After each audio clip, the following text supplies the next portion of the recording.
Fuck, that's hot. Hello?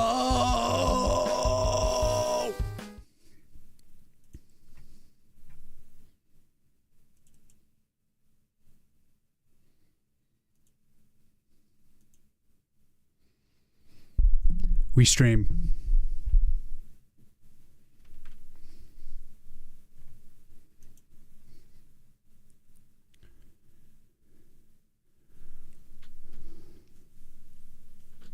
Today we're working on some splash art.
What's up, Reawakens? Am I the first one to chat for once? Yep.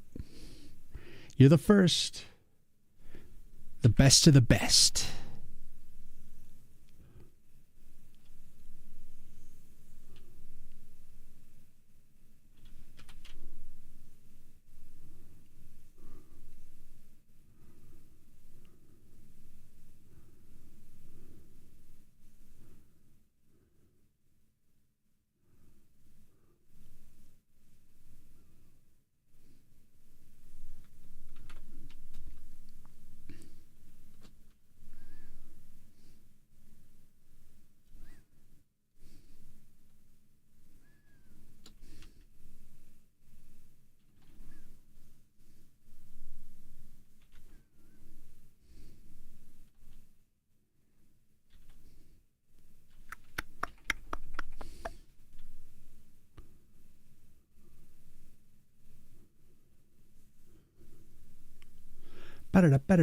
How's it going tonight? It's going pretty good. Pretty good.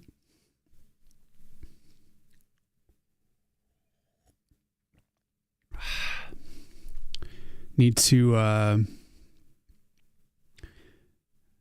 started this splash art over the weekend and I wanted to refine it, make a lot of changes. Gonna be doing a lot of changes.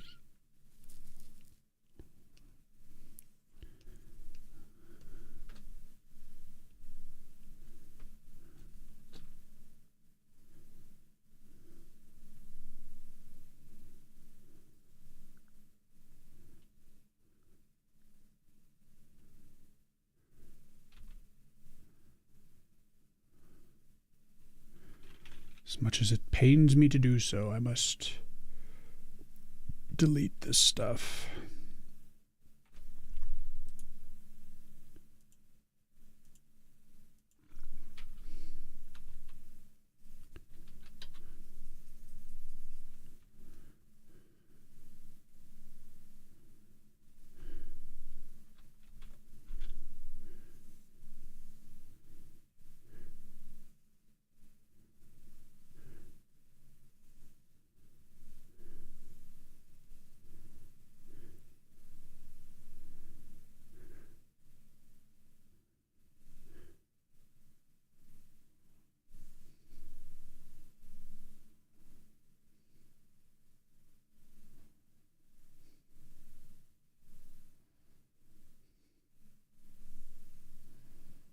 Bum, ba-da-dun-dun.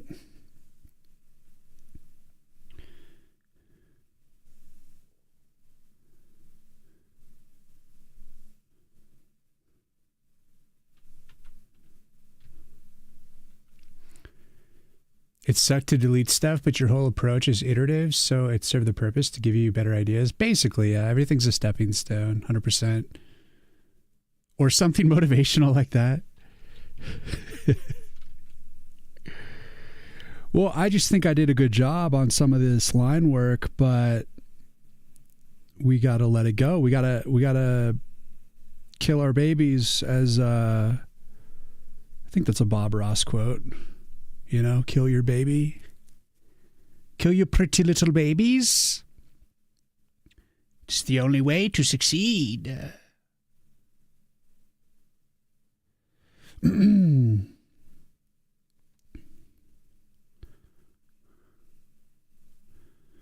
going to redesign the axe a bit.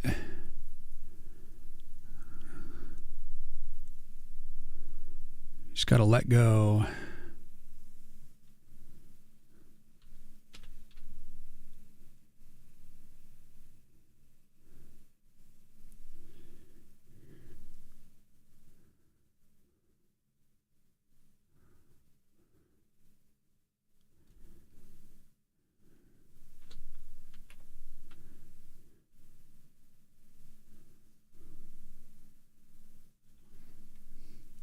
Go or let go. My wife gets mad when I try that. Well, at least now you know. So when I work on weapons, I tend to turn my stabilization way up.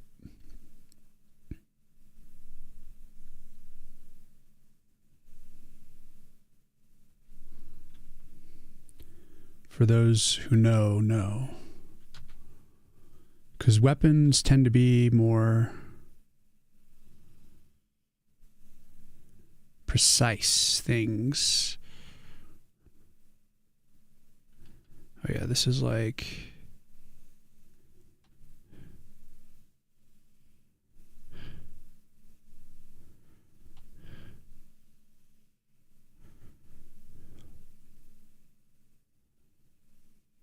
Slight redesign on the blade.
Ba-ba-da-ba-da.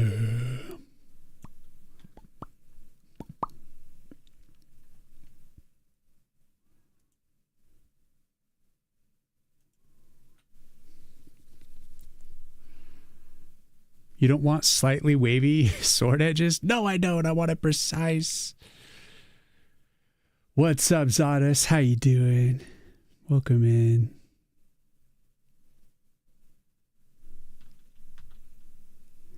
The thing about using lots of stabilization, it tends to slow things down.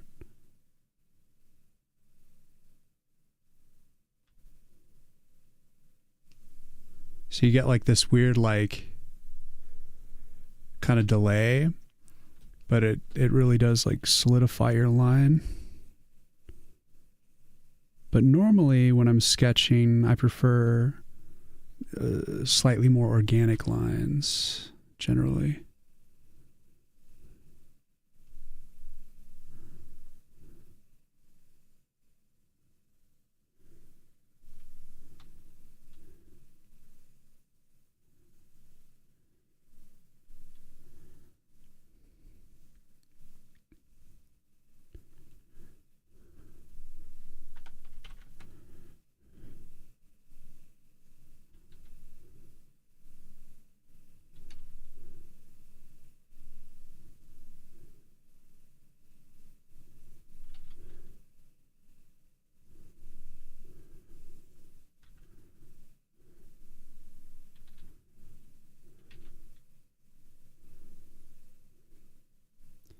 But yeah, today's going to be a digital art day. We're going to do hopefully some pixel art too, because I keep procrastinating on that rank 2 on the Piranhas. I ended up like procrastinating so heavily on it that I basically finished the Steel Trap, another Arcana, and I got this the design for this going. And it's all like equally important, so it doesn't matter, but I just got burnt out on the Piranhas. I don't like being stuck on the same thing for a long time, despite needing to get it done.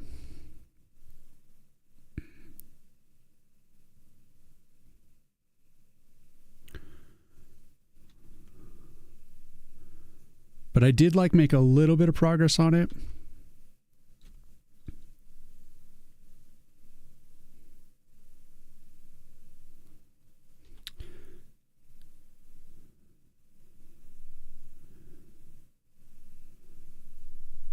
With the Steel Trap, I did get it programmed completely. So like now there's a trap where you can set, and I actually made it so you have to manually like release it.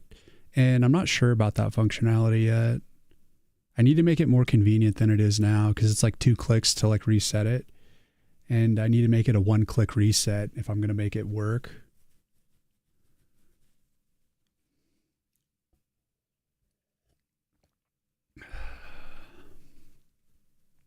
Tank Pillow, what's going on? Hello, it's been a while since I was in your stream. What's going on? Welcome in.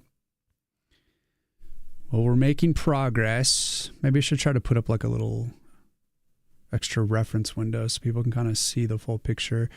I think it's going to be hard to like see the full picture though. Because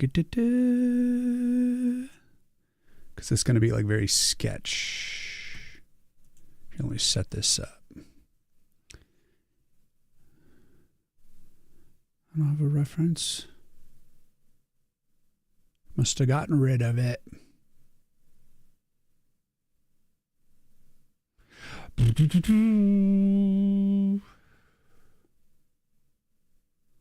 What is this? Is that just a window?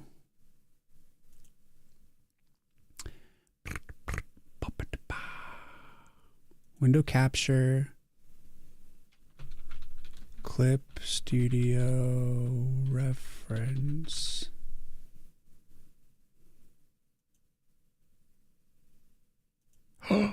What?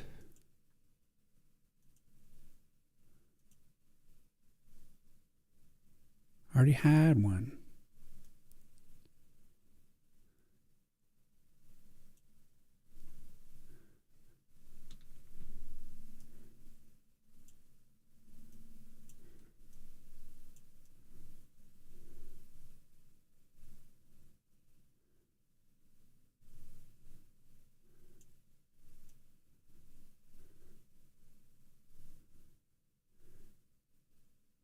Ba-ba-da-ba.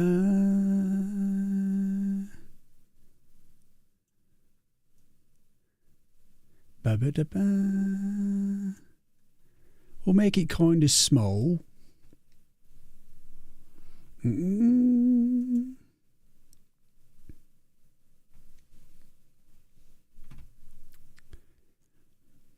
We need you to give us a taste when you do game logic and some coding. Bruv.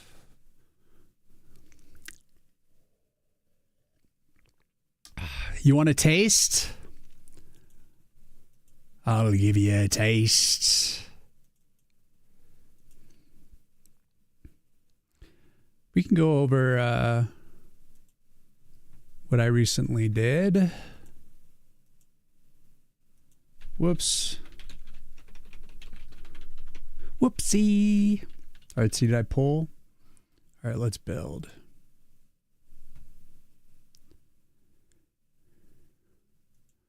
I was realizing that my code was being on Windows was being compiled as a console app. So I would keep getting my little console window every time I open the thing. And in order to get rid of it, I just have to render the app as like a Windows app using WinMain.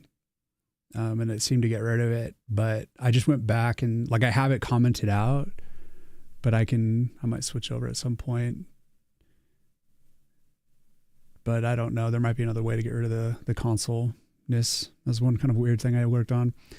But I can show you guys the logic for the steel trap that I have for now that I think I'm going to potentially modify. I think I did do some coding last stream. Last time we were doing coding on stream, I think I was like stuck on a bug for a long time.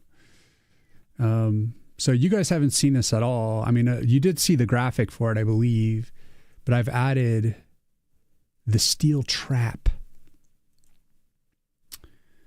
And essentially the way the steel trap works is the enemy walks up on it, and it snaps, and it typically throws them back. You didn't see the last one? Well, we'll do our best here. So when it gets close enough, it snaps on them, and then you have to reset it. So this is the part that I'm not so sure about. It's a very like heavy amount of damage. It doesn't have like a lot of durability, but it does like a massive amount of damage. And so I'm still trying to figure out like what it's going to do. So like if I upgrade it,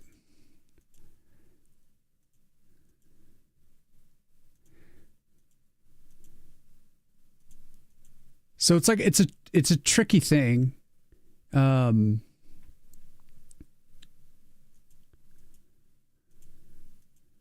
As it is constructed right now. So it's like the fact that you have to open the sub menu and then click again to reset it that's the problem that I'm having with it, that it's a click to reset when it should be like a single click to reset it. And I think if I keep maybe the sub menu open and then you just sit there and like do it, that it could be a pretty savage weapon. But like the only problem is it requires your complete focus to sit and like reset it. And it also doesn't have a lot of life. Like a heavy unit can like take it out in like 2 hits. So it's something that requires a lot of maintenance, but can be like very powerful if you do focus on it and are able to keep it. There's also going to be like eventually a heal for it. But that's the steel trap. In essence, that was the concept. And I'm still playing with it. Now that I see it in action, it makes me want to like adjust it a little further, bring it into the fold. But right now I am working on the splash art, which is going to be like the cover of the game on the Steam page and stuff. And it's everything I'm doing is like vital. including the coding and stuff. It's like I'm doing everything, so I kind of have to pour time into everything. I think a big thing that we got to accomplish today is getting more headway on the Piranhas plant, some pixel art animation. We could cap that. That would be great. But there's still a lot of work that needs to be done on it. So you're always down to C code. I'm just saying he's got to do both sometimes. I got to do everything. Yeah, like I have to focus. I got to get everything done. Yes, you can see past streams without a sub. Yeah. Now I'm happy to see spaghetti. Yay. Are you looking at are you calling my code spaghetti code? Oof. Oof. I won't deny it.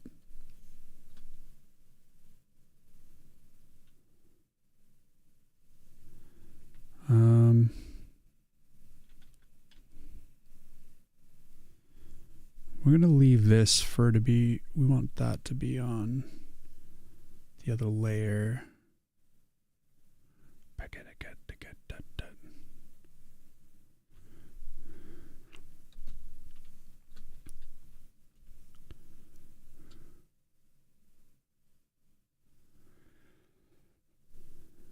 So I am reminding myself here, looking at this orc code, orc drawing, that I have been sort of sectioning off a lot of the pieces of art. So there's like a lot of like these weird line overlaps and stuff. But that way I could eventually break the picture up and animate the picture to do like one of those moving kind of mesh drawings, like live 2D. What's that program called? Same program that VTubers use. But I think I'm probably not going to worry about cutting things up yet. I'm just going to bring everything together for the most part and then worry about the cut later.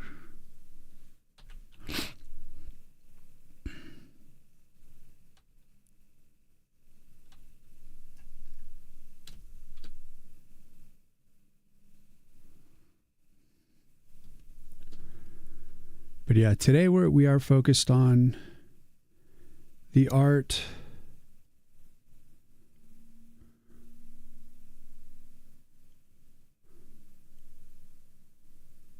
I think I'll put this arm on another layer. Shit.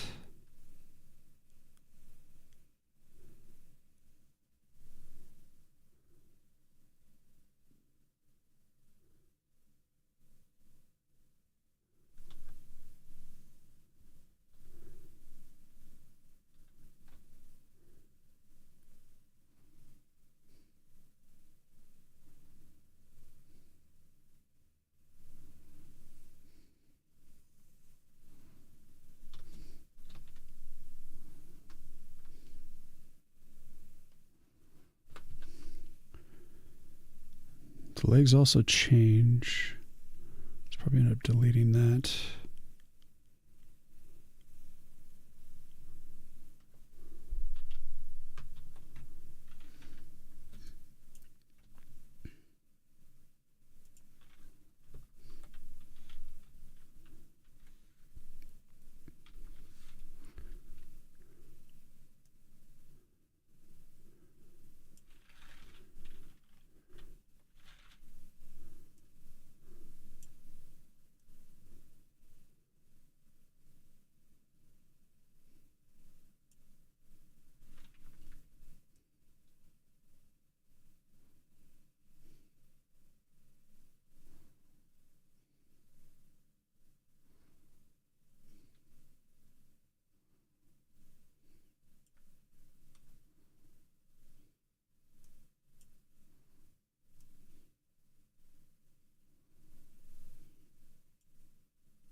I still don't love his gesture on the axe, but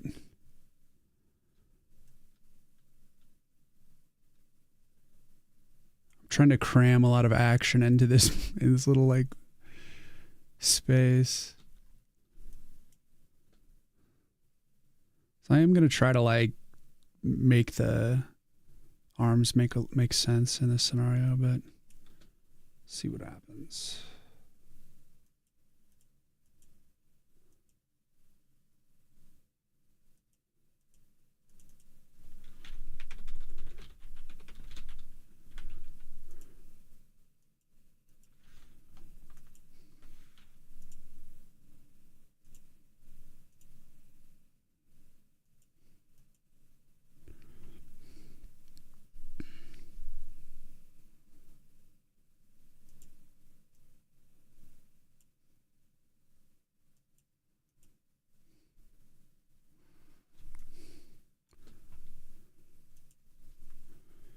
All right, legs.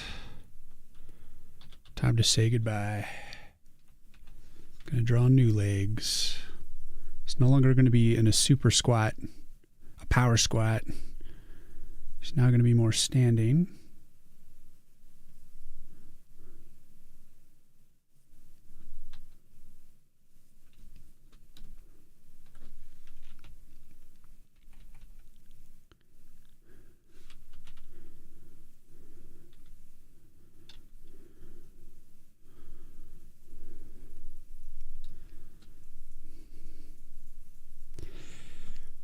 I'd already made like a interim sketch for the changes that I'm making.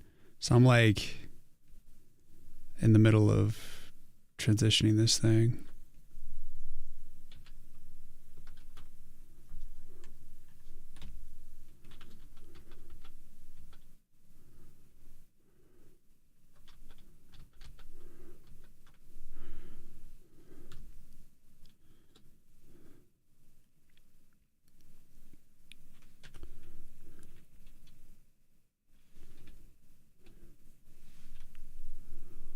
Luckily the legs aren't super prominent as they are, so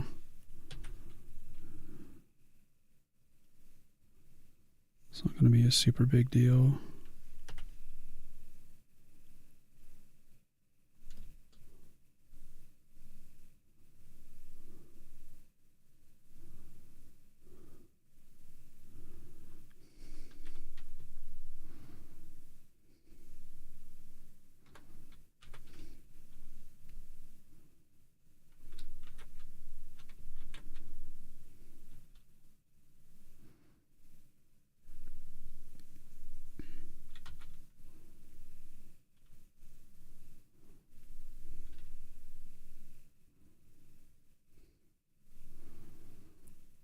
So like for this organic thing, my stabilization's way down.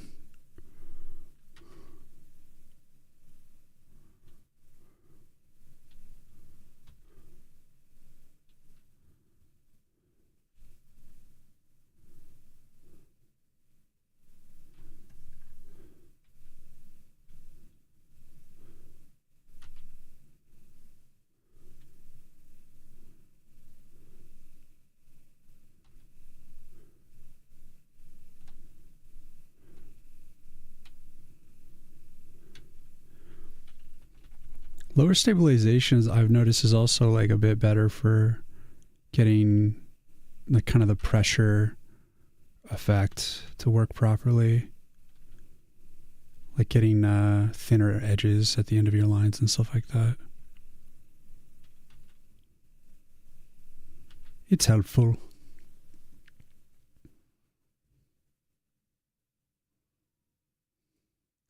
I'm about to be Lieutenant Dan? What the hell does that even mean? Are you talking about that dude in Florida who stayed in his boat during the hurricane?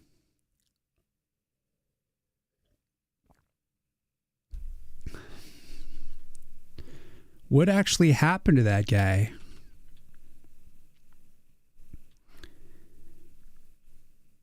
I know like he got like a lot of attention, and then everyone like turned on him when they realized he was just like a homeless junkie guy. But the thing is like he was never hiding that. That's always who he was. It's like he lives in a fucking boat and he has a disability. What do you think he is? He's a free spirit. And people getting all like, oh, he does drugs. He's a homeless. What? It's like, give me a fucking break, dude. Leave the guy alone. Who cares? It's like, you should have known he was like a rebel of society when you were talking to him, period. You know? I'd be like, oh, time to cancel this guy. Like, make him famous just so you can cancel him. That's fucking stupid.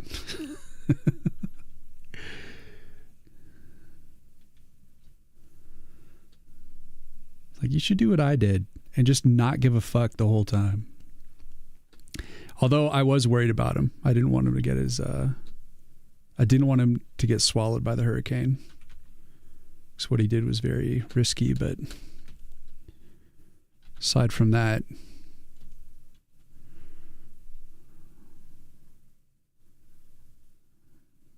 bum, bum, bum. Guy in the movie Forrest Gump who lost his legs. So you're not talking about the current events, Lieutenant Dan. But yes, you know, get the critics of Crazy Florida Man. Yeah. It's just a waste of time. I'm like, you guys are idiots, basically. I think Lieutenant Dan's kind of an idiot. I mean, definitely an idiot for putting himself in danger like that. But the people that were like up in his business were even stupider. Because they're just trying to get content, you know? They're trying to get like views. So they monetize him. They end up giving him money because they're like, oh, I want to support you. And then like his daughter comes out and all this like shit comes out where they're like, he's a piece of shit. You shouldn't help him. And then they're all like, oh, we can't help this guy. What were we thinking? It's like, yeah, what were you thinking? Fucking shut up. Just leave the guy alone. He never asked for any of this. He also didn't like turn him away too, though. So it's definitely its own karma, but the whole thing is just nonsense. Just something to talk about. Let's give him something to talk about. He's an idiot, but he's an authentic idiot who's true to himself. Yeah, this day and age, there's a lot of value in society to be your authentic self, something interesting to watch. Not some milquetoast rando.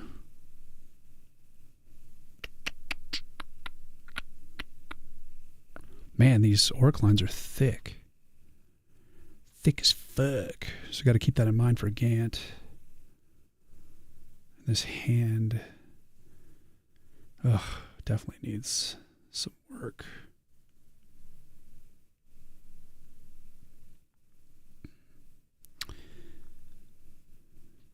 Anyways, that's my hot take.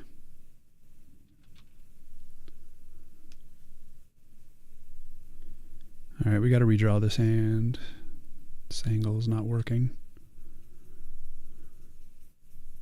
Very sad. Another one of my pretty babies. Hands are the worst. They're really hard.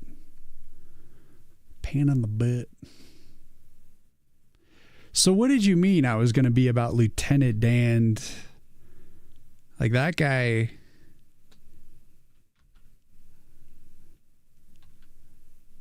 That guy just went crazy.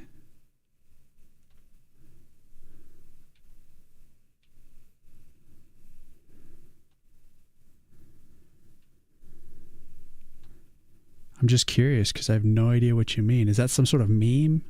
Some sort of expression? And if so, I should probably be aware of it because it seems like it would be a terribly old meme at this point. And I still don't know what it is. It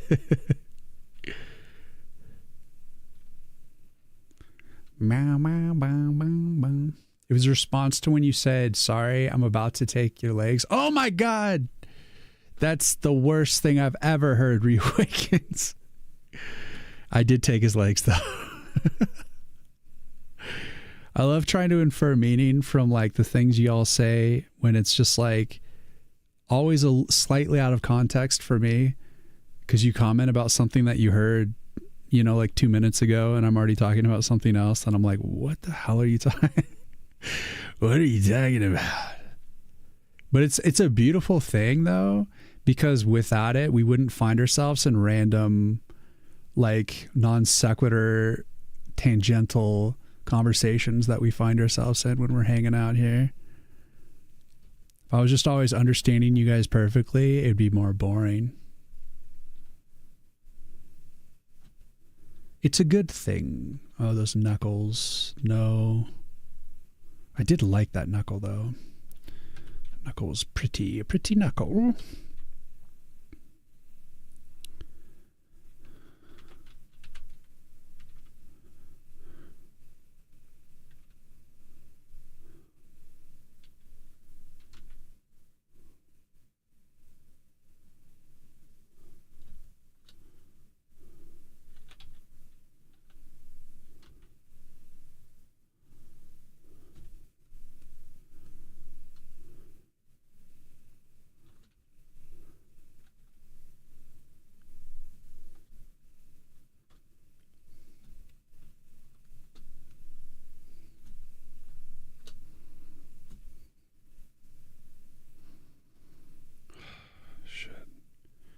Should maintain that.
Were you taking his legs? Sorry, dude. You're about to get Lieutenant's hand.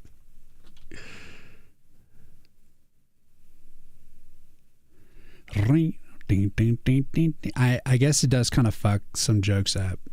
And for that, I'm sorry that I'm slow to read chat sometimes and kind of miss some of the gold.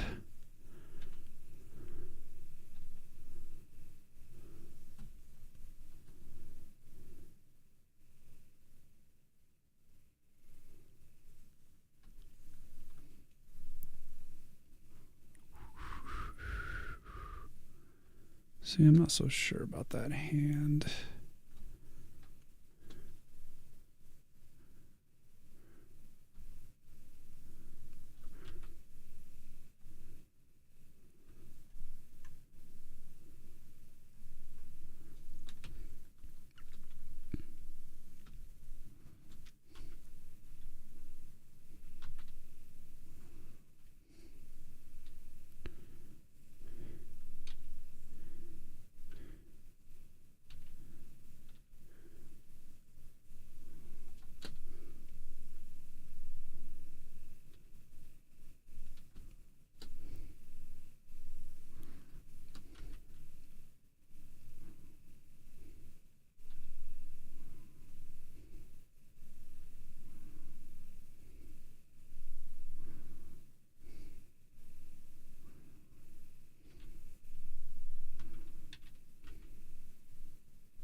Jack coming in hot.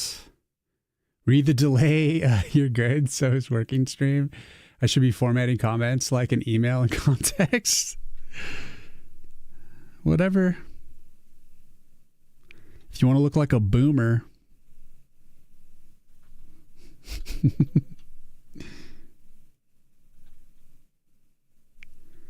It's true. I was around for the entire inception of email, so I will fully get it. You've got mail. What? Who's mailing me? I'm just Harry. I'm not a wizard.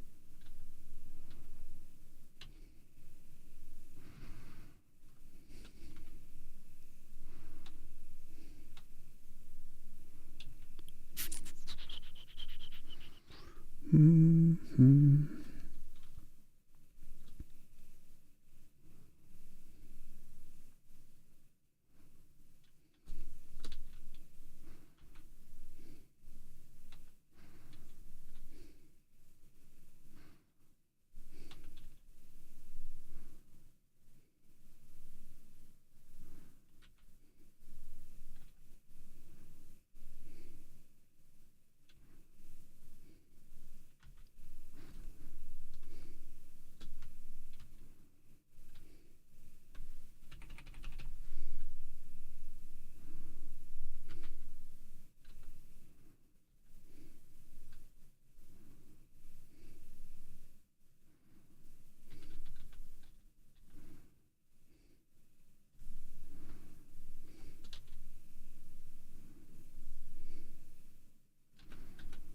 Ugh.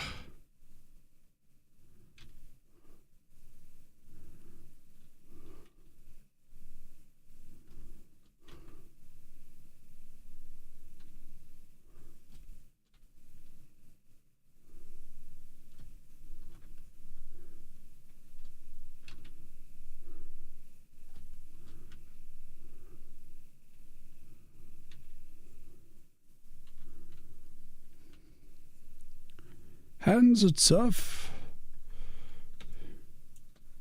These are huge hands.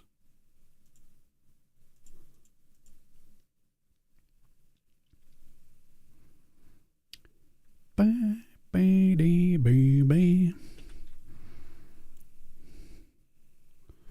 hands are huge.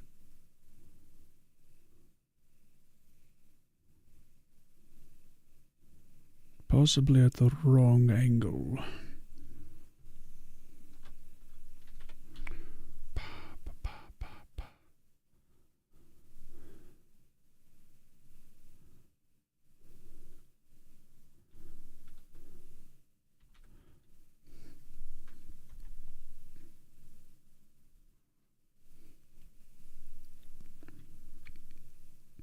Bam, bam, bam, bam.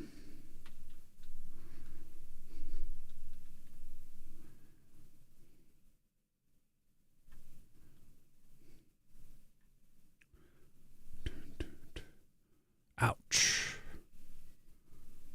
You used AOL Disc as coasters when I was a kid? Yeah, that's true. Those AOL CDs were everywhere.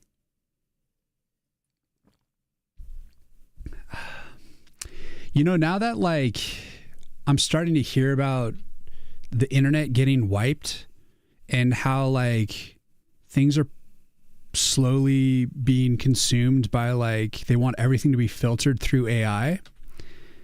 That means people are getting more efficient at controlling information, which really makes me Jones for like having hard copies of things.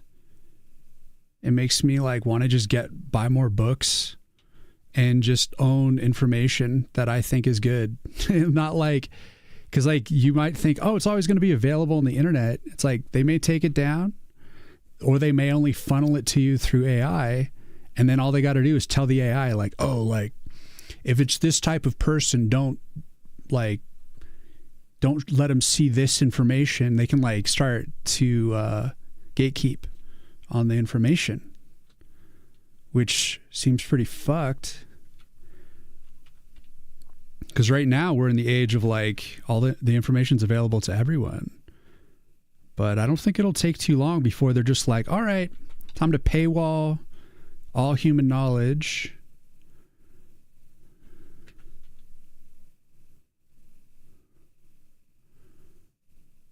And we will let you learn what we'll let you learn what we think you should learn. It also might not happen because people might be so disenfranchised through AI that they might not want to actually learn anything. Because like, people that use calculators for math and forget simple shit like order of operations, which I struggle with. I always have to look that shit up whenever I'm thinking about it. Because I'm dyslexic, so I can't remember things clearly. So only through repetition can I organize my thoughts. So if it's something I don't use very often, then I can't commit it to memory very well. It's sad, but the way it is.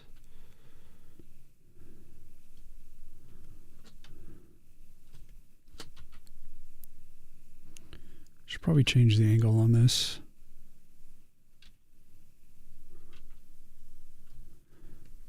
Because right now it's like the top hand is like a little bit under, and the hand on the bottom is like we're looking down on it. It actually seems like the top hand is more the correct hand, and this one should be at less of an angle.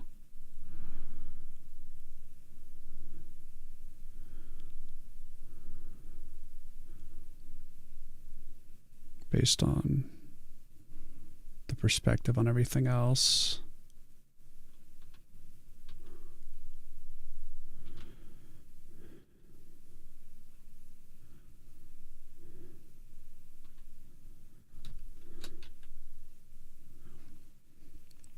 I 100% agree. The only ebooks I buy are ones I can back up somewhere separate.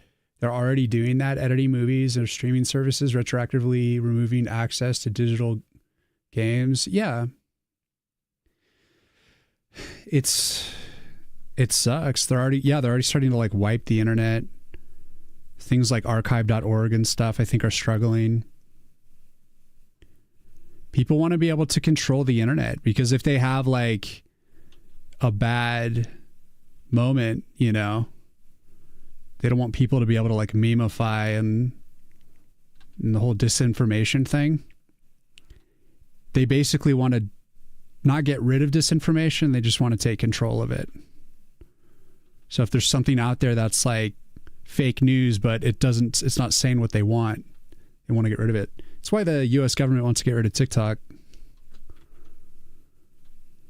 Because TikTok, I've realized through finally posting to it and like seeing what it's all about, China loves the idea of just having like freedom of speech for Americans, and like they just basically, you really start to learn how the mainstream media are like completely gaslighting you.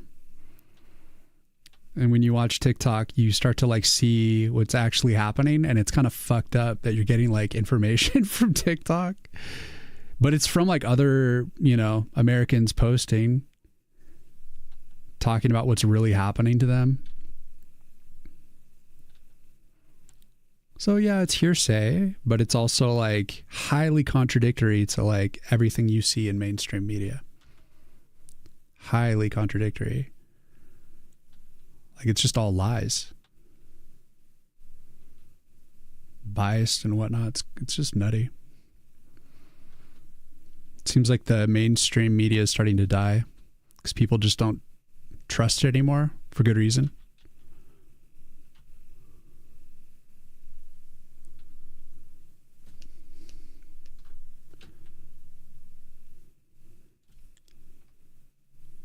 It's all just interesting things.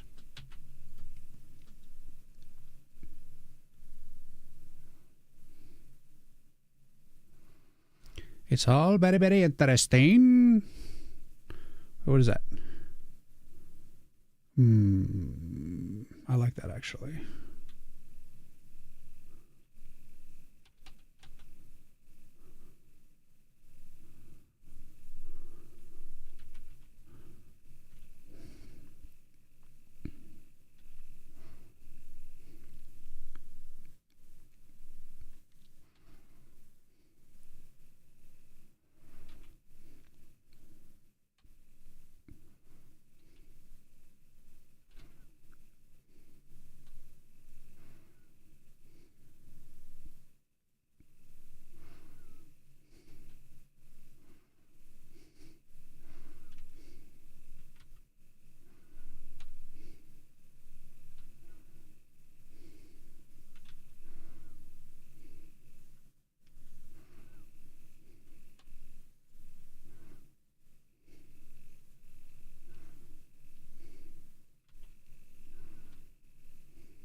Very, very interesting.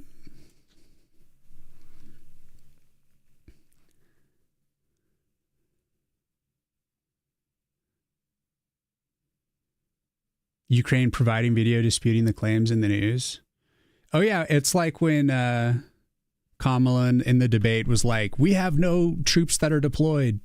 And then you queue up like TikTok and then there's just like literally it shows that clip of her saying that. And then it pans right to like all these soldiers that are deployed. And they're like, well, where the fuck are we? Because literally like there was no fact checks on Kamala. It's hilarious. Like, oh, well, yeah, that's bad. Caught in a lie. That's funny shit. Whether the video's fake, I don't know. And am I not trying to get political? I'm just saying the ease of information is one big reason the government doesn't. Yeah, exactly. It's the ease of information. And it could be fake, especially eventually. But I think for now, we can still tell when something is AI or not. So to me, it was a very real like film. And it also like it comes out so quickly. I don't know.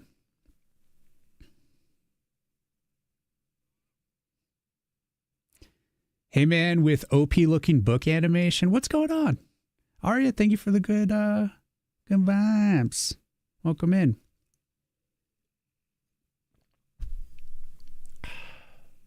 Well, we're trying to create the cover art for the game.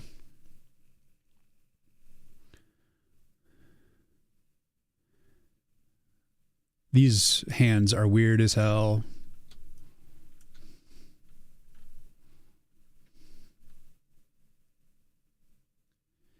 Because like at this point, the weight of the axe is in the shield. So he's just kind of like about to take the axe out.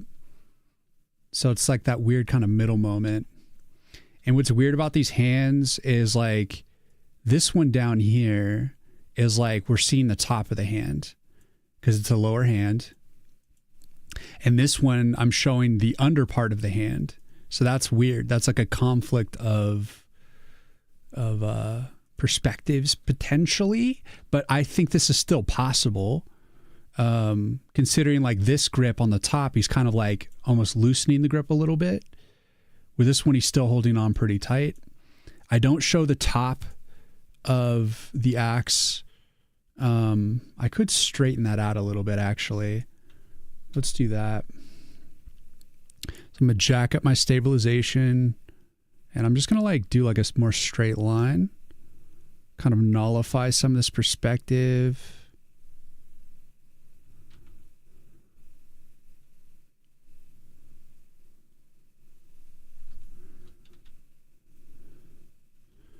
Damn, this is... I made some really thick lines for that orc when I originally did it. So, just gonna go with it.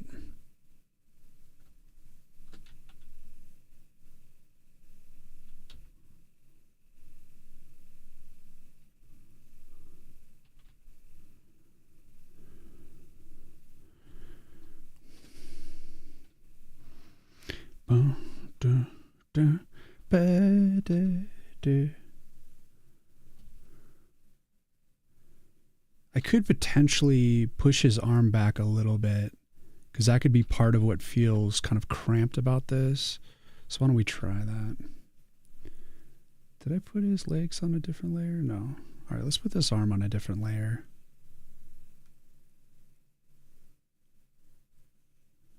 This little arm wedge. I'm just going to focus on line art this entire time. What? Wrong layer.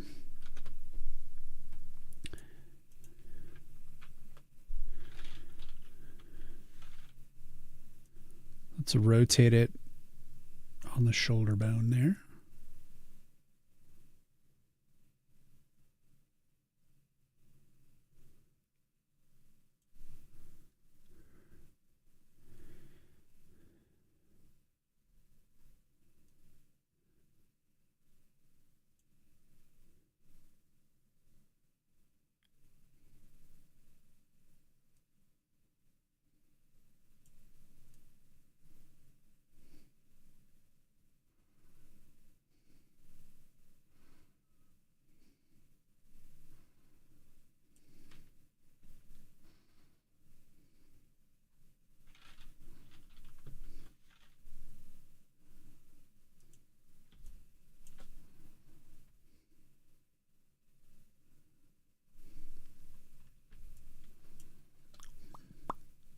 His chest is also, oh, I guess this kind of starts up there.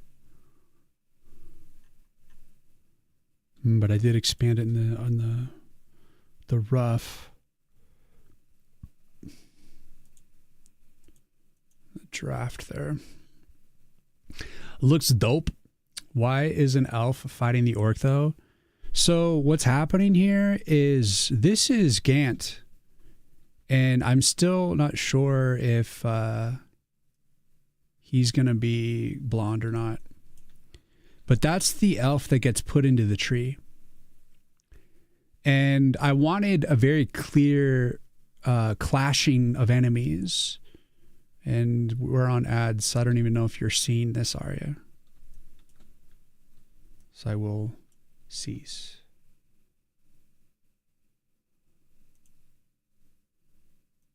Yes. Okay, we get rid of that for now. We're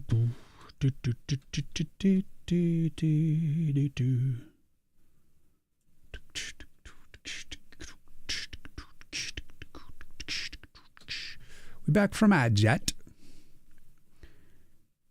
I don't see. Looks like we're still in ads.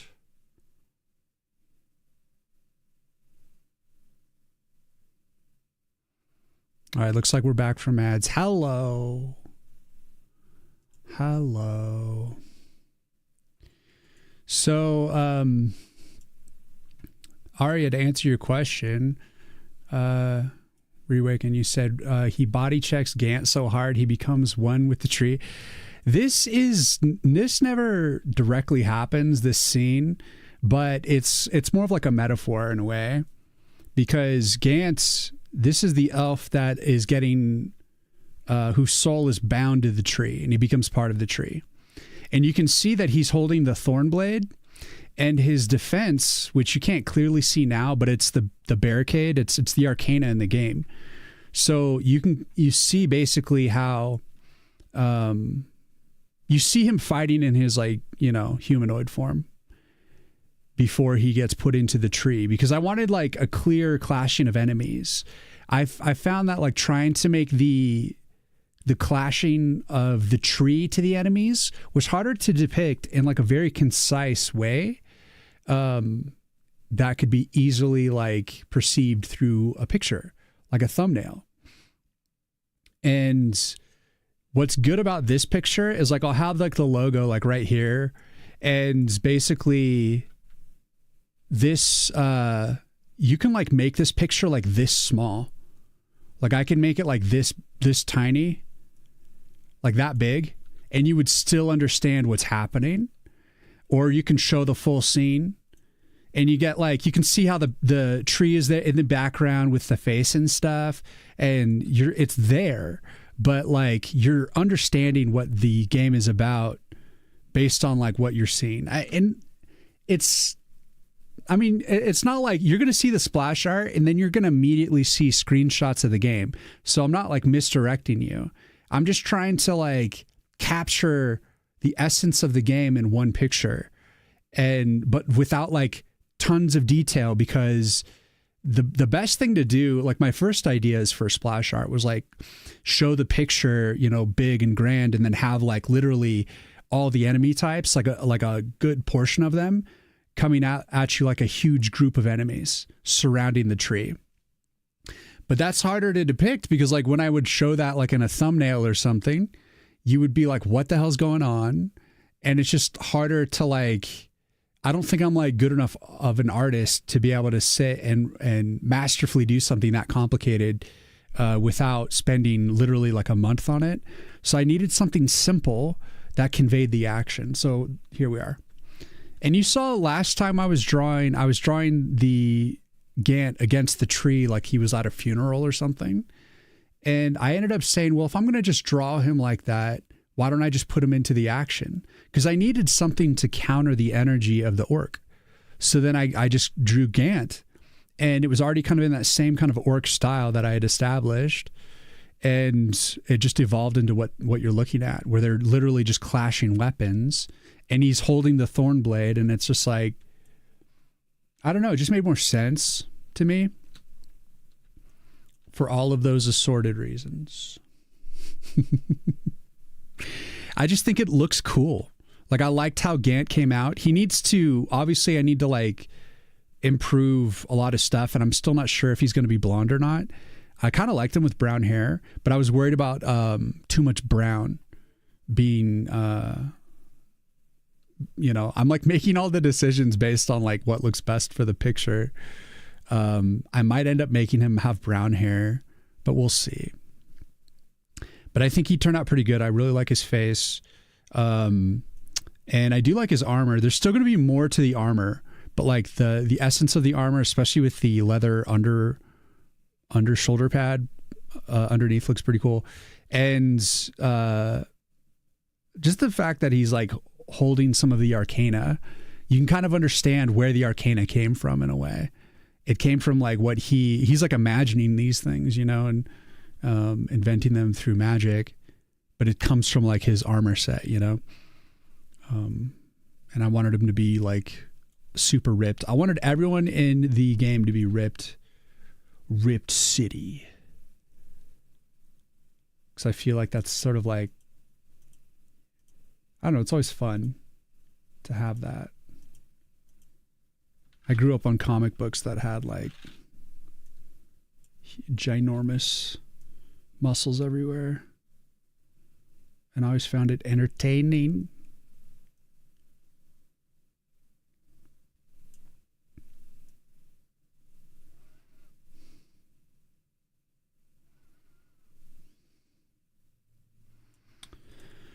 But yeah, that's my reasoning. So what's the deal?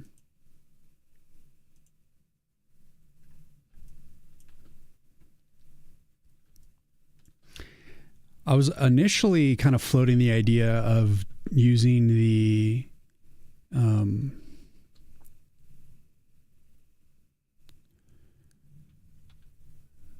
Guardian, but ended up deciding against it.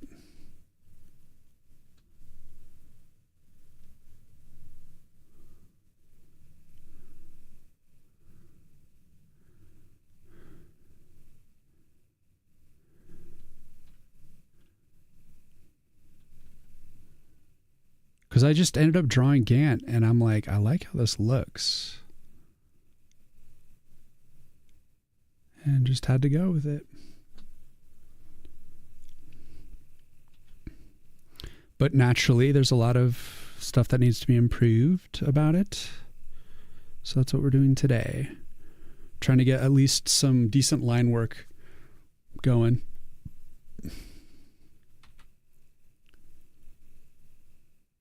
And I'm thinking about, in terms of how I'm going to color it, I'm very much considering cell shaded style where I don't get too painterly with it. I keep it kind of simple. But I also wanted to add in some grit, some texture to the brush style. Not like a painterly style, but like have like some sort of noise, some sort of grain. So it's not just super clean, a little bit dirty, but it's still cell shaded. Just because I like the impact of the orc. I like how it looked, how it's been looking. So I'm leaning towards keeping that sort of vibe.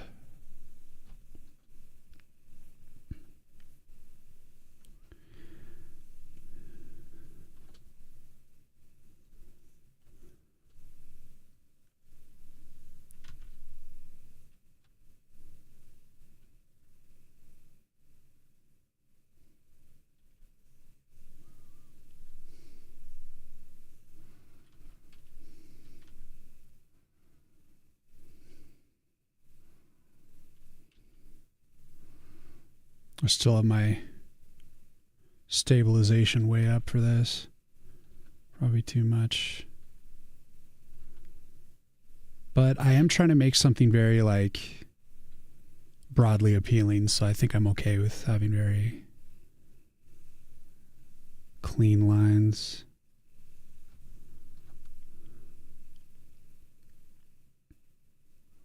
So I'm gonna stick with it. Especially because I'm just like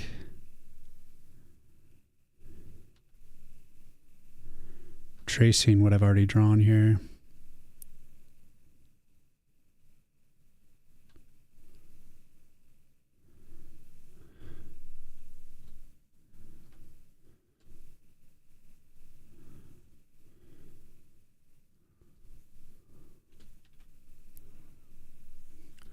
Just some things I'm thinking about. All right.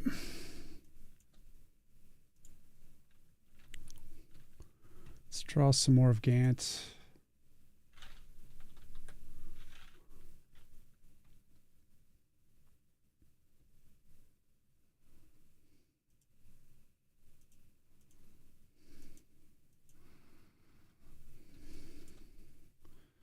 Starting with the shield.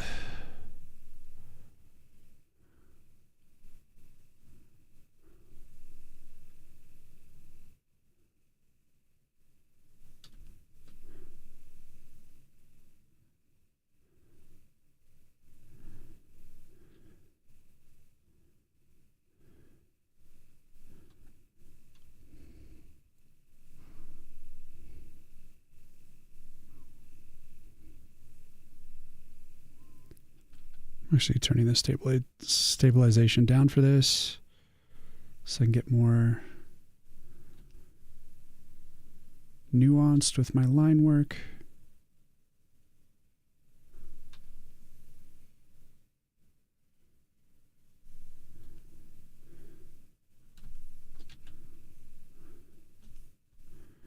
I mainly try to use a stabilization for when I'm doing like blades or something that needs to be really perfect, you know. Perfect. But sometimes it sneaks in there for other things.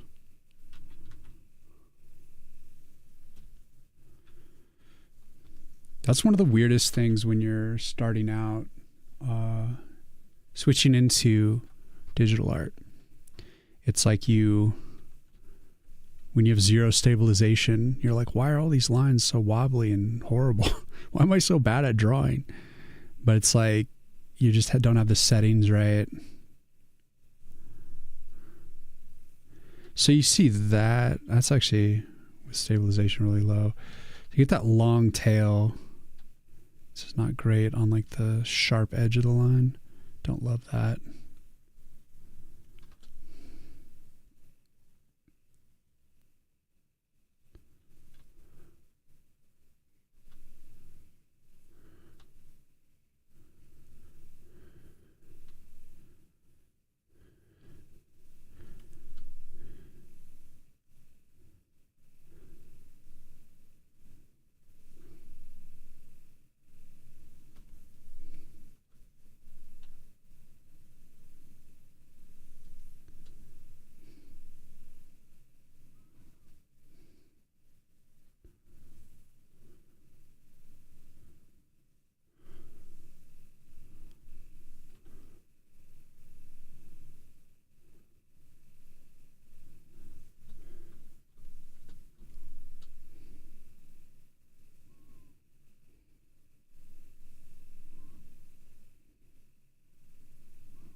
So sorry I missed Friday's stream.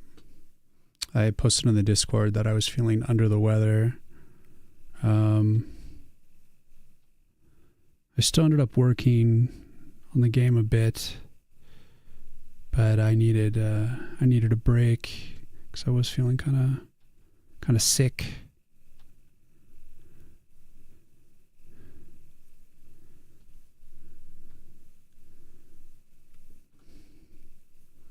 But I'm feeling okay now.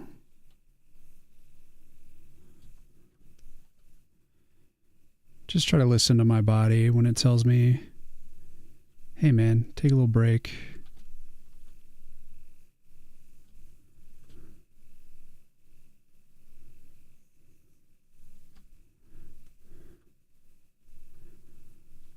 So race.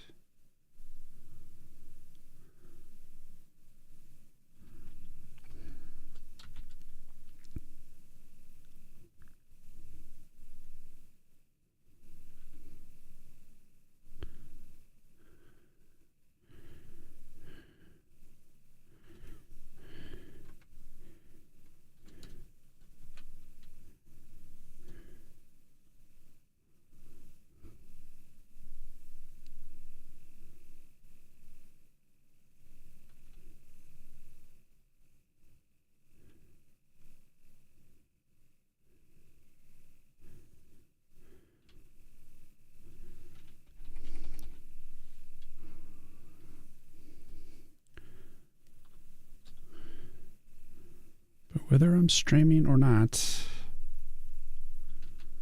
Oh yeah, I should probably leave that.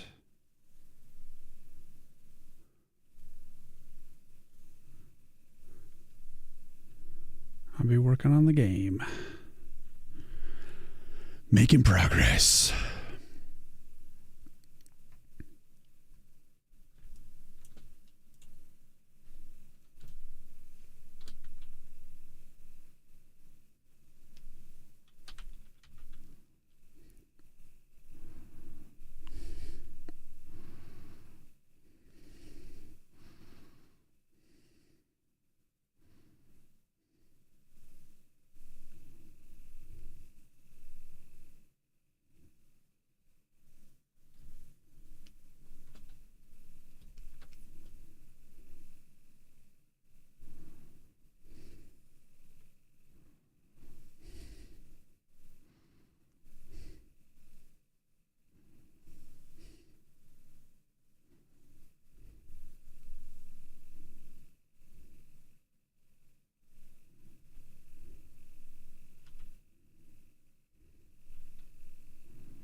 Wah, wah, wah, wah, wah.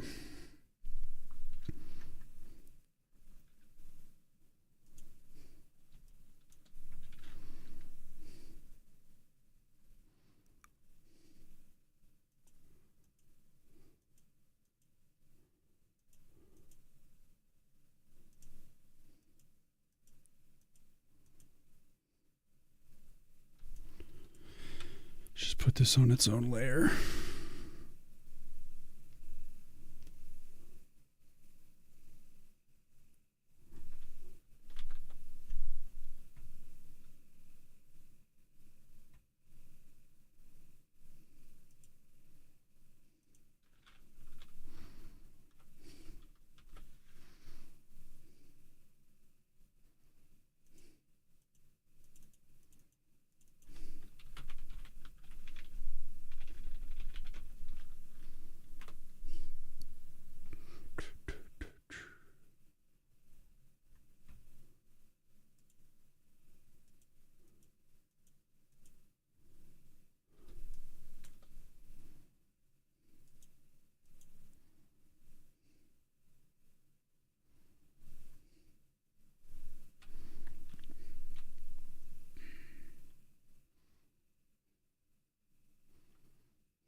Come to think of it, that probably wouldn't be on too much of a separate line.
What's up, Runty? Morning to you.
Spend 2 hours on a trash bag. I find that same, I tend to use that same technique of when I'm getting burnt out on, say, coding or some other aspect of game dev, I'll switch to something else that's relevant, still necessary. Like going from like you say, from like coding to C++ to like pixel art or to like digital art. It's all different skill sets.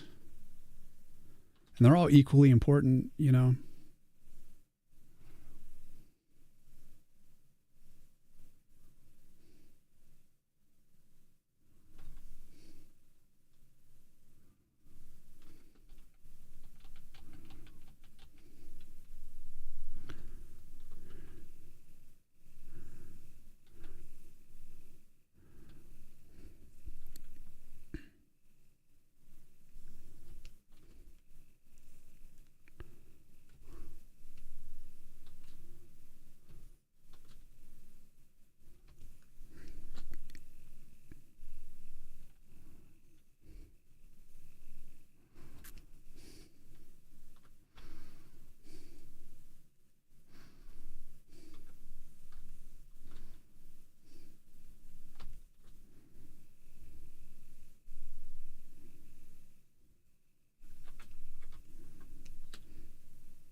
But I definitely find it a useful way to remain productive.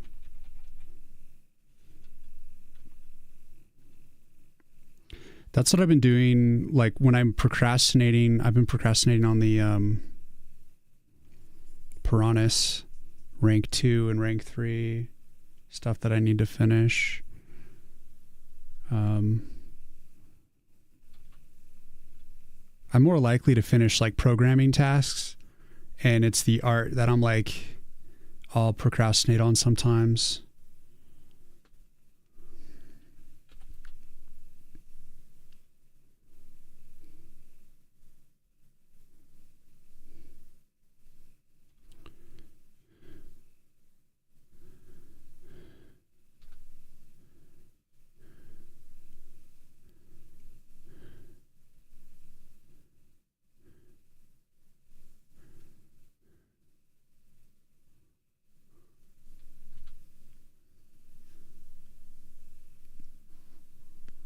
But also trash bags are complex shapes if they look somewhat real.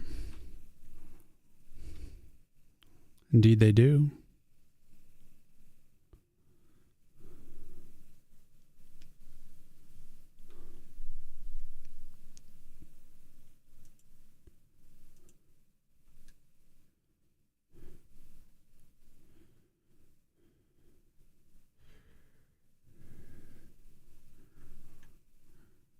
Giving him super bubble muscles here.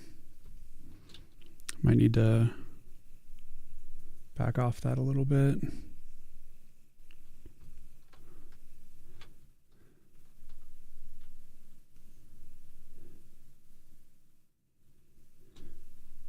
If I was to back off on that, how would that look?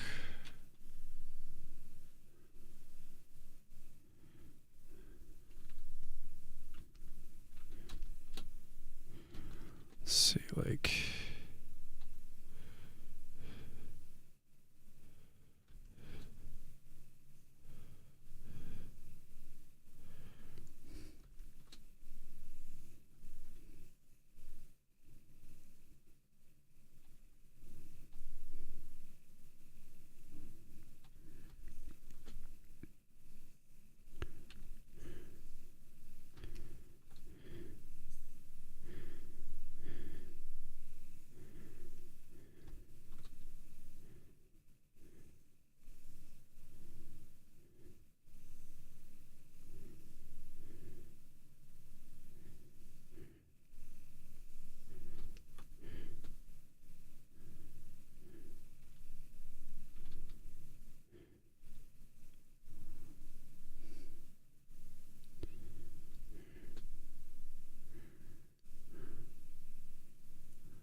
We're looking forward to December. You're changing jobs in January, so spending my last vacation days and the entire month of vacation.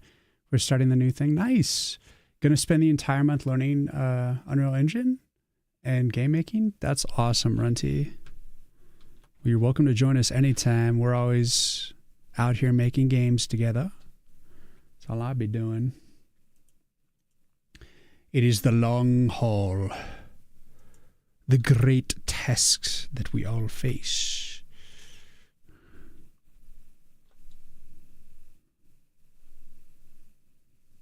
Whoa. There we go.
What's up, Matt? As soon as I popped in, the music went dun dun. Quite an entrance, Matt. Quite an entrance. Save your work, people. Save your work. Save your trash bags. If you're drawing trash bags, make sure you save your work. Been working on it for 2 hours. Everyone drawing trash bags. Am I the only one drawing armor? Perhaps the trash is the armor. Magical armor. From the trash gods, Jeffrey. God of trash. In skibbity toilets. Jeffrey.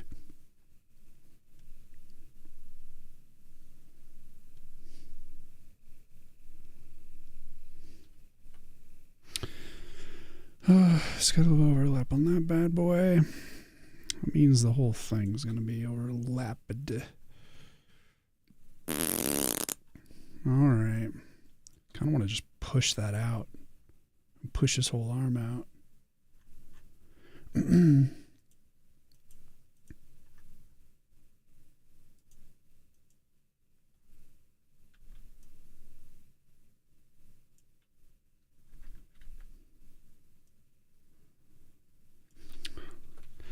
Oh, God.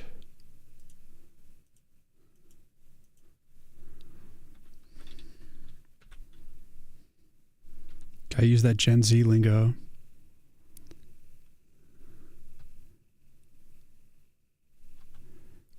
Can't help that I got that skibbity riz. It was very dramatic, but the epicness was all on the artists. Don't worry, I'm old, so I have learned and cried a lot from lost data. Yes, we all have. I used to use zip disk. They would corrupt. Flash drives would corrupt even easier. I have a severe Control S-itis. Yeah, you better save often. You drew an emojin or an emoji. I will call it emojin from now on. You drew an emoji earlier. Attack of the Killer Pomodoro. Oh, really? Attack of the Killer Pomodoro. Your time is up. Ooh, I like this song.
On. Matt Birds, thank you for the follow. And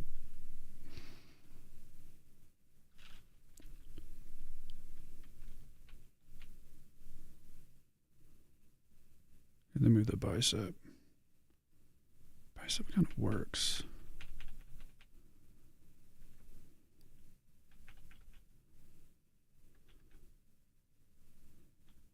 It's up on the ear. Okay.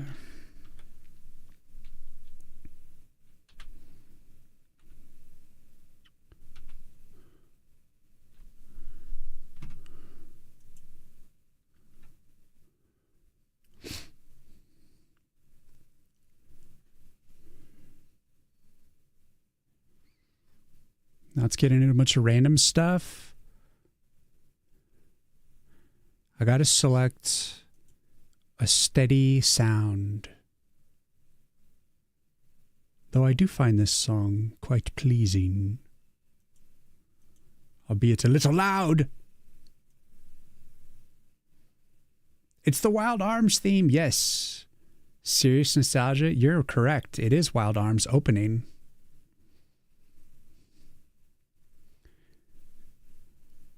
It's very Western.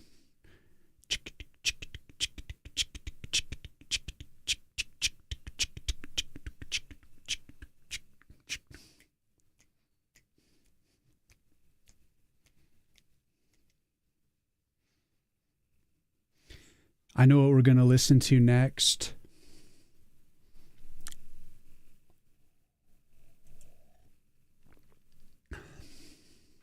Doug the Follow Alert and the Zelda music, Wild Arms is a lot less expected. Yeah, we are full of surprises.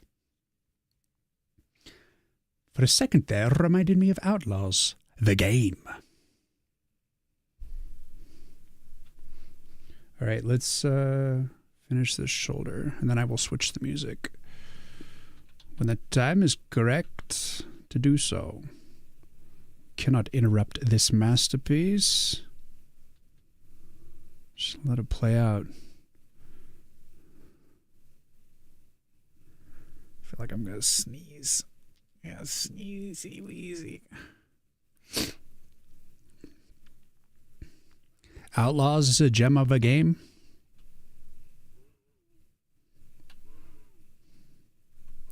Very good. Very good indeed. Let's see, will we like to listen to this?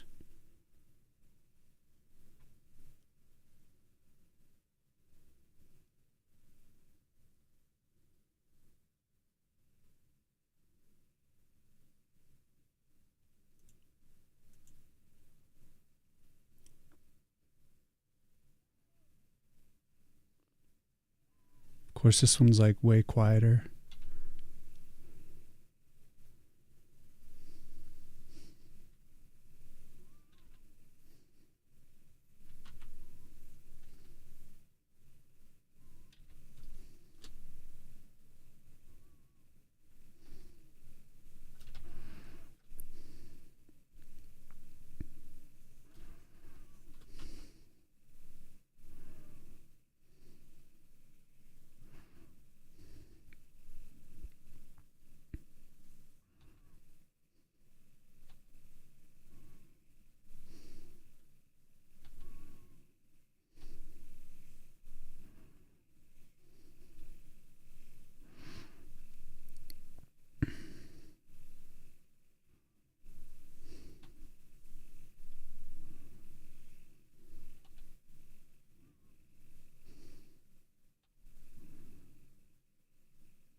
Whole OST, baby.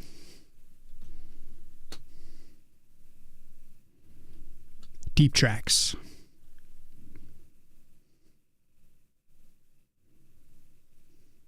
Oh, shit.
Getting warbles in the music. Pause, restart Spotify. I don't like warbles. I don't think any of us do.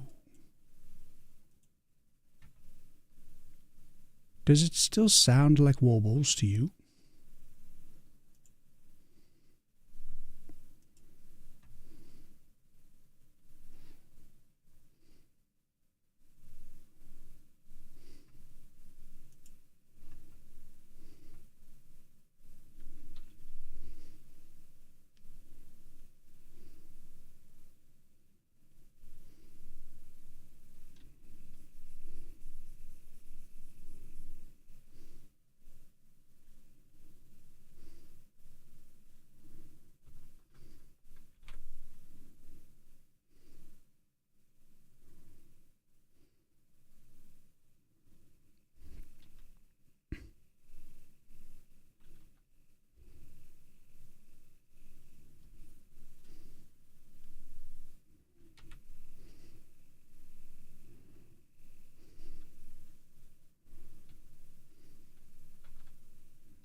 Yesterday, another stream completely mangled the Lord of the Rings soundtrack. Not only your stream of tested with different computers, Macs, Windows, different internet connections. Yeah, like sometimes the music will get warbled when it's sent to stream.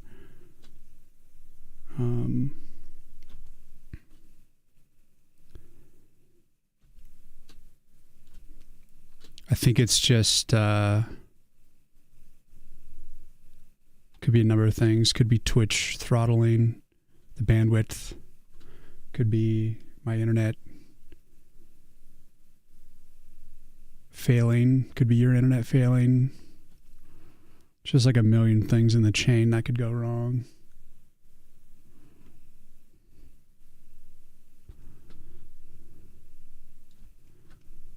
Worst is when you're playing live music and it happens. Like when I'm singing and playing guitar. It is what it is.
Been digging down into, I actually believe it's the Twitch codec more than anything.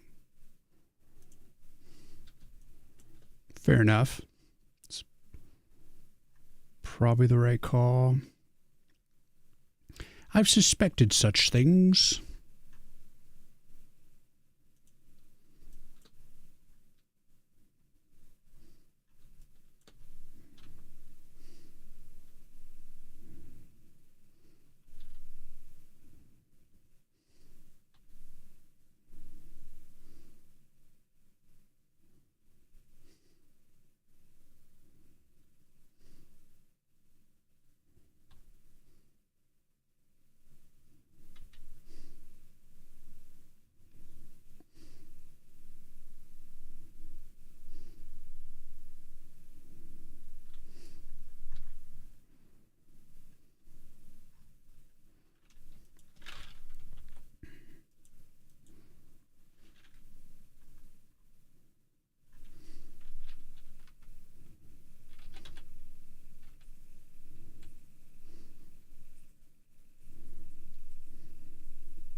Ba, ba.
Ba-dum.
Okay.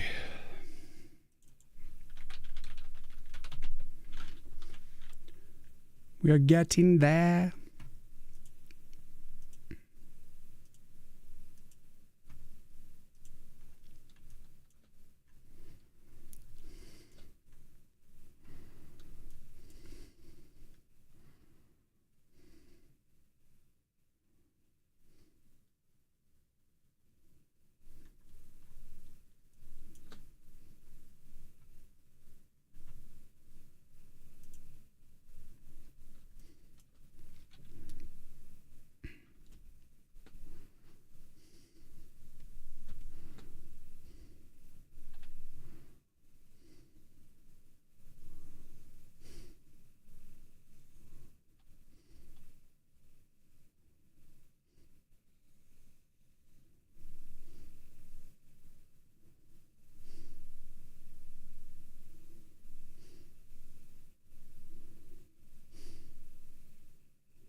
Some goosebumps.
Harvest Moon. All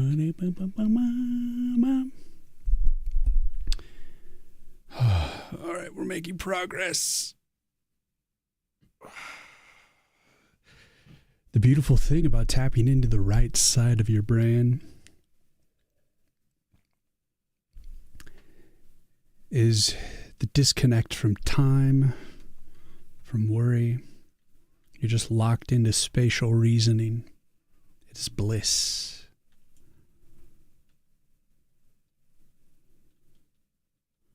Cruising USA.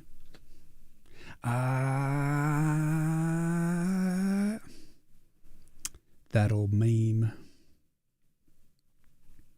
Where's the sword? Thornblade. I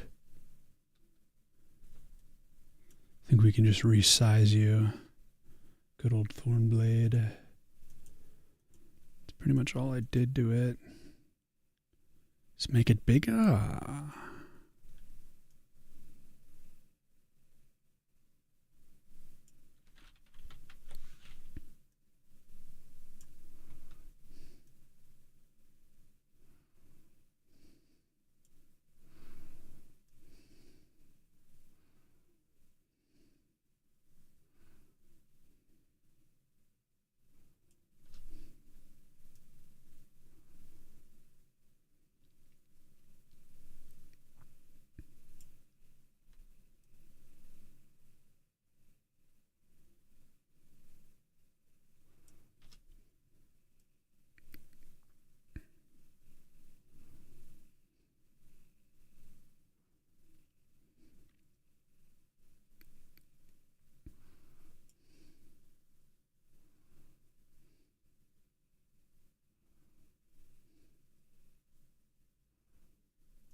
Guava Man with the posture check. What's up?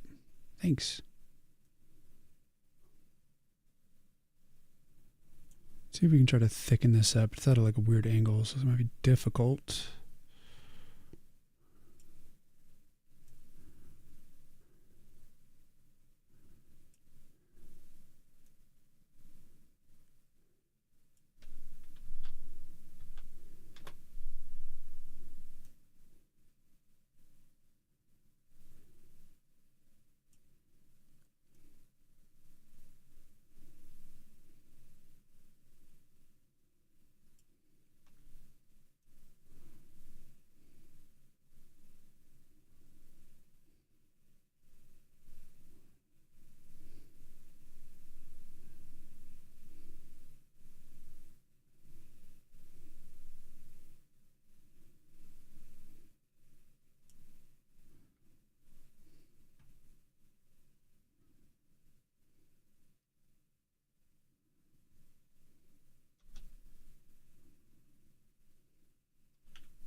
Where do I get my inspiration from?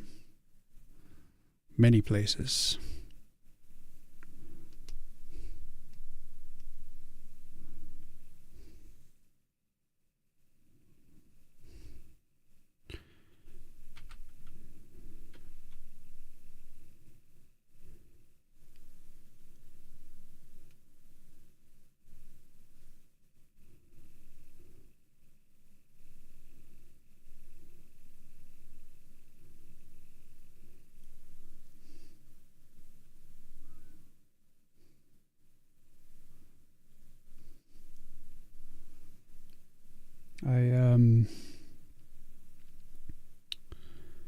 Yeah, this project is, it's like each little piece for this project has a unique inspiration. So it's really hard to pinpoint, to be honest.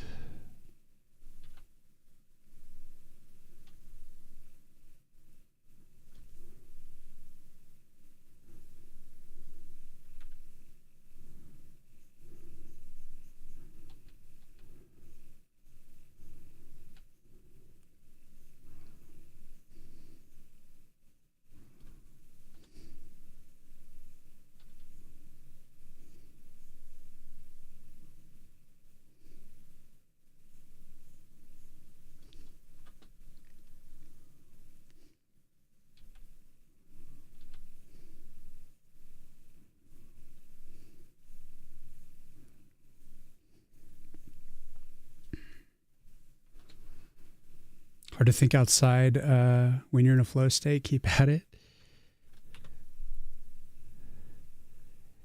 It kind of is. And I am in a deep flow state for sure.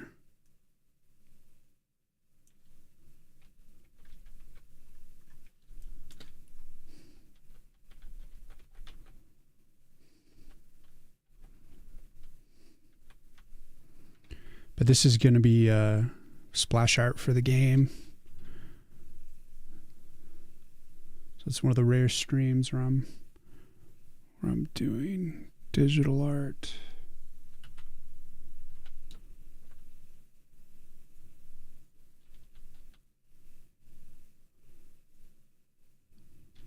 But we need it. We need marketing materials.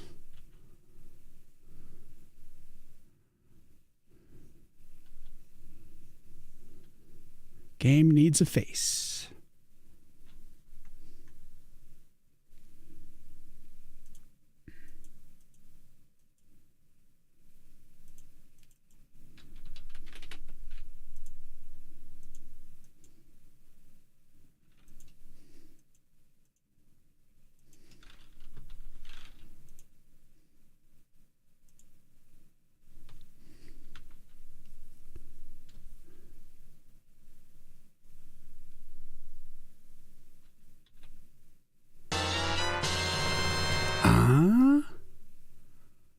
Thank you for the Prime, man.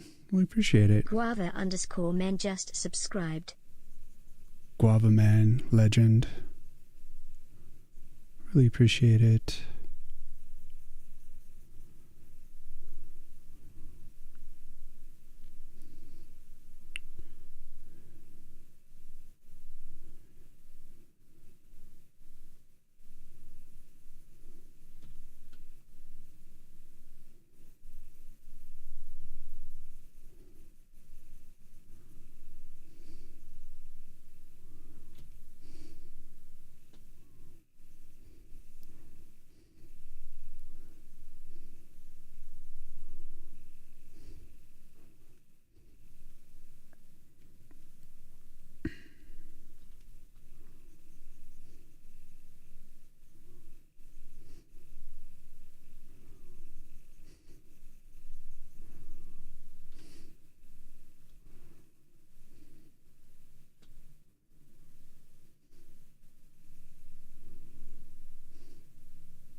4 a.m., sun about to rise.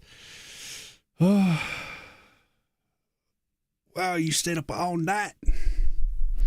Well, get yourself some rest, man. Thank you for the Prime and hanging out.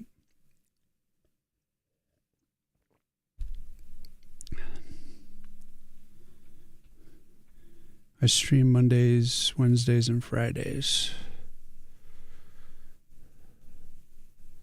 Still my schedule. So I'll be around. I'll be around.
Mm-hmm.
Ba-da-ba-dum.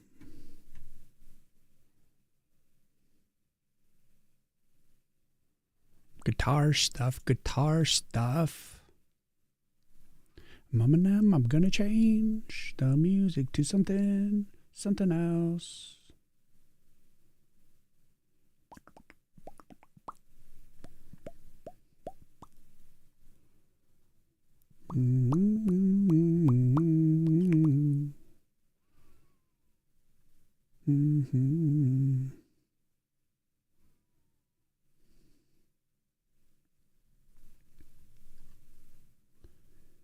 I should stand up for like a second though. Go to the bathroom. Take a brief stretch break because I've been so locked in. I haven't moved. And I felt like I needed to move a long time ago.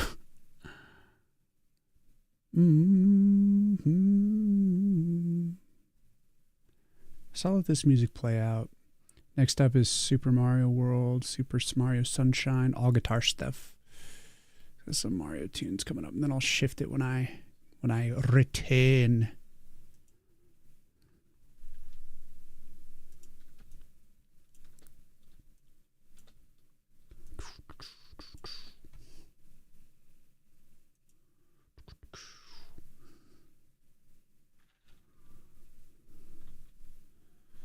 All right, saved. I'll be right back.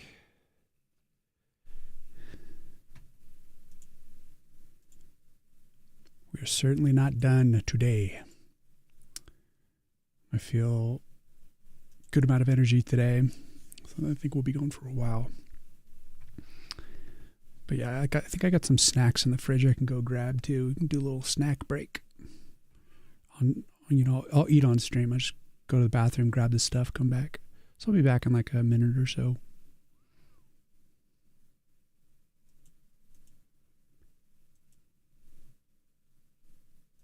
Whoops. That's the Spotify audio, not the mic.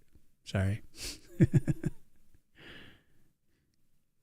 Sorry. All right, here we go.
I have returned. I'm going to eat some snacks and then get back to work.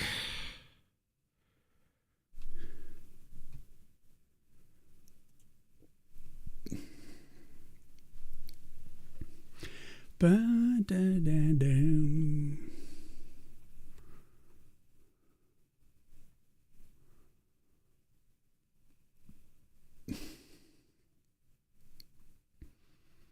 Mm-hmm.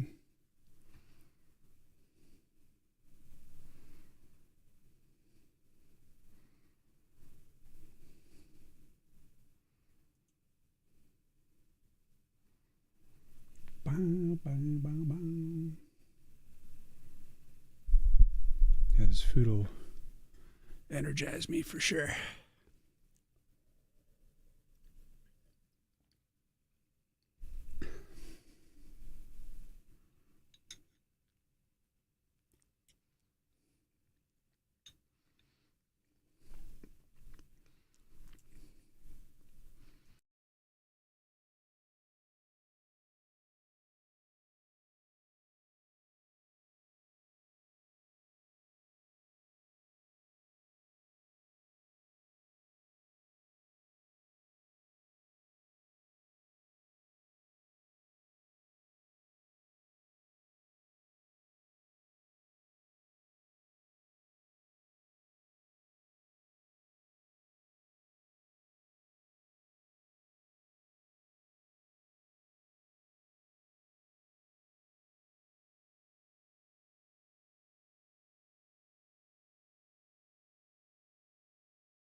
Okay. I have eaten a snack. So let's see. So I noted a few things I want to visit. And there's also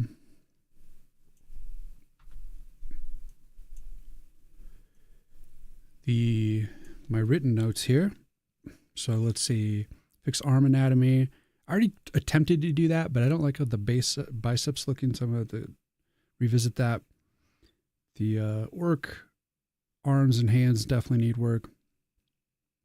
Let's see. Did we add the leather vest? Oh, we didn't add the leather vest underneath the breastplates. So like that needs to be added. That scared me. Hello. So we need to add that. Raise belt position. We did that. Orc pupils. Yep. We need to do that. What's going on, man? Go Saigon, what's going on? Thank you so much for the raid. Welcome in.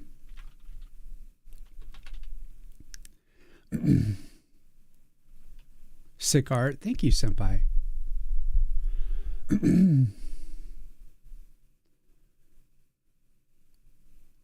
What do you get up to, my friend? Scalix, what's going on? Hello. So yeah, I'm making some splash art for a game I'm making in C++ and SDL. I'm not using a game engine, but I am doing all the pixel art for it and all the splash art, like all the actual drawings for it as well. Can show you guys what I have built for the game so far. Laktar Ogar. Is that showing up? So I'm making this little tower defense game, and the tree is your tower, and on the tree you can like add weapons, projectile stuff, all manners of magic, and you have to like earn money and upgrade stuff.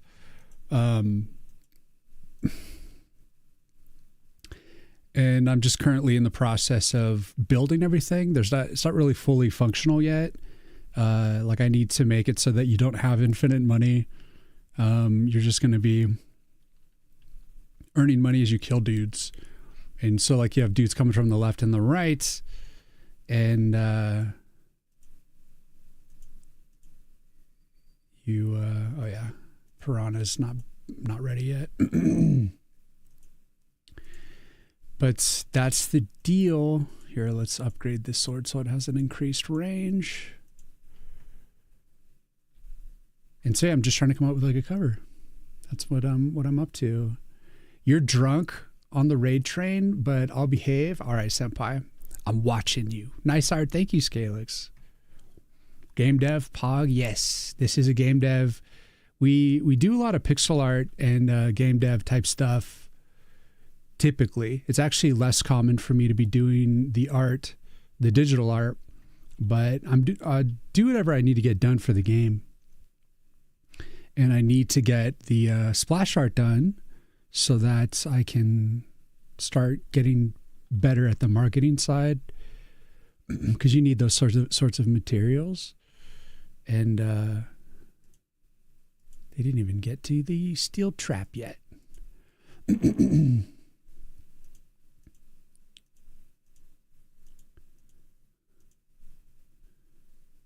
I actually just added the steel trap. I'm still kind of kinking it out.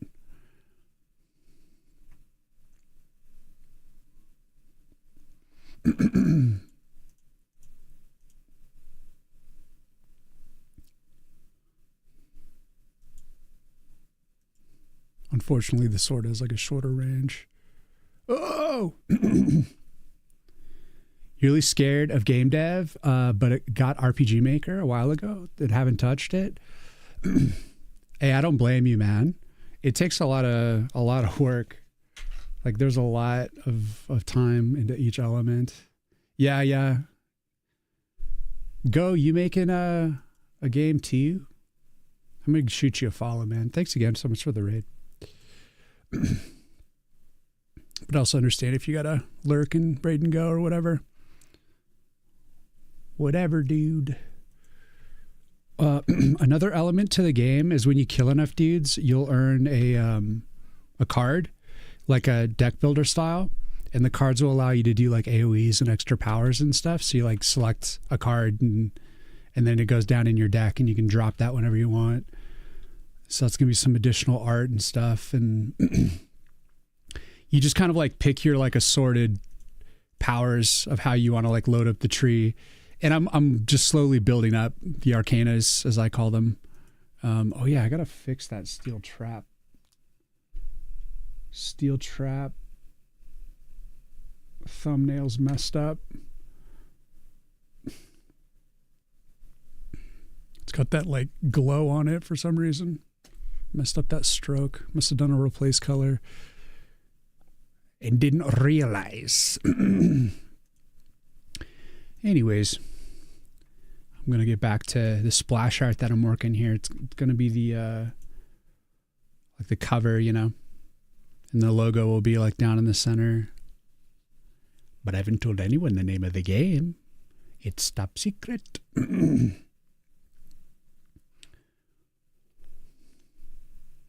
Slowly and not on stream. Excuse me, I just ate a bunch of snacks. So you're not streaming your game dev? I like only stream game dev Mondays, Wednesdays, and Fridays. But I'm always working on the game, even on my off days. So there's always like stuff that's happening. But right now I'm trying to work towards getting my Steam page live. You've written and drawn comics for yourself, want to make a game for. But most of what I draw is fanfic stuff. And my 10C I use in every game. That's awesome though. Oh yeah, I'm sure it's hard to tell like without the colors what's actually going on. I'm just trying to like refine the line work. This is kind of like a rough coloring of it, because this is all like just kind of sketched of like what I wanted to do to make changes. And this isn't even the final colors. It's just kind of temp. Because I'm still structuring the piece.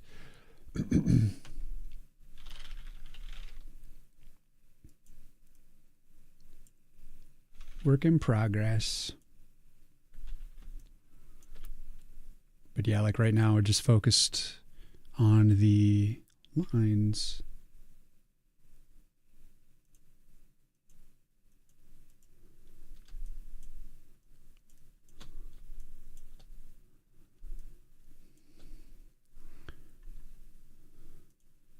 These are my notes. Things that I need to fix and get to slowly.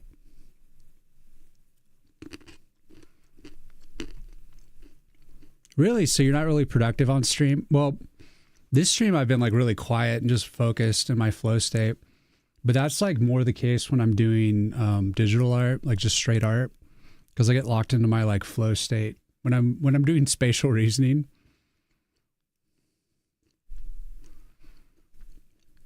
that's right. What is the name of the game? Or well, I won't tell anyone until I've secured the Steam page. I've already secured the domain name. And I'm just trying to get all the materials together so that I can start the Steam page. Because when you sign up for a Steam page, there's like 1,000 pages of stuff you need to like fill out. And I don't think I can submit it if I don't have like the majority of that stuff. That's what I think. So basically I have to like well, that's what I'm working on. It's just to get those like initial materials, which includes like the splash art. That's why we're working on this.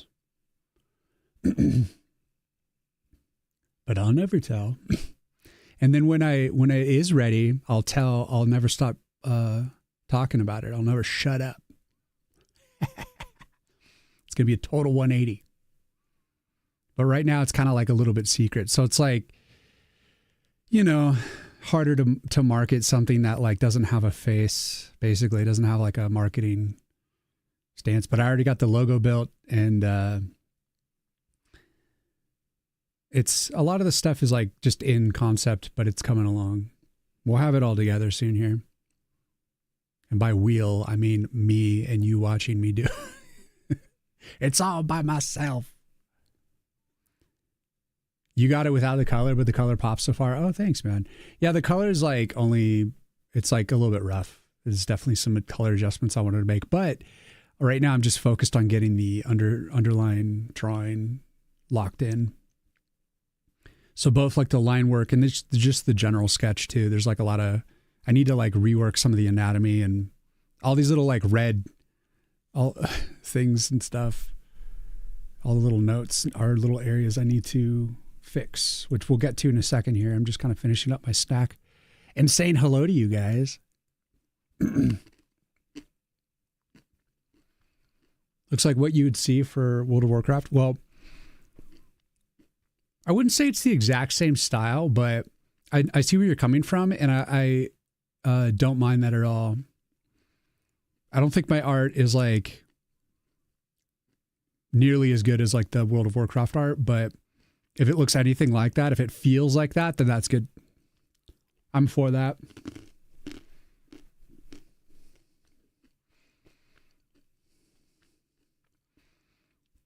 The game name is Yggdrasil Defense Force, aka YDF.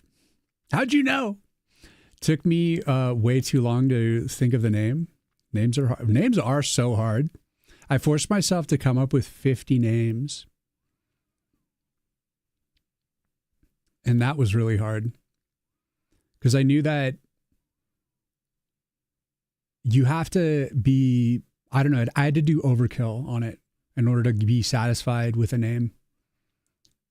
To pick the best of the 50 names, you know? Of course, some of the names were like joke names that I wouldn't actually use. Like Orc Jack. Like a lumberjack, but with orcs. It's just called Orc Jack. Literally makes no sense. At that point, I was just desperate to fill the 50, you know? I was like, fuck it. Orc Jack. I got some other crappy versions of the name too. But I won't tell the real name. The store's what got me. You don't play WoW, but you get Hello WoW vibes. Gangplank Galleon. Senpai, thank you for the follow.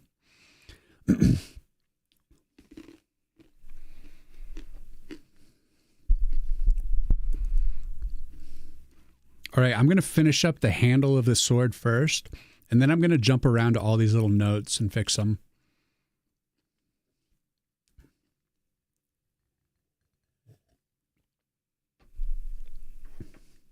I'll just be grabbing some almonds here and there.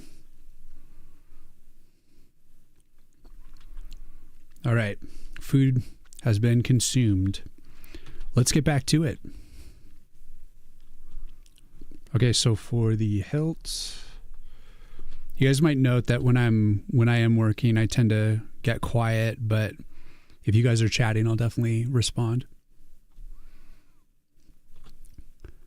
Your art is really hecking cool. I really appreciate that, man. Thank you. Appreciate the encouragement. Oh, shit. Added that to the wrong thing. What layer is this all on? All right. This one.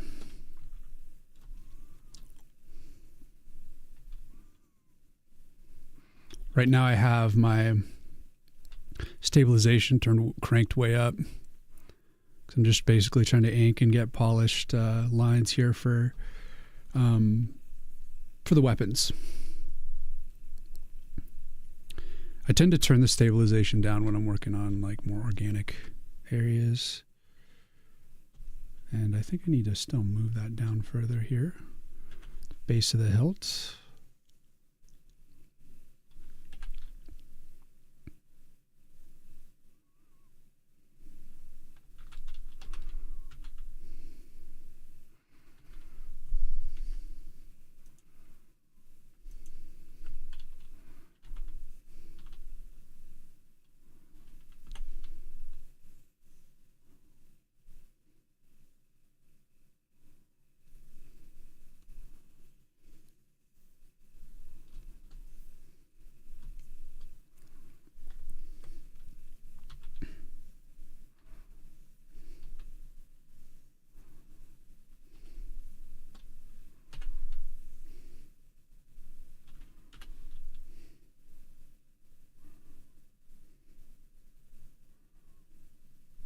Bam, bam, bam.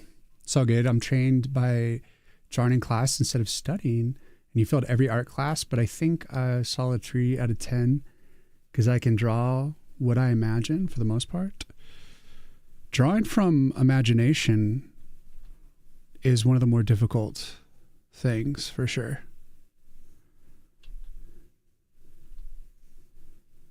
But I did draw this, the elf. I pretty much drew everything on this from imagination. The orc, I remember when I did it, it's been a while since I did draw that orc the first time, but I was using some references to get to capture the style of musculature and stuff. But I still kind of I referenced the style, but still made my own drawing. But then the wood elf I made completely from my imagination. So it kind of varies. Sometimes I'll use a little bit of reference to kind of capture a certain vibe that I'm not well versed in on my own. And then other times I will I'll have it going like this. Since I already kind of established the orc, the elf kind of came easier because I knew what I needed to do. Sconix FPS, thank you for the follow. Welcome in. But yeah, it is more rare for me to do digital art streams. I'm usually just doing pixel art on stream because there's a lot of sprites that I still need for the game. I was actually hoping that I'd get to that today too. We'll see. Because I don't think I'm going to do any coloring for this picture today. If I can get the lines down, that'll be a big win. And then if I have energy left, we can get back to cleaning up Piranhas, the piranha plant. I still need to finish the art for the 2nd and 3rd rank. 3rd rank has the idle and the melee attack animations complete, but it doesn't have the projectile. So we'd have to resize and clean that up.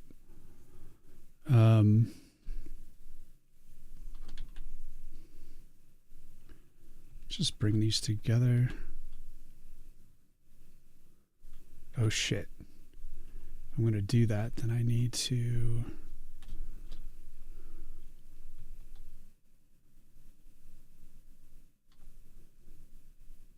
Oh no, we can get rid of that. That's fine. Okay. Just make that a little easier.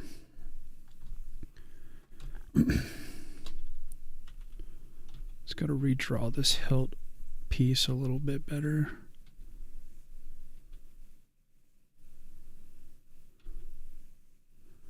It's a pretty minor detail though, so it doesn't have to be super intense.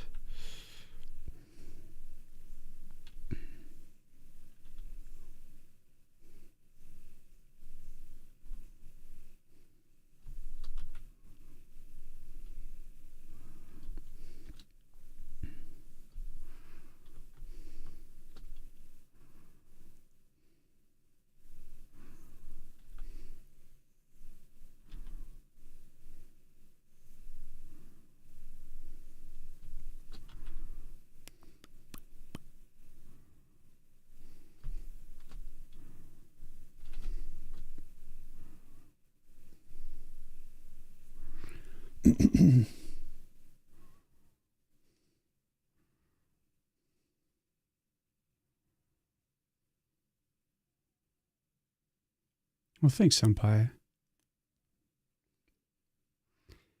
This looks like a Chad help her cat out of the tree.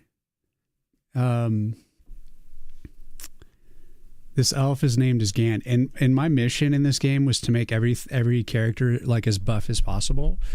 I'm thinking Arnold Schwarzenegger, 80s action movie buff. Everyone's just obnoxiously buff. Just to have a little more fun with it, make it a little more comic book.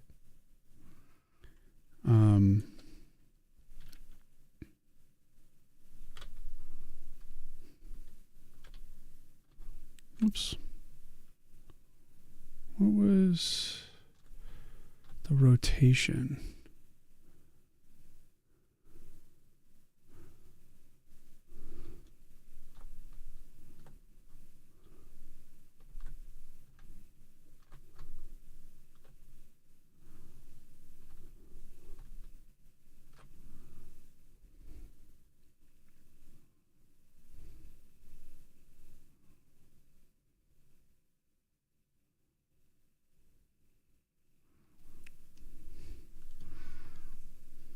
There it is. Shift and space bar. Okay.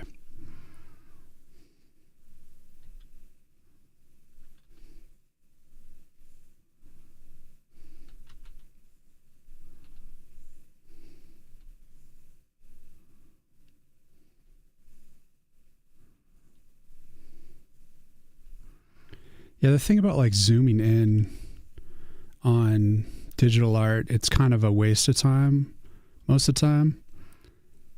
Because people don't really, you don't have to make your art like that clean for it to just be effective. So sometimes it's a waste of time to get like this close.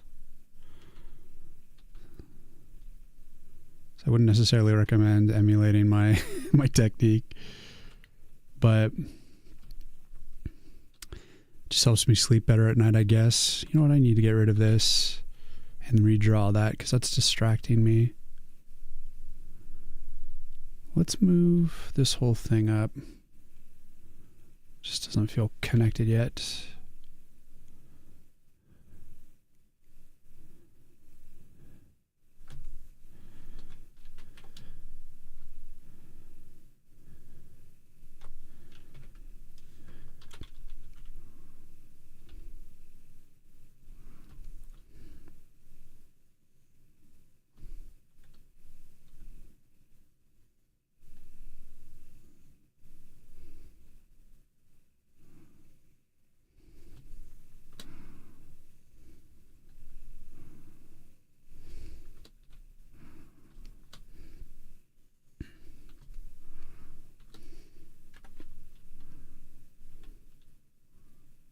What was it, V? Do a little liquefy here and clean it up.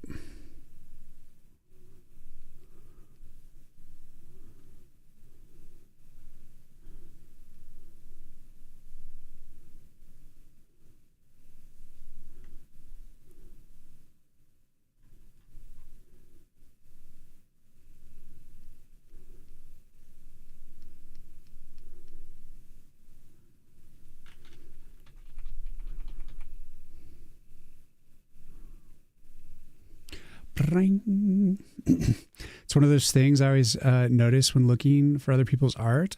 After working on my own, is the small details are kind of irrelevant, and it looks like while squinting, it looks good in general. Yeah, it's so true though. I mean, this is a little different in that it's a splash page. You know, it's meant to be like a cover. So like, I think naturally it's okay, I think, to go a little overboard with it. But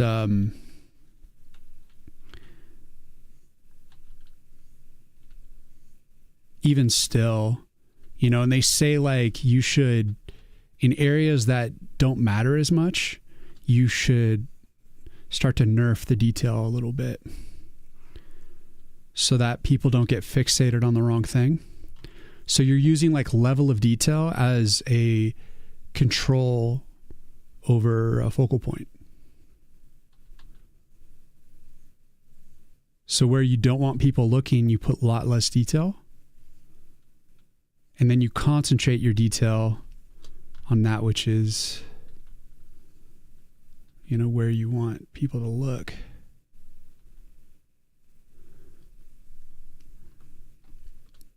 That's why I'm saying this hilt, this like base of the hilt is not super important.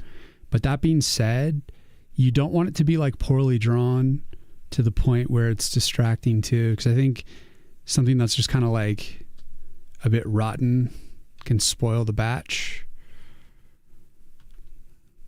So I want to just make sure that it's like good enough to kind of fade into the background So it'd be one of those things that like people don't really notice. So I'm like, whatever.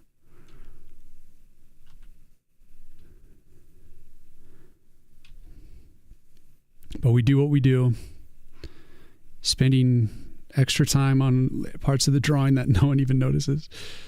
The worst part about zooming in too is like there could be details you're working on for hours, and then you like don't even realize that once you zoom out, it's like barely noticeable.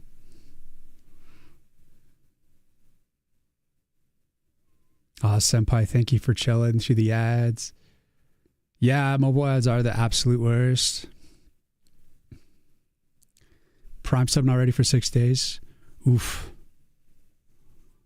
I feel that. Yeah, I hate the app for that.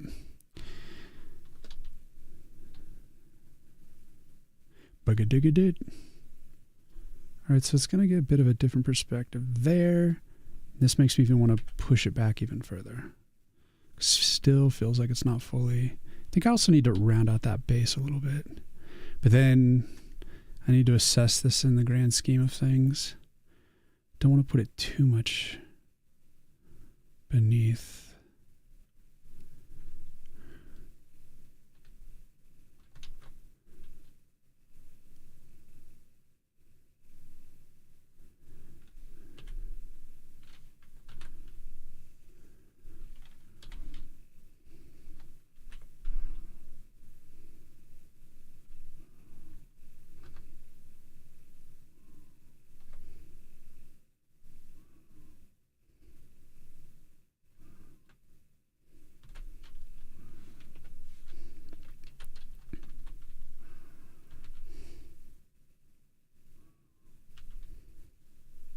I think it's auto-saving. You done? Nope. And you're back. Welcome back. Thank you for hanging. Auto-saving. Finish auto-saving. Don't crash. Save everything. Oof. This file's getting big. It's getting big. I'm currently drawing this at 600 DPI, so that I can scale it up if I want, make it a big poster.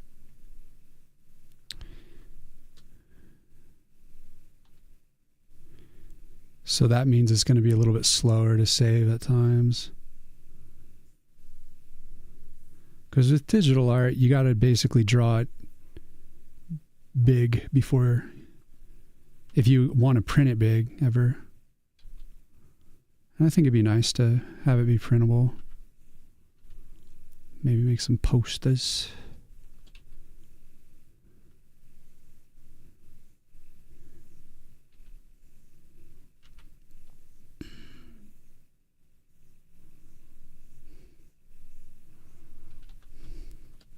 Yeah, but instead of making like the canvas super huge, I just made it like, I think I made it like 8x10 or something, but 600 DPI.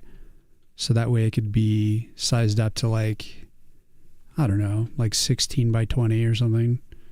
I don't even think people want posters that big anymore. Still good to have the option though.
All right. Probably leave it there. Let's work on some of these other details. I guess we'll focus on Gantt for a little bit longer. I tend to just jump back and forth. This detail, I'm gonna cool that detail down. There's already enough detail happening in that little area, so I don't want to crowd it with too much stuff. All right, so that note is dealt with. Done. Next.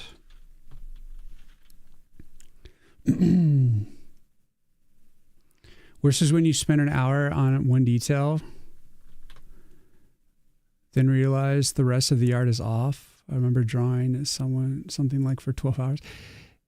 What's up, Task? So yeah, like basically that's why zooming in is not super wise. The only time I'll zoom in is once I have like the drawing on whole is balanced. But if you need to just do a drawing overall, you should be like fully pulled back. It's like when you're in a sketch pad and, you know, say the sketch pad is like a foot away from your face or 2 feet from your face, whatever. It stays there and you're just constantly able to look at the full picture. But in digital art, it's like you can look at the full picture, but then you're like getting in and you're just like, look at this little like area, and you're just like obsessed with like a minor detail, and you completely lose track of what you're actually doing. Like, so yeah. I've done that many times, senpai. We channel music is based. Hell yeah. Poster of it would be sick. Yeah. I just want the option. And that's the whole point, is like, I hope that it's interesting enough to be like a poster. 'Cause that's the whole point. It's meant to be like the face of the game. Come on. So it's got to have that look. Thank you, Task, for the follow. All right, let's finish this note. I just wanted to sharpen these lines, get these edges a little better.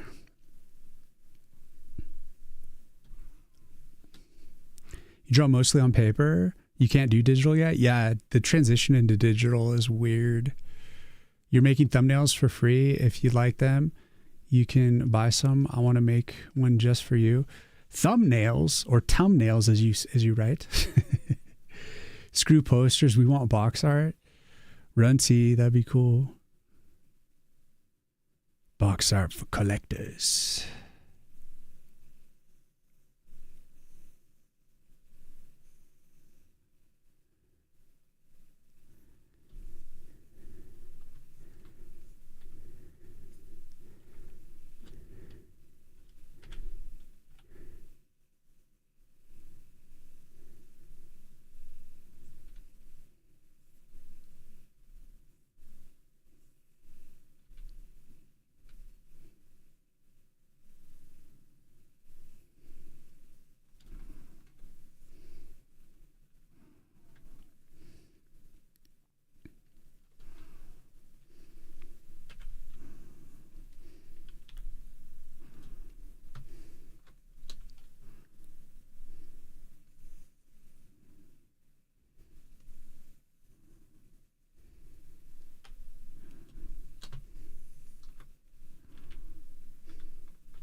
Ha.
I believe we're both old enough to remember when games came in sweet boxes and they have a very distinctive smell and printer ink and cardboard. Oh, hell yeah.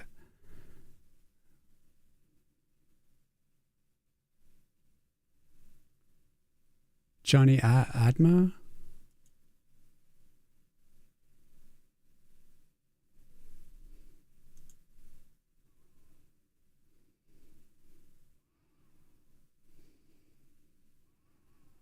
Super Guitar Bros.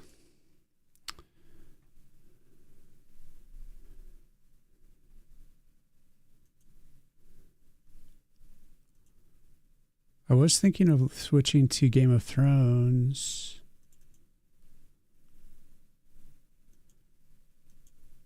You're an asshole, you're an asshole, you're an asshole. That's what the whole show is about. People being assholes. Asshole, you're an asshole, you're an asshole. Wiener, etc.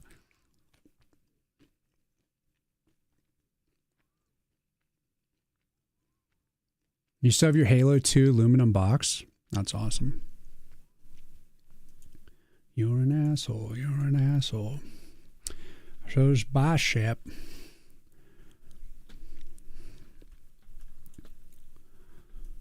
I need to reference a bicep for this.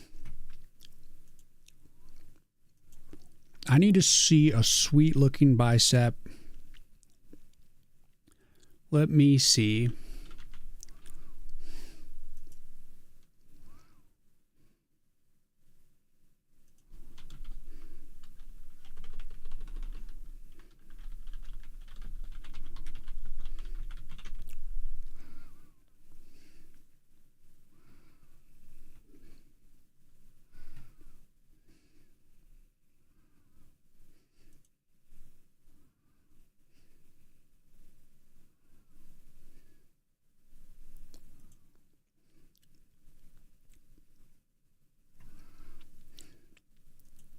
You're an asshole, you're an asshole. You hated Game of Thrones? Same with Breaking Bad? Well, the music's pretty good.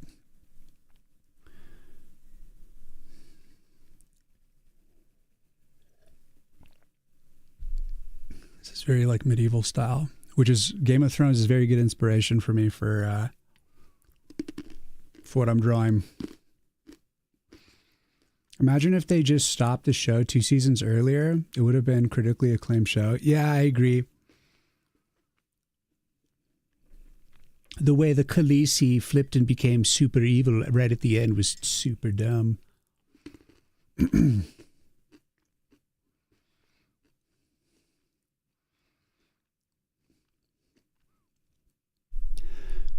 I'm thinking of like just skipping the end.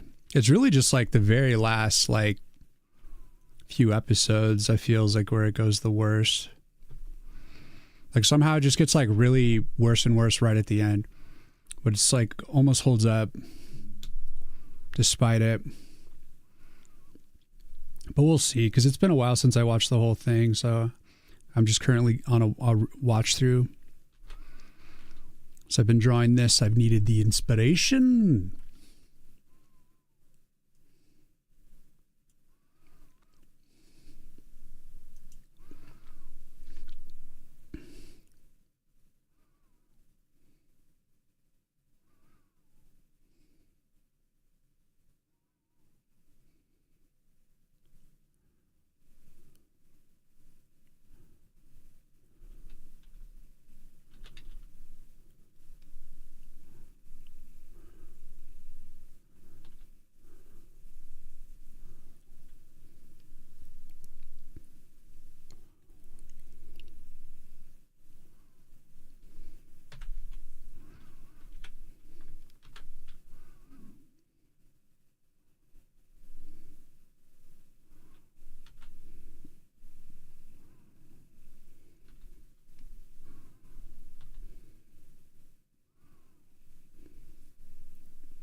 It was clear when they ran out of book.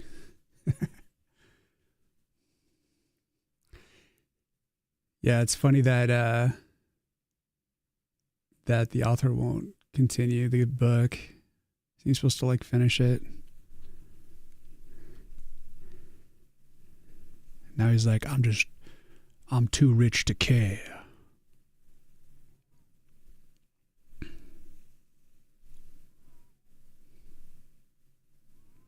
Maybe. I don't know what his deal is.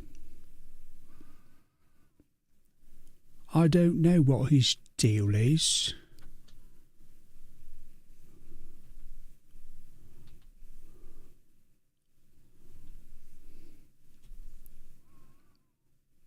Right now I have a Google image of like some dude holding a sword, and I'm trying to like get the bicep anatomy looking better.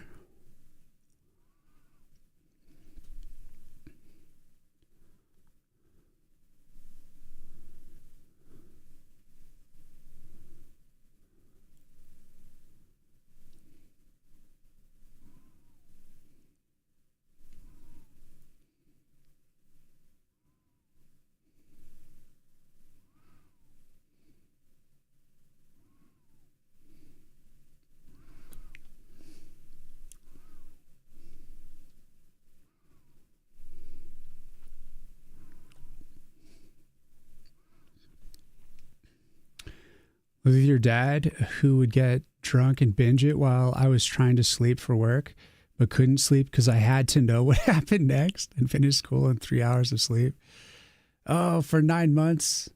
No wonder you're scarred for life.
Dun, dun, dun, dun, dun.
Yep. That's a massive bicep.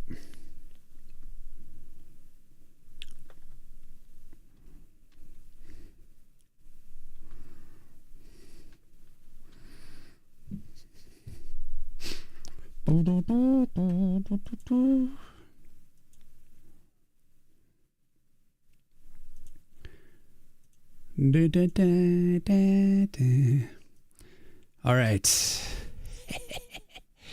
Yeah. So off topic, you actually bought a book lately? Oh my goodness, what's a book? Like reading something that wasn't manga? And bought the Don Quixote story. Oh, really? It is classic literature.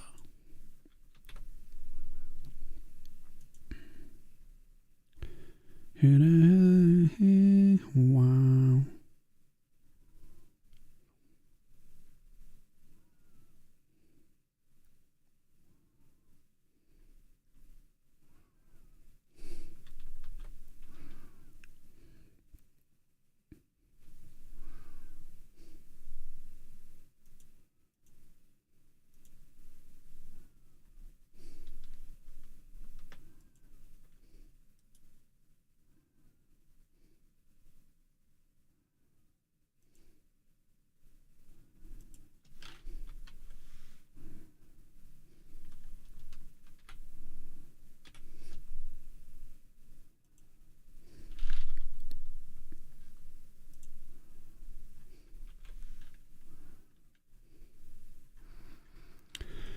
I'm still making my way through Xanth.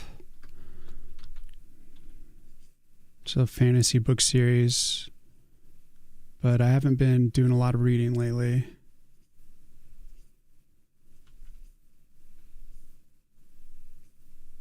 Because I've been arting.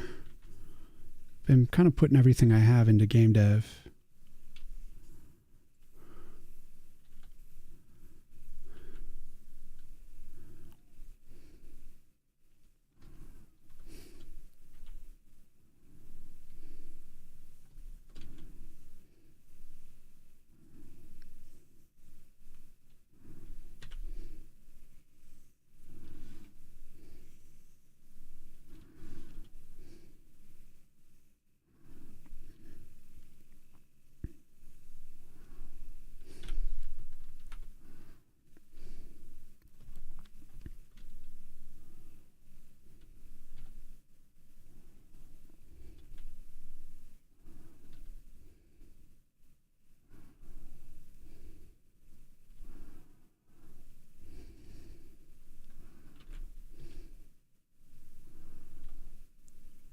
But honestly, reading the Xanth series would probably only help.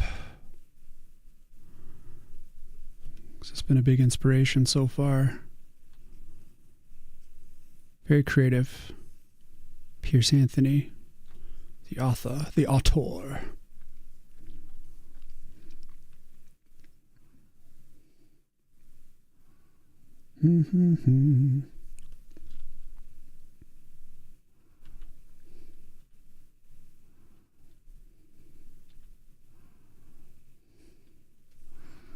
Let's crank that stabilization. Gonna work on some gear here.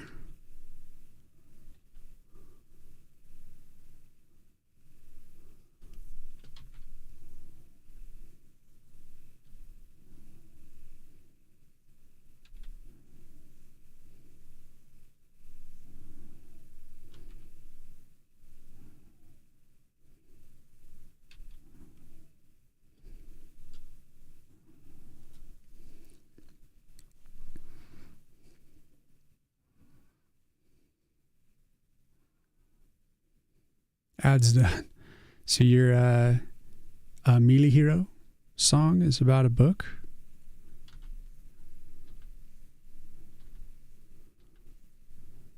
Sounds cool.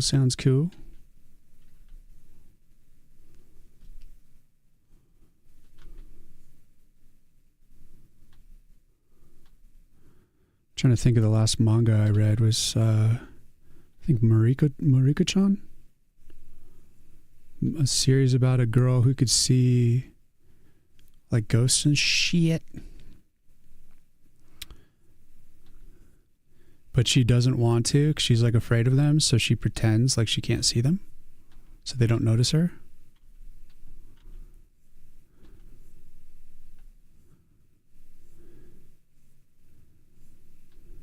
It's a really good book.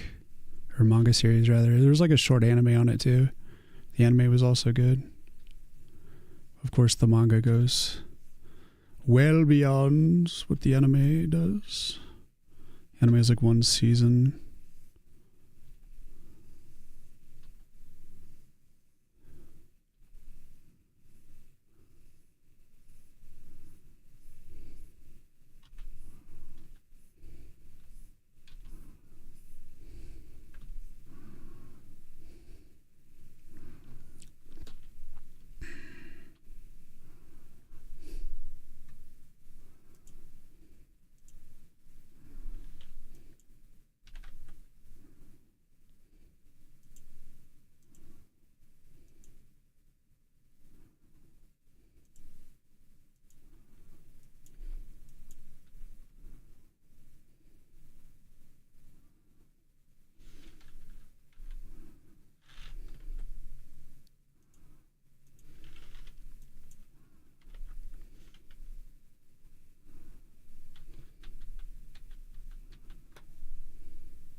Tragedy fantasy stories. Most sold book of all time. That isn't a religious or political distributed text, of course. One fun part about the Khaleesi evil arc was all the parents who named their kids Khaleesi.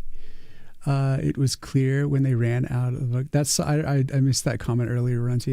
That's so funny. People were like, "I'm going to name my after the kind-hearted Khaleesi."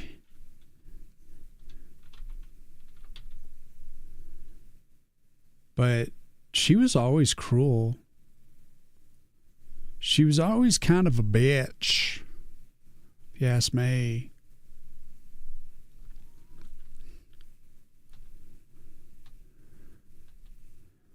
Like, I'm on season 2 right now, and she just got her dragons, and she's just starting to set like slaves free. But she's totally like doing some very questionable shit already. So it's like the proof is in the pudding. But it's still no excuse to like write her horribly, you know? To like pretend like she's going to be this all like a kind-hearted whatever, you know? And then suddenly flip her into something evil. They should have just let it be like a slow descent.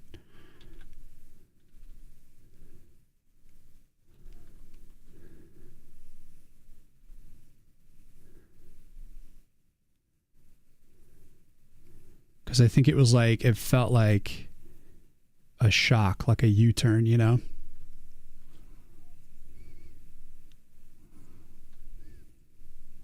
When it was in the final seasons.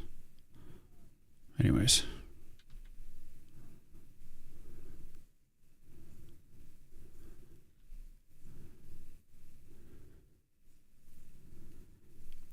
But I remember feeling that way the first time I watched through. I was like, yeah, Khaleesi's like super kind.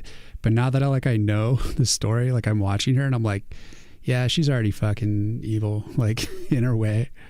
She's getting there, you know? I don't know.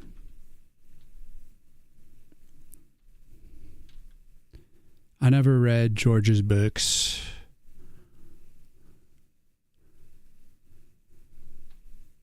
Which honestly, it sounds like I shouldn't because he hasn't finished them. So it seems like you'd just be permanently stuck on a cliffhanger.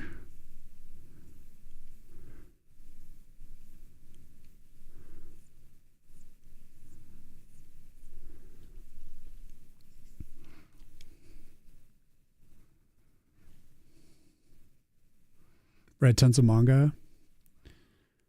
Lately, just into games with good stories. Nice. Final Fantasy 14.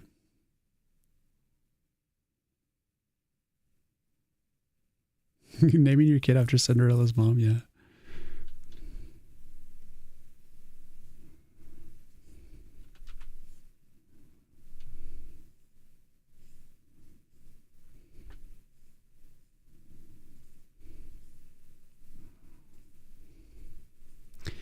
I watched Game of Thrones long after it was popular. Like, I wasn't caught up in the hype while it was going down. When everyone was like anticipating everything and super obsessed with it, I was ignoring it. I was just working and focused on other things. So when I ended up watching it, I just was able to binge it and no one was talking about it anymore. And it was like easier to just enjoy it. But if I was watching it like week to week, it would have like, my expectations would have shot way higher. It's different when you're just kind of like plowing through it, you know, binging it. It like hits better, you know, because you're not waiting for anything.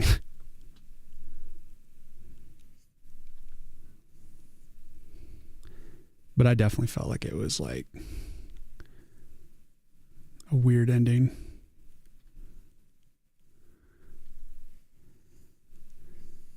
I think one of my favorite scenes of all time is when Jaime Lannister gets his hand cut off. That's the best. First time I saw that, I was like, oh, shit. Worse than death for the greatest swordsman alive.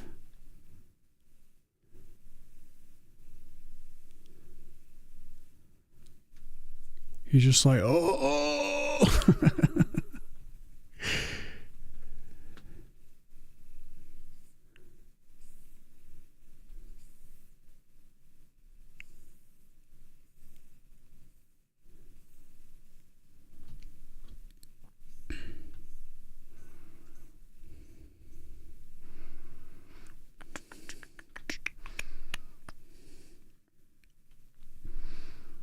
All right, get some rest, my friend. Senpai, thanks for hanging out. Hope you able to rest well. What is that? The pants layer or the sword?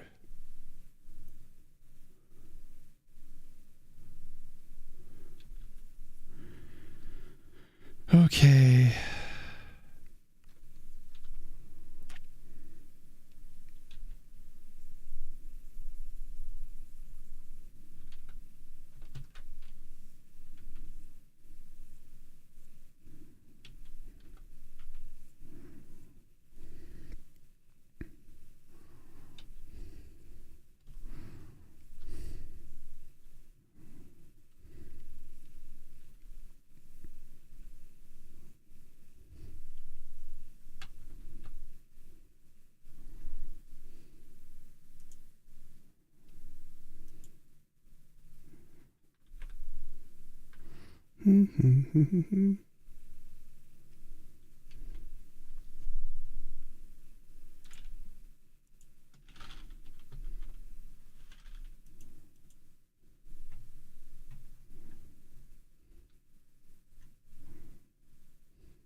Okay.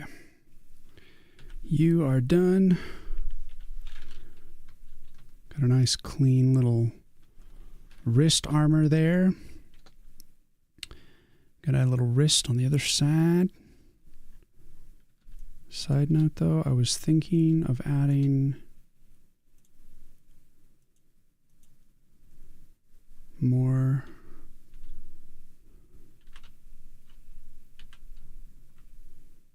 shit.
You know what?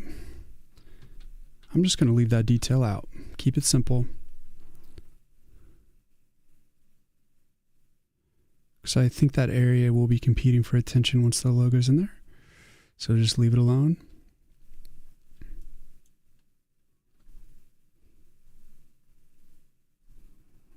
I'm going to want to raise that line up on the pack.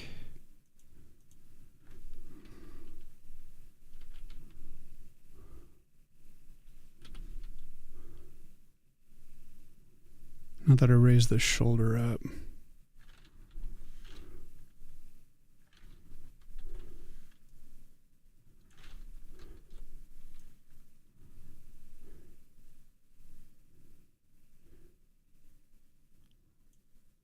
What's up, Profits? Welcome in.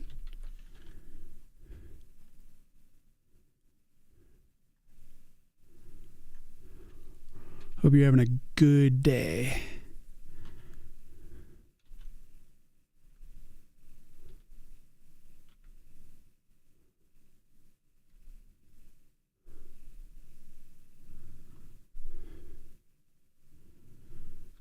I'll leave that out. Fuck it.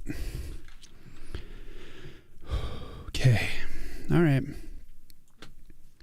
I think he's pretty much done for what I'm going to do now. I mean, I could fix up some of these circles.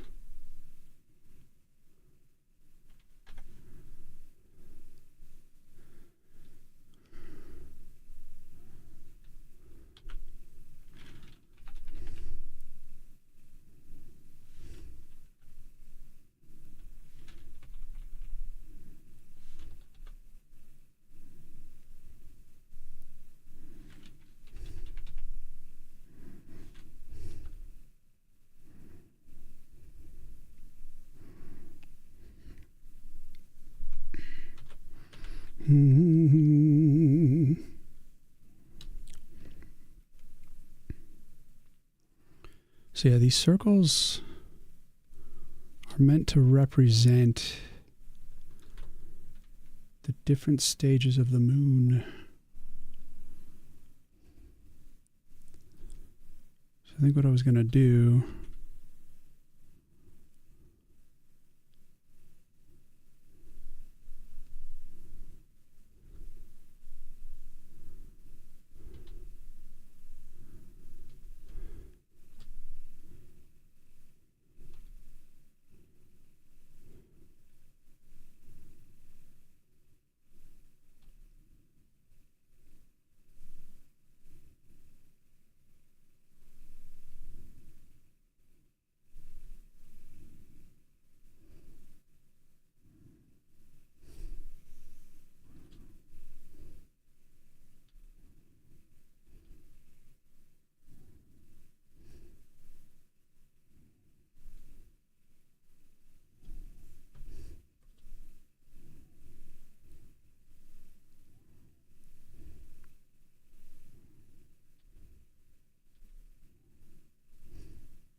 Wait, that's more of an eclipse. Let me look at the stage of the moon.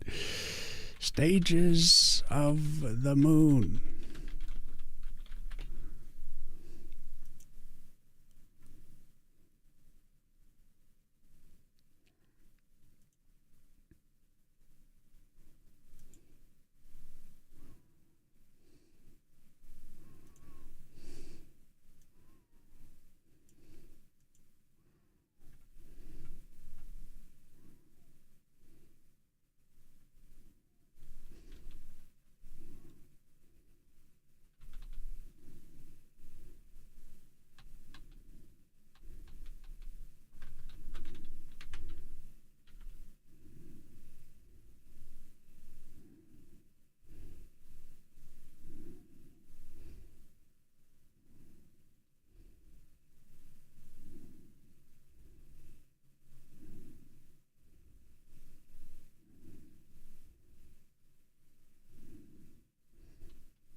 Okay. Save, save, save. Now, pretty much is everything for the notes that I had for Gantt. I think I'm going to switch over. Switch over to the orc. We got to fix his arms and his hands. Add some pupils. Maybe fix his leg a little bit. Not a ton of stuff. But the fixing the hands is going to be a pain in the ass.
Okay, let's experiment. So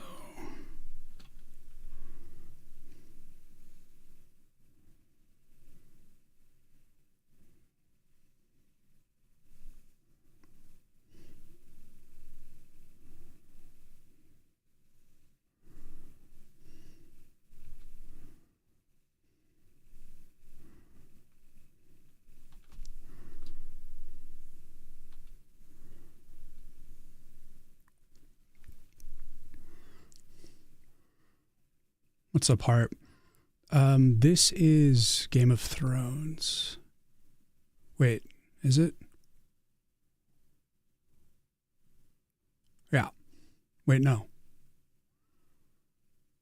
Yeah. Wait, maybe it's not. Hold on. Yeah, it's the Night King for Game of Thrones.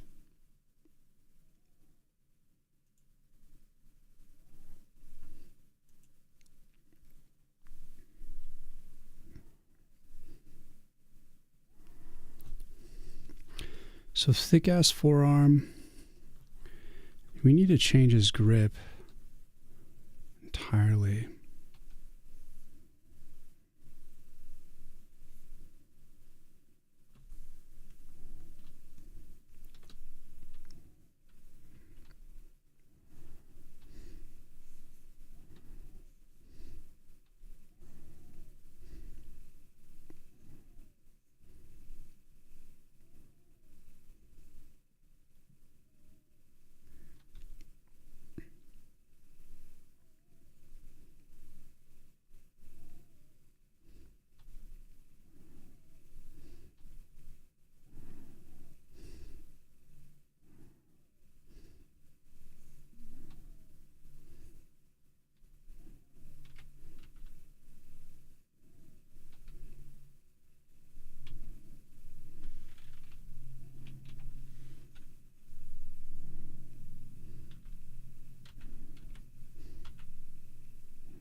Something like that, maybe.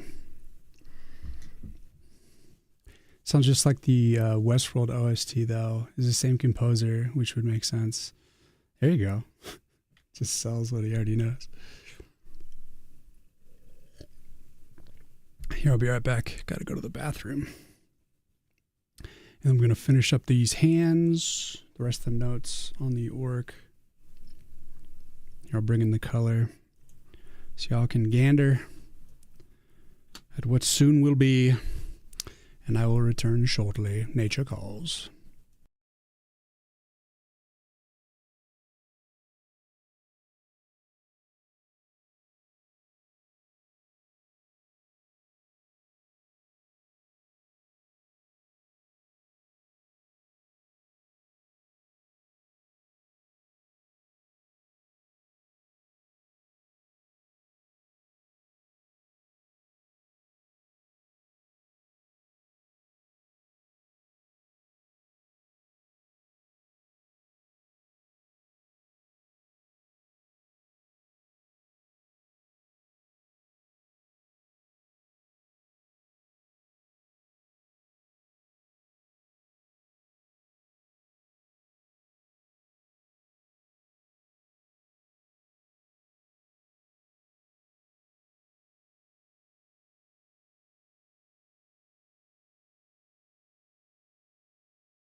I have returned.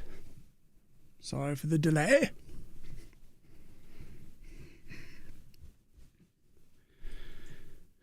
Now we must cap.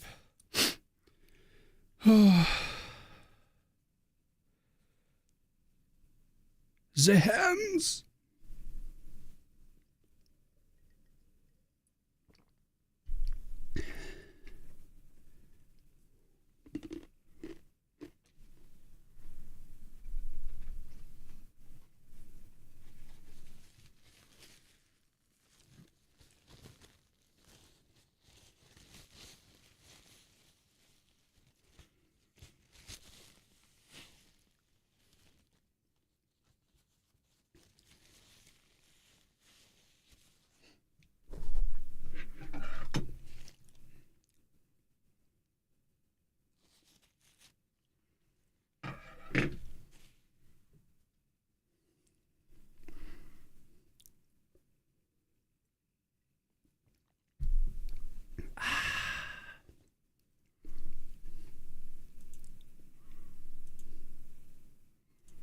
I think I'm finally out of coffee.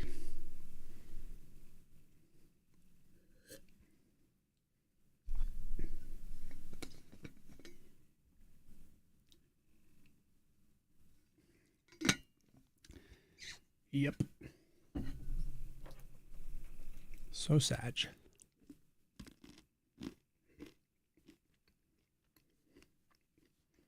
All right, back to work.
What's up, Coden?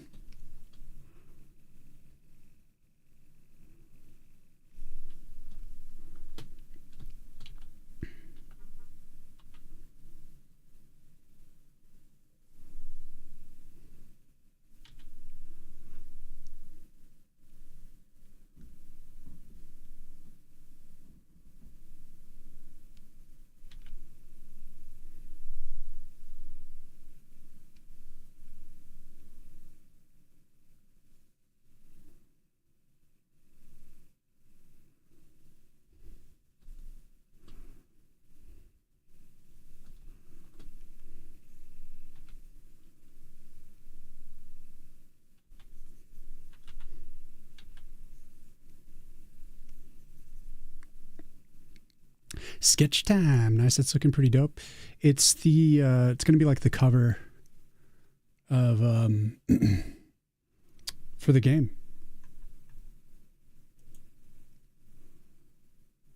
It's gonna be pretty sweet.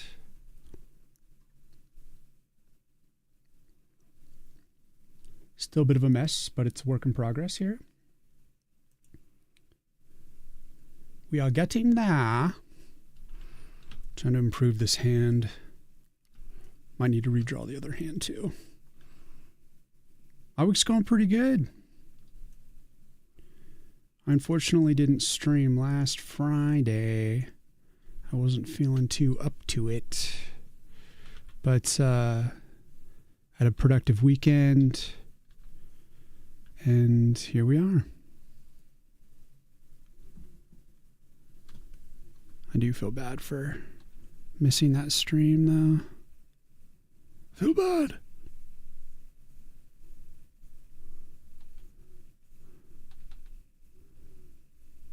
But when I'm feeling like, you know, art block or burnt out in any way, I just kick back and basically just drop to a lower gear and keep moving forward, but am willing to drop the pressure wherever I need to not tax myself too much. Give space so that I can recover. So that's what happened on Friday. And it's exactly what I needed. Because then I was able to bust out the initial sketch for the new Gantt here, the sword wielding mode. And I was just like, damn. Like I have the original sketch right here on my sketch pad. I'm like stoked that I don't know. It was like the weird state that I was in, like was very creatively rewarding. So it's hard to put into words. Really watching the process, since this is far from what my skills allow. Give it enough time, enough love, enough attention. You can do anything. You've been doing some drawing most days, not all days, but most, like 10 minutes at least. Yeah, that's the way to do it. Get yourself familiar. Get the right drawing routine. They say if you're trying to like do human anatomy, you should do at least like 12 hours a week.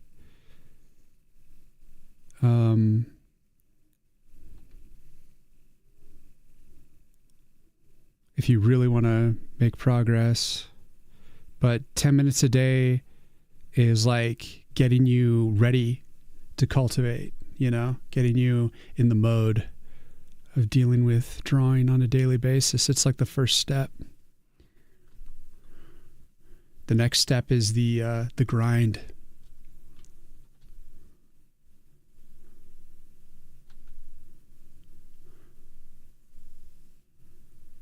You want to level up? You got to grind.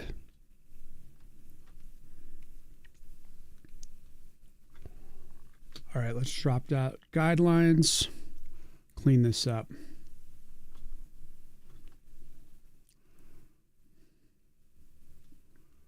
At least that feels like a better perspective. And that other hand I can do better.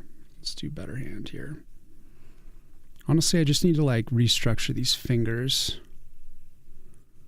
The fist shape I think is relatively okay.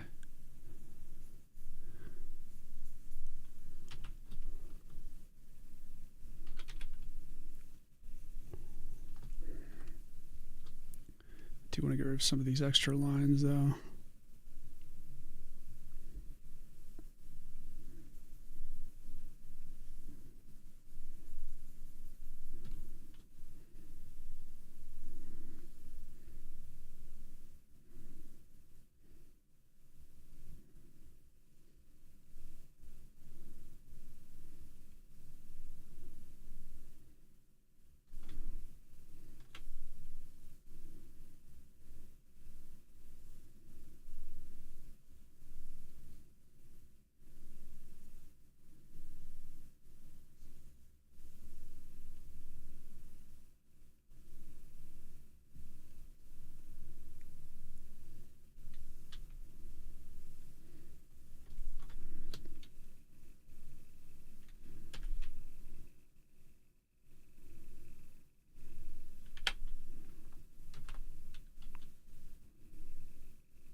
So far you're doing spheres and 3D shapes, and then try some basic shading. Nice, nice. But simple stuff like drawing a random 2D shape and then extruding it. That's good, man. Get some YouTube videos. Yeah. Oh, we're on ads. Great. Great. As soon as I start reading chat, we're on ads. What? What the fuck?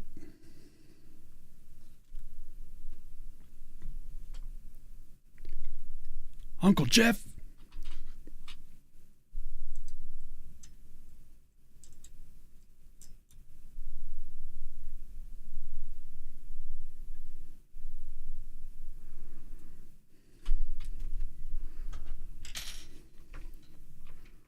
You're still here. I have to pay to win. Well, your approach is good. Start with the basics. Enhance. Wasn't there like a YouTube channel called like Box a Day?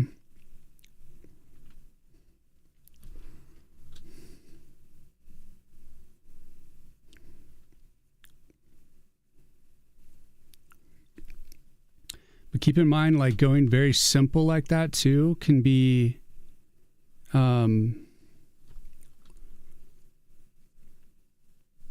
it could be hard to like note your progress as well. So don't be afraid to like try to copy art that you like.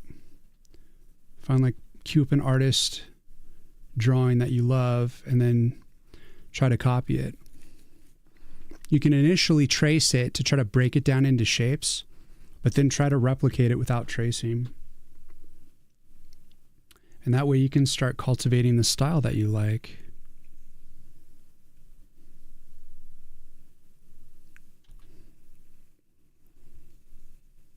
And I think like doing circles, spheres, extruding objects, those are all like excellent exercises generally. And I think a lot of even professional artists will do that sort of stuff as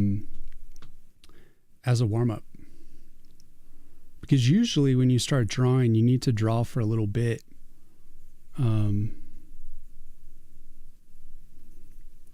Before it all comes together.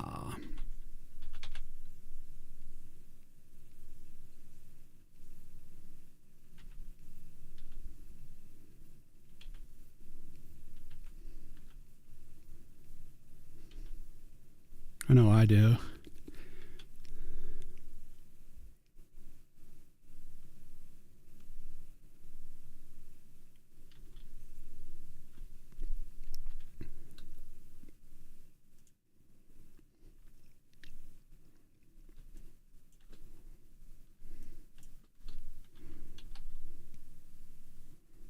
All right, let's clean up this hand. This other hand.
Makes sense. I know a guy from neuroscience that told me that the idea of gradually ramping up difficulty of something is not entirely true.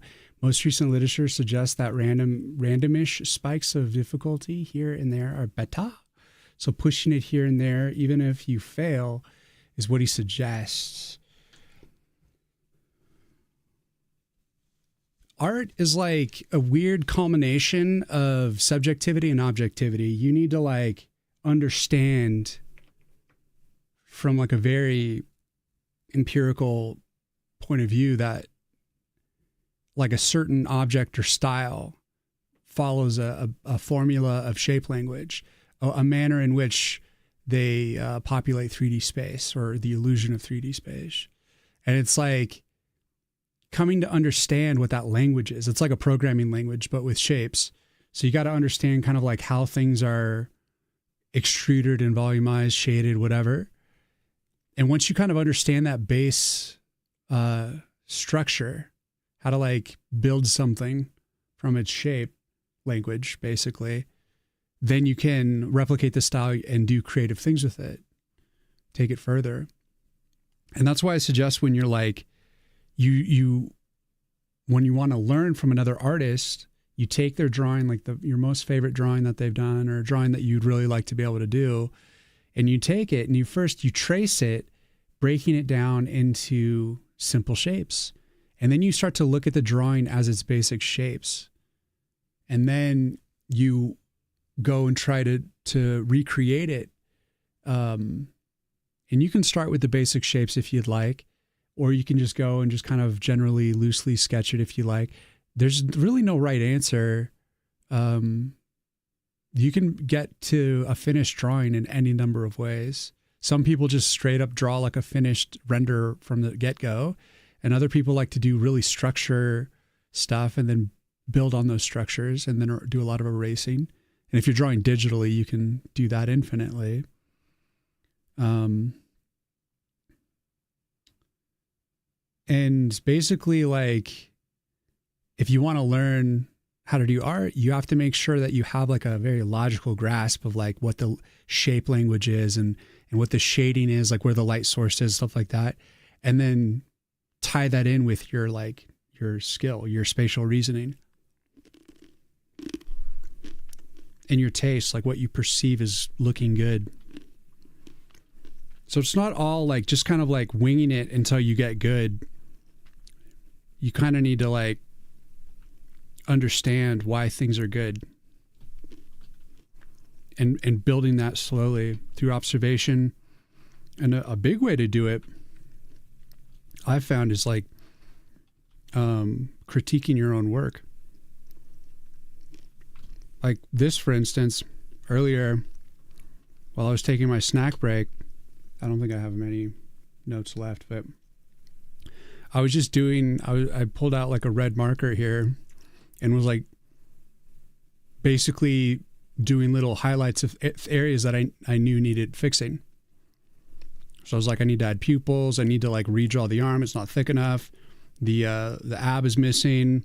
The hands are like wrong perspective. I need to redraw those. And then now here I am like making the corrections. So it's like a stepping stone of like getting to a good drawing through like draw and then step back, critique, come back, draw more, step back, critique. And pretend like you're not critiquing yourself. Pretend like you're critiquing like someone else, you know? Take the ego out of it.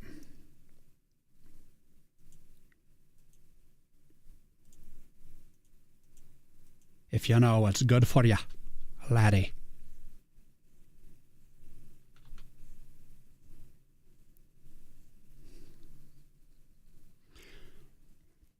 Copy sounds like a good one, yes. Oddly, I feel like that way to do is very similar to how it works with code in my mind. Yeah. Like there's a very logical approach you can take to it.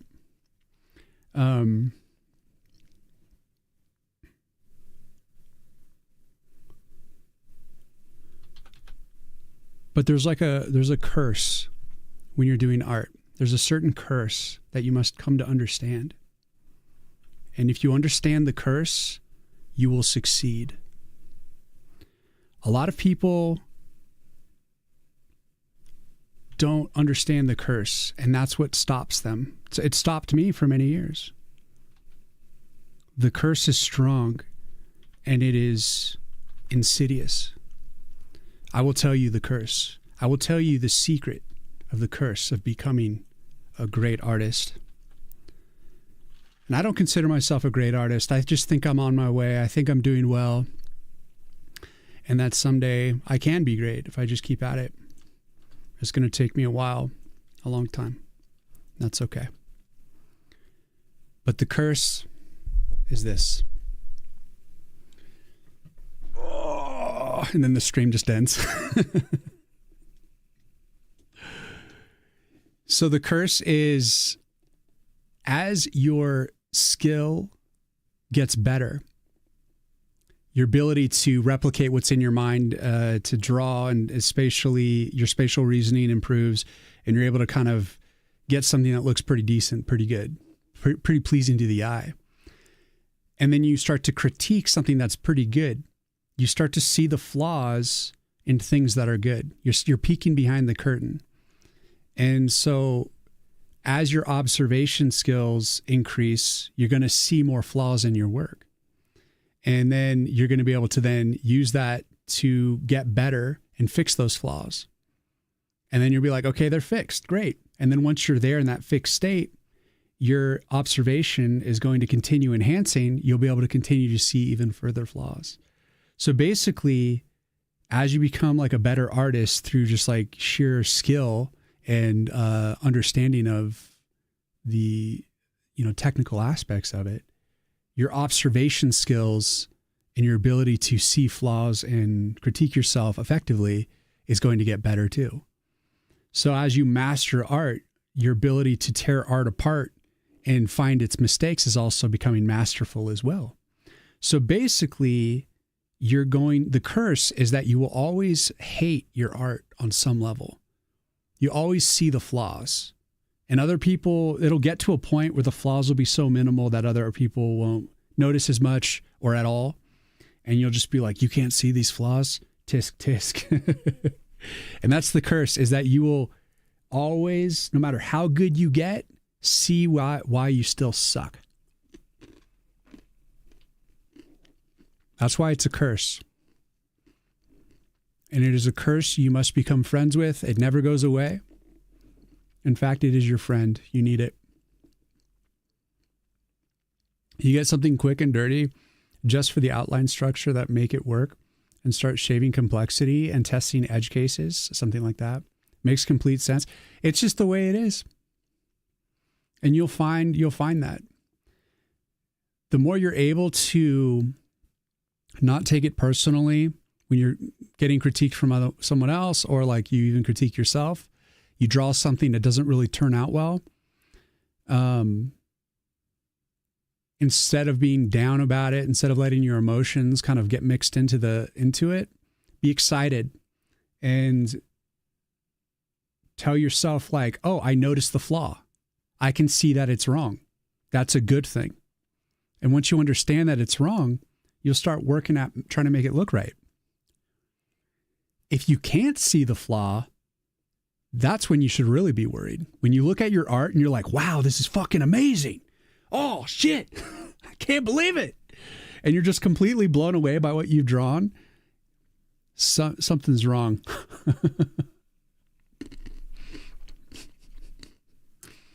Something's not right. But that being said, along with your ability to critique yourself and see what's wrong and flawed about your art, you should be able to pat yourself on the back and celebrate what you got done that's like pretty damn good. Like really, you just want to get it to be like a stage that's good enough. And hopefully you've raised your bar high enough that like your good enough is pretty damn good. And understand you'll never get it perfectly.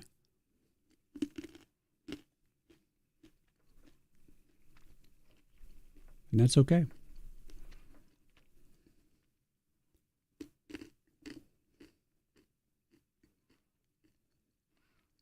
Like some of my favorite artists out there, I was like worshiping them when I was like young, and their art was like still just in process, you know, wasn't quite evolved to what it became later on. And I would like worship this art that was like bad. But there was still like a stylistic, like there was a voice inside that art that I liked a lot. That was like, as the artist got better and better, that same voice just like went along with it. And so you got to see them like increase their skill, but their like design sense, what they thought was cool, what like how they expressed their gestures and stuff like that, like didn't change. It just got like a little bit better. Everything started like the anatomy made more sense and the details were like more refined formulas, you know, and I don't know. So like what you think is kind of bad, people who are like feeling the pressure to make good art or make the art good, they're just there to enjoy the art. They just take it in. People don't necessarily like walk around critiquing other people's artwork as much as they critique their own. I don't know. That's my limited understanding of it all. It's one of those things I had to come to make peace with, to get over my imposter syndrome and just be like, fuck it. We ball. Just going to do our best. Try to get good. Stack the failures. Get that XP.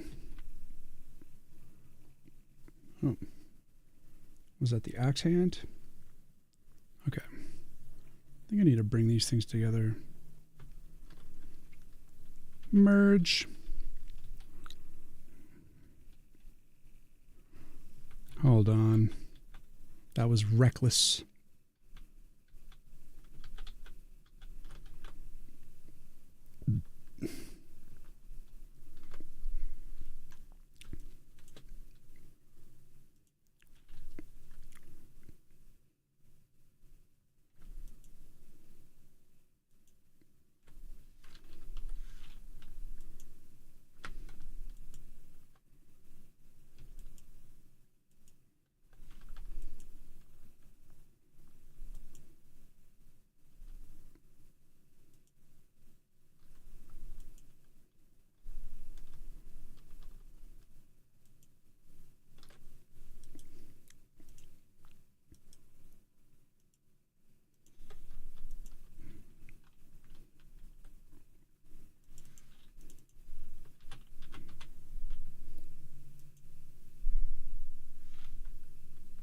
Um,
Yeah, comparison with anyone other than yourself is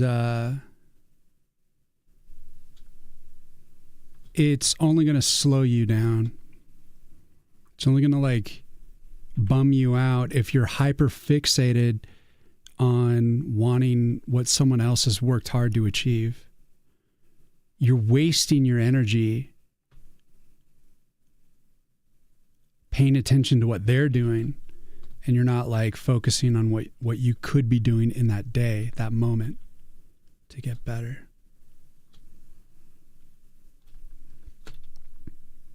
Comparing yourself to yourself from something you've achieved like a few months ago is very smart. That's the way you should do it.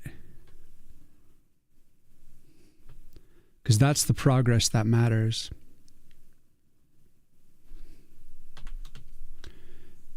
And understand that what you offer is unique to you.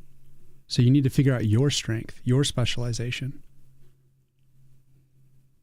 Come on.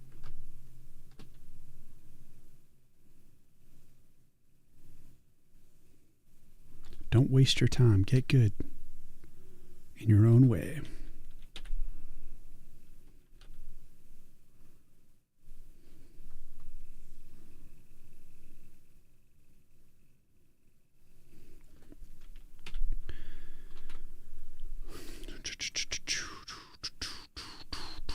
Check it out. Thank you for the follow. Chiquito. And rationally speaking, it's a dumb comparison because those devs have been at it for so long. Yeah. That's the biggest thing. You want to get good? Put in time. You got to grind. You got to level up. And like some of my favorite artists, when you look at like the work that they did when they're super young, getting started, they were shit. They were dog shit.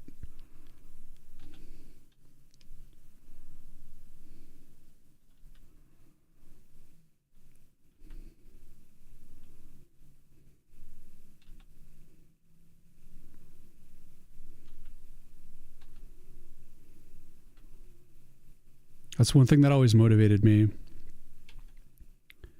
Just like looking at the really early work of like accomplished artists, seeing how they were kind of bad and then they got enough help, enough guidance, had enough practice, and became gods. But they wouldn't see it that way. They would only it would be the curse, you know? Like you're comparing yourself to like these other devs and they're comparing themselves to other people that are even better than they are. Like everyone is cursed to think like, oh, I wish I could be that. That curse never goes away. Make friends with it and do your best. The curse manifests in very strange ways. It is the path of the artist. It's what drives so many people for quick solutions to things instead of putting in the time.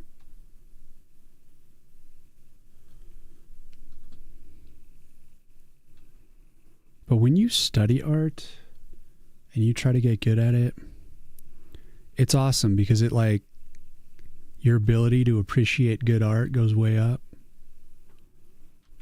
And so art in general becomes this rich part of your life.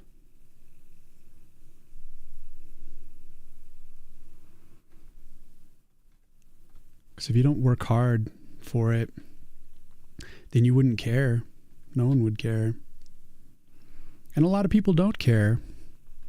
They're like, fuck the artist, but they don't understand that like without the art, there would be no shows, there would be no movies, no music, no nothing. And it's like what we're all doing with our time is we would have no content. Our lives would be misery without it. It's true.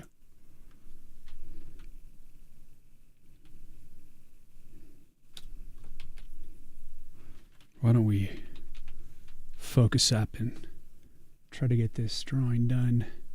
I think we just need to add some pupils.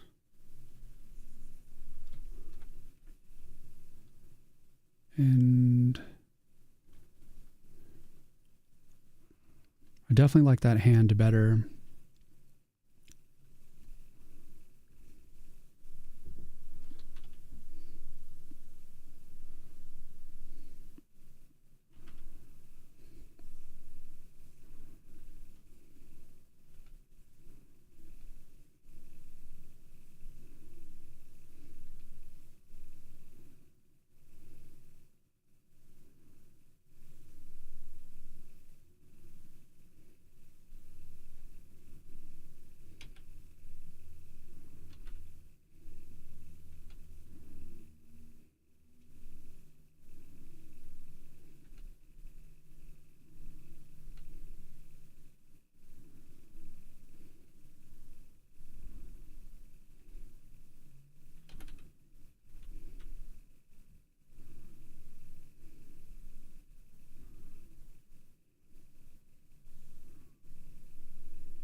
The thing I don't like about putting the eyeballs in the orc is it like humanizes the orc too much. It makes you want to be his friend. So I think I need to... I was considering giving him more of a snarl.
Oh my.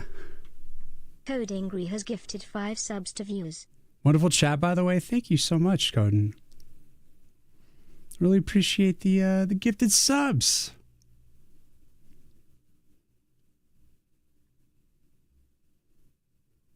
That's so awesome. Thank you. That's very generous.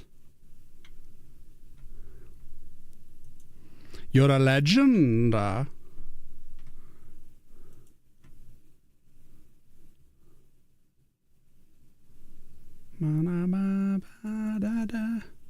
Fire.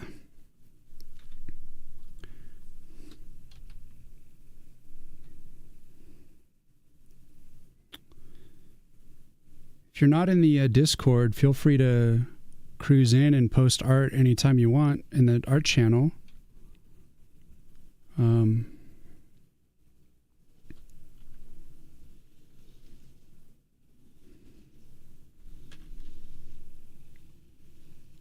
Unless you're already doing that. Not always like...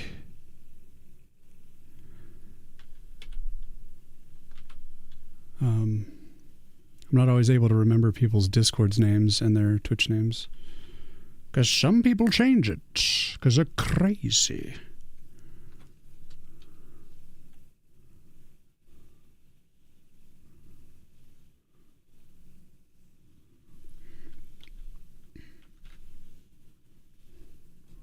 Yeah, you're welcome in. If you join, I'll make sure and give you a tree roll so that you can see that channel, because it's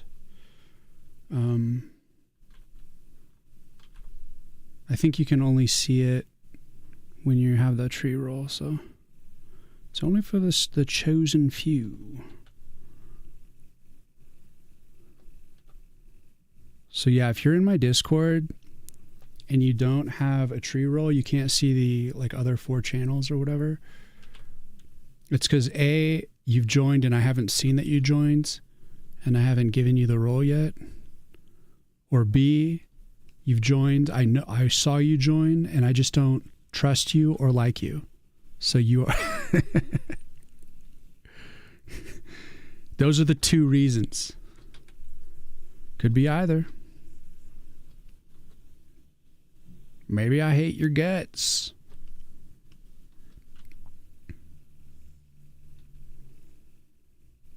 No, sometimes I just don't trust individuals. I'm not sure who they are.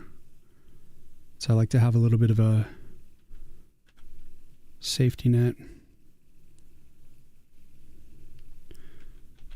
You know, helps me kind of moderate. I don't mean defense. Maybe a little.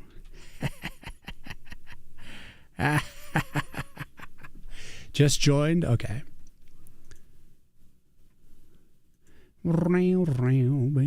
See, you have a different name. Oh, you changed it.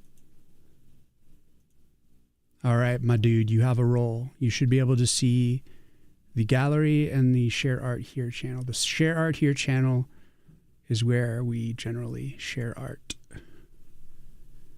Just to get a little encouragement and see what other people are up to. My Discord isn't super busy. It's pretty chill. I mean, I'm busy making game. So you don't see me like trying to run around in the Discord a lot. But I'm always around. Keeping an eye on it.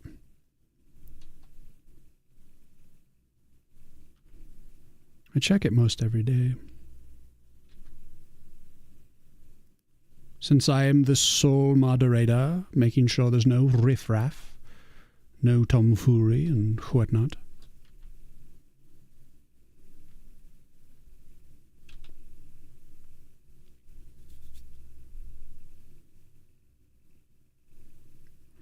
Meow, meow, meow, meow.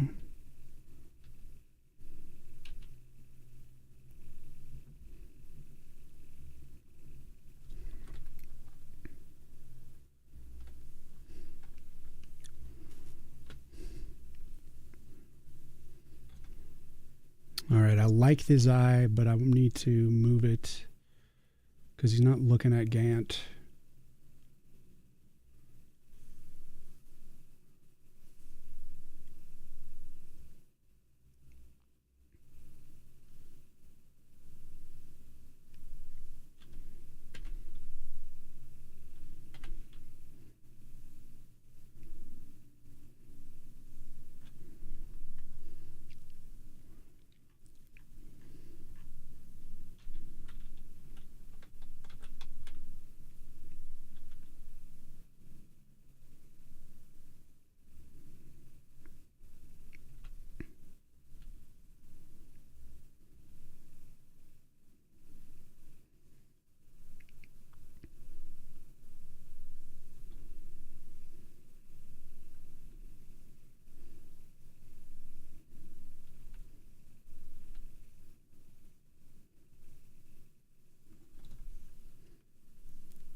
All right, let's check the notes. Is there anything I left out?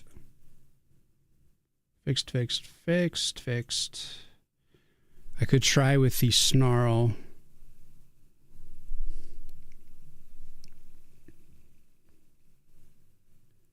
When I come from Twitch, I tend to match the name in Discord with this one. Well, it's helpful. Pulled pork with homemade BBQ sauce is a nice piece of art. Oh, yeah. Things you've cooked for sure goes into the Share Art Here channel. Anything you want that's like considered art, anything that you created, which includes what you've cooked and whatever. But like I said, it's a very simple Discord. It's very zen. I mainly just use it for announcements. It's where I'll tell people if I'm not streaming for whatever reason. And I'll post my shorts there for YouTube shorts. And generally just kind of goof off every now and then with a few GIFs.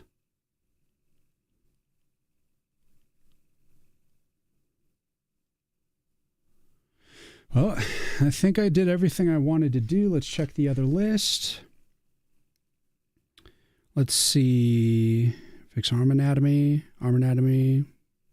It works. Yes, belts. Got to fix the pants. Bigger blade. Yes. We needed to fix this part of the sword. Forgot.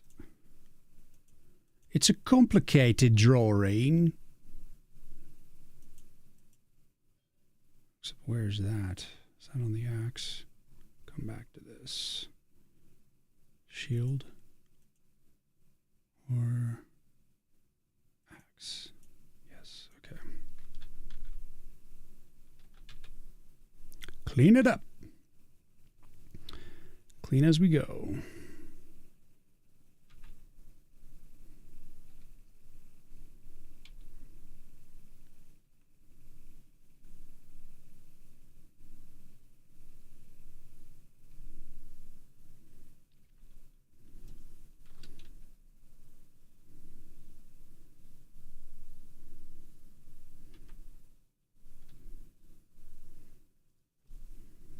Okay.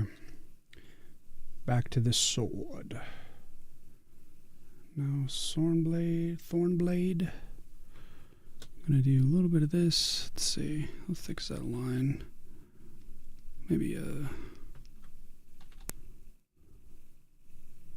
a 10.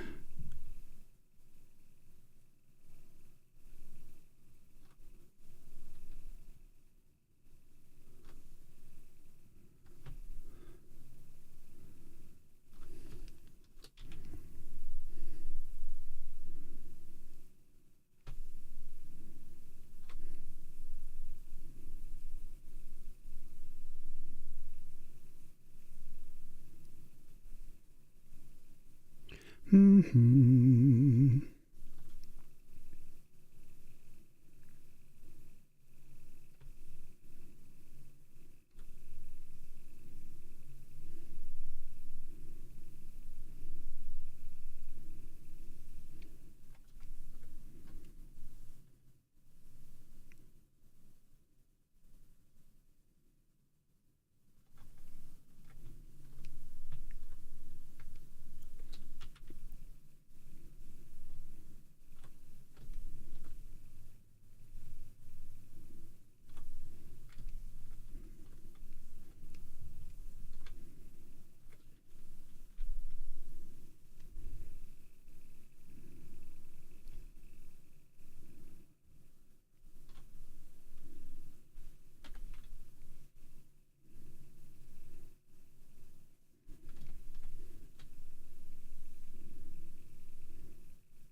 Come on.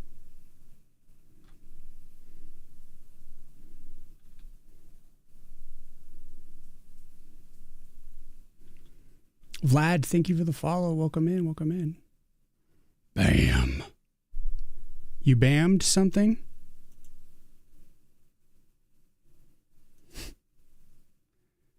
Are you Emerald, the cook? You just drop a pinch of salt? Bam. All right, let's do this next thing. Or do I want to move it up?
This little section here, it's just like, it's problematic for me.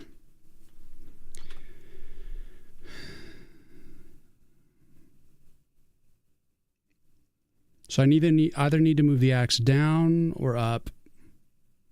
And I think if I move it up, there's going to be more overlap, which could be a good thing. But let's see what we can pull off. What are our options? Step 1, understand your options. These are eyes. Pupils. It's part of the axe. Give me this. Delete.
Started drawing after a while. Sketched dwarfs, furnaces, robots, demons, dark dragons, red dark knights, dark village. That's nice, dude. That's awesome.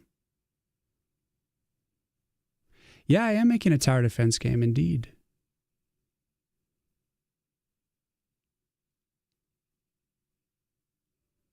Ooh, enchanted robotic parts. Dwarfs with robots. Cool.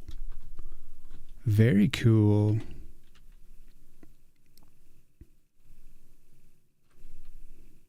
You're an asshole, you're an ass. Every time I hear this song, I just sing to myself the asshole song. You are asshole. These are assholes. Bunch of assholes. Assholes. If you want to rule, you've got to be an asshole.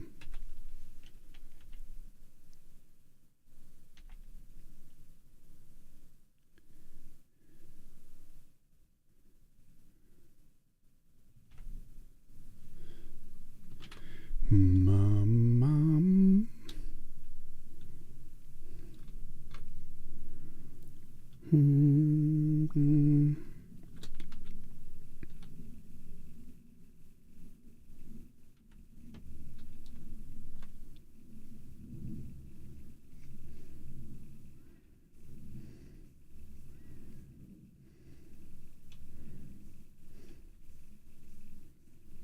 Yeah, this is the splash art for the game.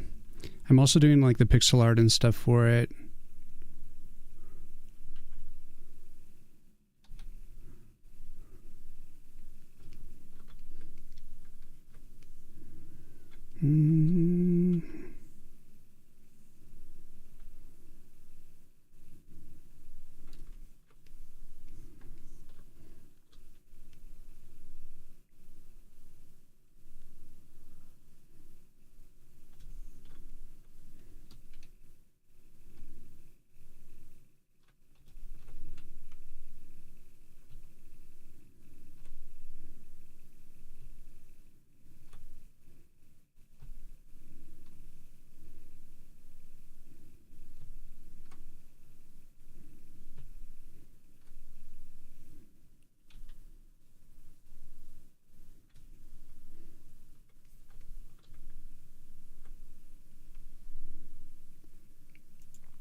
Also a lot of enchanted creatures living between the dwarfs in their kingdom, like golem ones.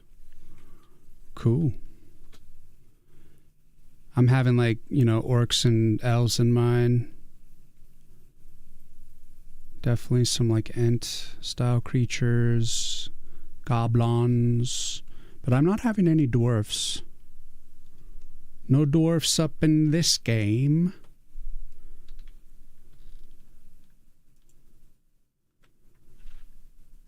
Dwarfs are cool, but I did not pick the orcs or the dwarves. I picked the orcs. Oh yeah, I think I wanted to lower that belt. Let me see, where's that leg?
Muscles. Really love dwarfs but prefer elves? Well, we have our elf dude right here. His name is Gant. His soul is bound to a tree, and he becomes the tower you must defend.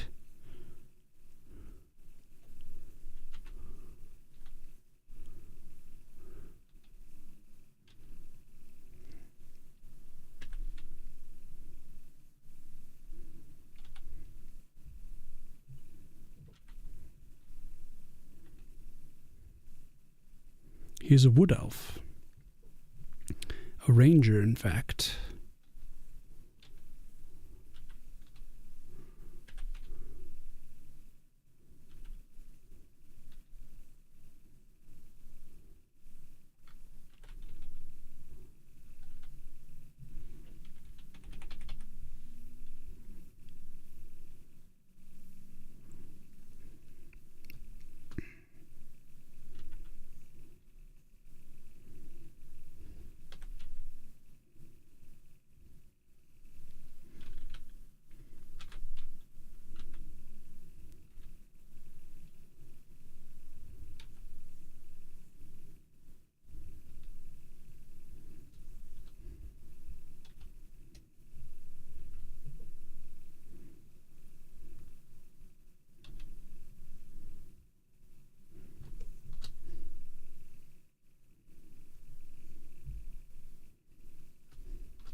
The elves in my game are buff as shit. Dwarves are interesting. There was the Lord of the Rings survival game that came out recently. Didn't try it, but I heard it was okay. Return to Moria. You played a dwarf and had to mine around or something. Like a Lord of the Rings Minecraft or some shit. Some shit. This ear could get some cleaning. We had very thick lines on this orc. Very, very thick lines indeed. But I think we've refined our style a little bit, and we can cut away. But speaking of cutting away, he is an orc, and thus we must cut away the ear. Just like everything, he is a savage. Must cut away at the ear.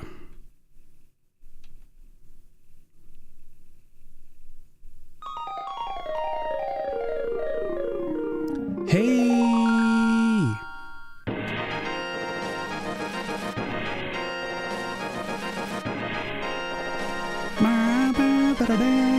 Well, if it isn't Matt Bird's Quest.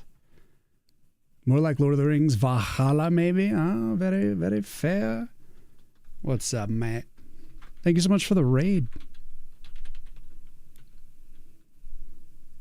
Yep. Appreciate it. Appreciate it greatly.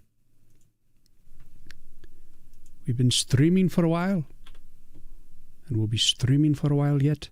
I would like to get a nice clean pass on these lines, which might include a nice... Oh, now it's auto-saving and saving, so everything has to stop. My screen goes blank. Oh, there we are. We're back. Welcome in Matt's Bird's Quest friends. What's going on, man? What were you guys up to?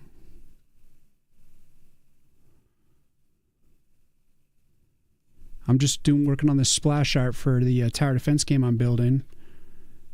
Got to create that marketing material.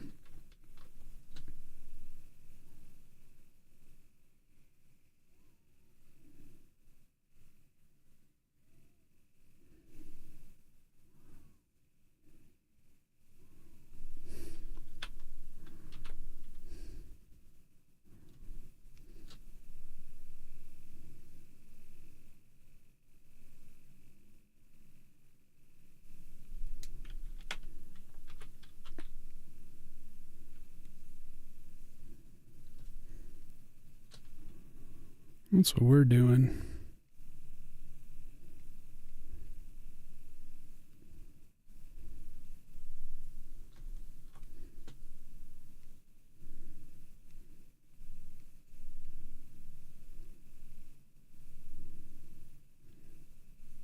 But normally you'll be seeing me do like game dev, pixel art animation, creating all the sprites for the game, and coding in C++ and stuff. That's usually what I'm doing. On the more rare case, you'll see me doing digital art. Very rare indeed. It's just a lot to get done. Many different disciplines. From code to art.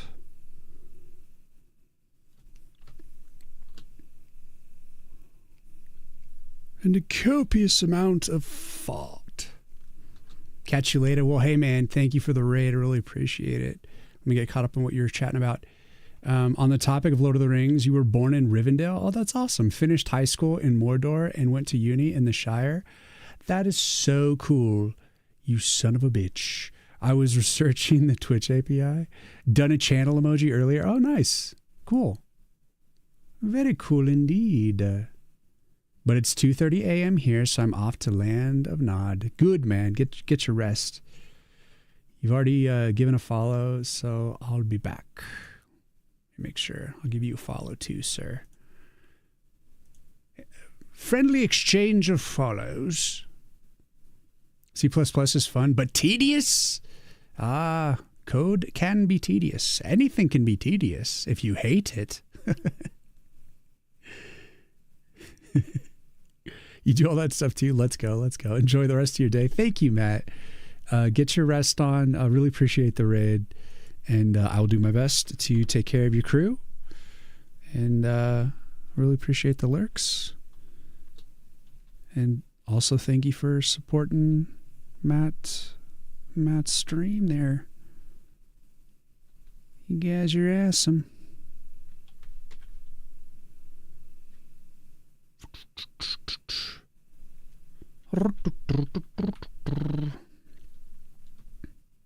You hate allocating memory? Why did I say me? Thanks, me. Thanks, you. Get out of here, you son of a bitch.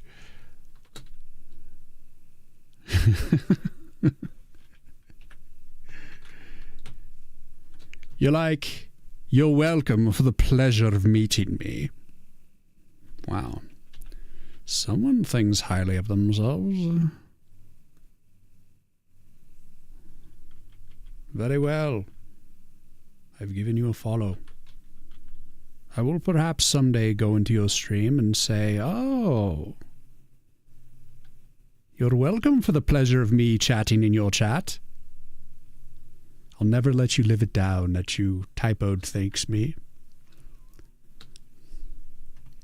Never. I like C++, but after trying JAI, it's hard to go back. But C++ is still what I use at day job, and that won't change for a long while, if ever. I've never used JAI, however you might say it. You think high-low of myself? Well, go to bed. Go relax. Go do some post-stream stuff. Feel free to lurk. But if you need to go rest, I do not want to hold you from that. Do not feel obligated to chat, my friend. To make sure you are taking care of yourself there. Before you turn into a sad sack of beans. Ear, fix up the ear. You know what? I think I could actually push the ear back just a tiddly bit. Meow. Cool.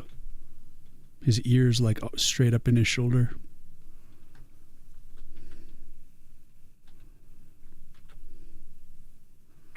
What the hell is going on with this mask? I didn't want any of this on the mask. The hell, bro? Remove from mask. Let's draw the ear. Maybe I'm getting tired. I'm starting to sing everything I'm thinking.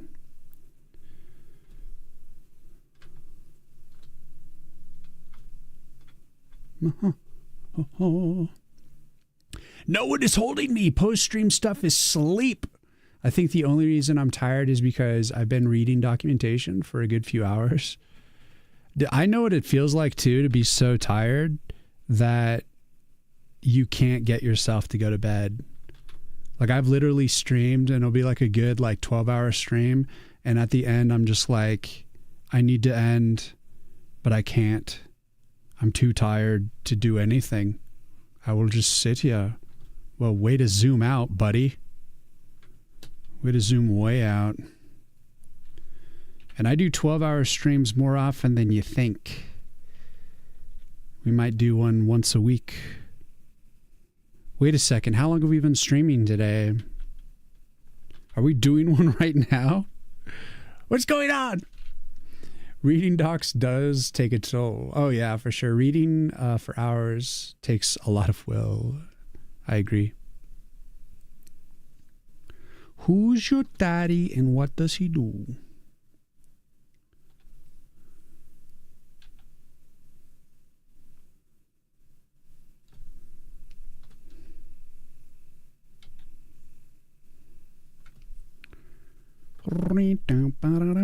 It's an asshole. You're an asshole.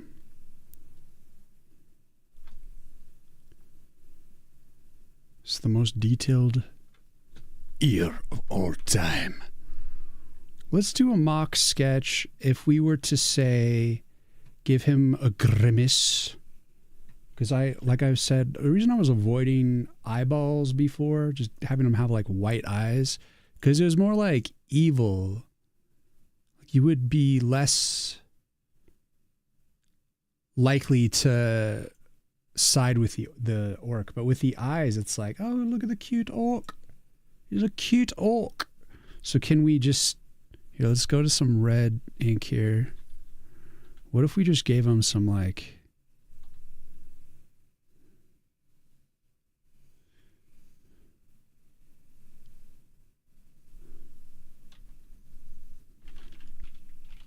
give me a better.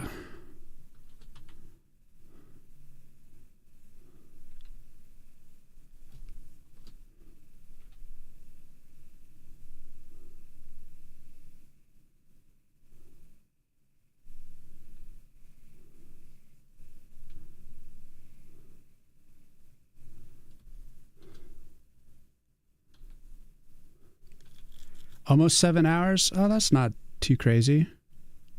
It's basically a normal stream.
Well,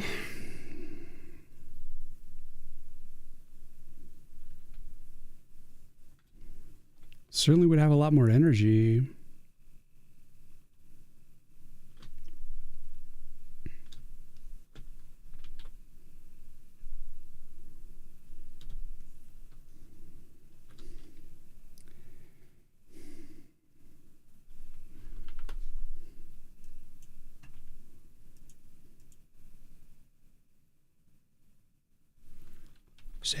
Save.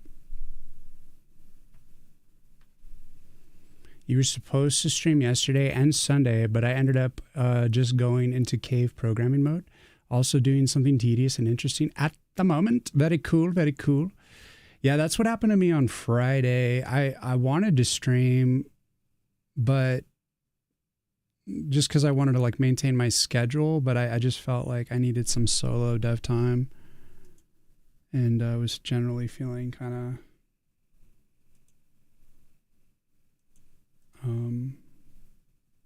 just not up to streaming, you know?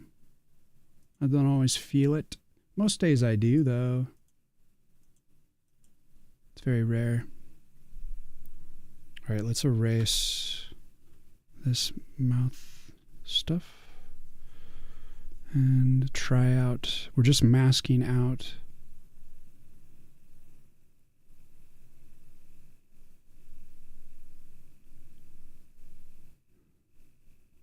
to give this a shot, see if we like it. I'm sure it'll need some editing as well.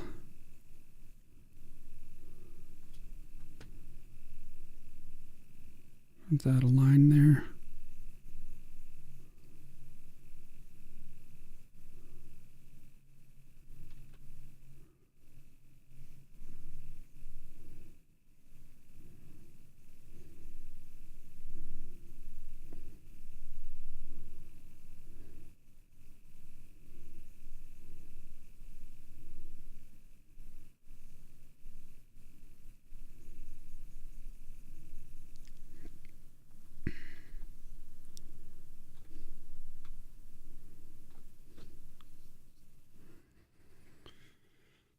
Oh, more savage indeed. What's up, Karani? Also have a toddler running around for most of the time, which makes it trickier. Yeah, I heard you mention that before. Not wanting to stream because you have like little toddlers running around going, ah, ah, ah, ah. Pay attention to me. Eat my last Cliff Bar. Cliff Bars are basically like candy bars with the amount of sugar that's in them.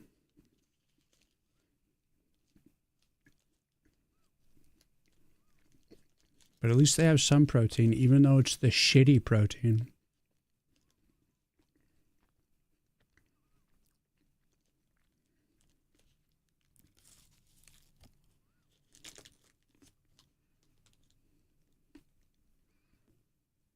On my chat, you guys are my toddlers.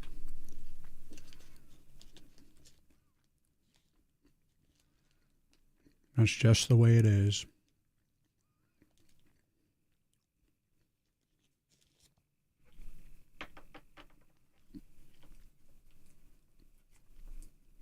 Snack break.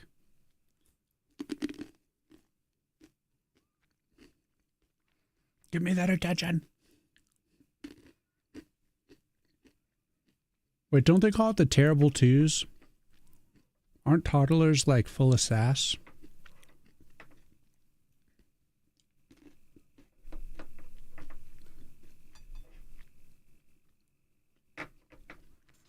You're like, get down from there. They're like, no, I won't get down from there ever again. Like, all right. But that's a blender. You're probably going to turn into a little toddler smoothie. I don't care what you say. I don't need this foot. Meh. That was the sound of the foot getting blended.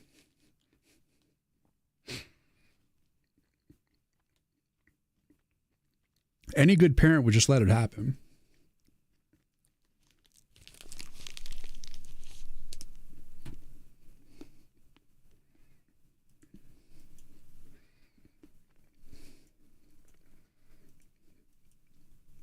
I mean, my sister has said I shouldn't have kids, but I don't think it was because she didn't believe I couldn't do it.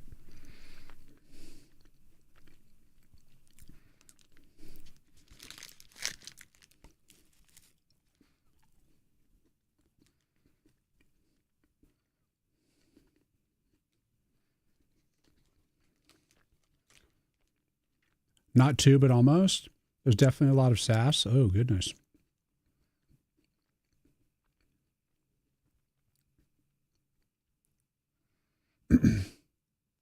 That's exactly what happens.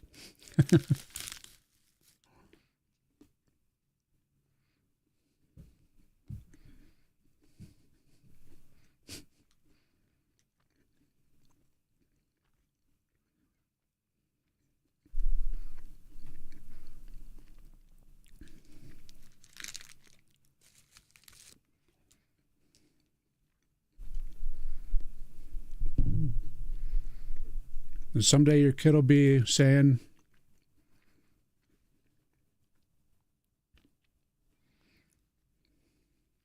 a Prius?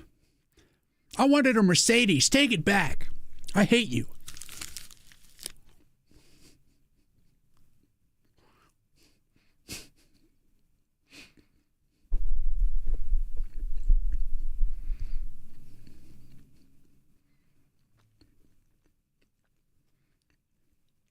That's just the way it is. When your kids are spoiled little shits, everybody knows.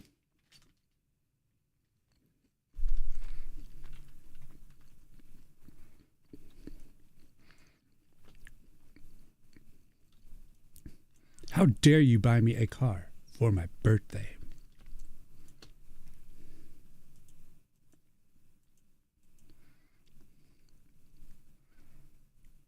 I didn't want a PS5. I wanted a Switch. My kid said that to me. They would immediately go up for adoption. You don't like PS? Get out. I've heard enough. I've obviously failed you. There's nothing more I can teach you.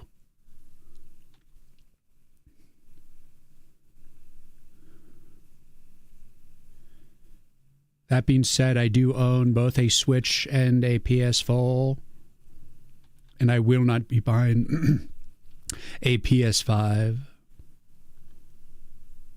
for I am now a purely PC gamer. I've had enough console hopping.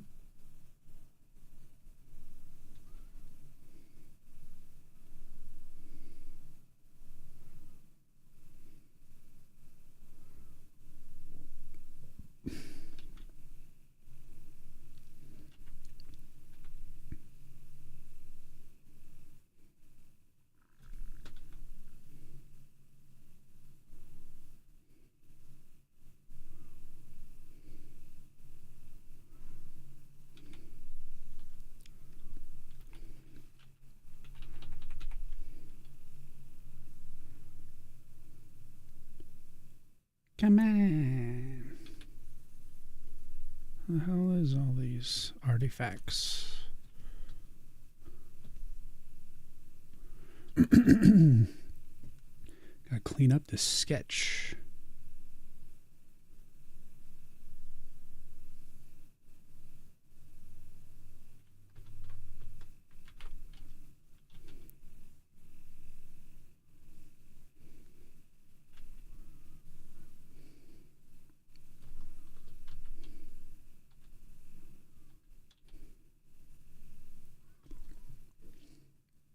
PS5 is nice.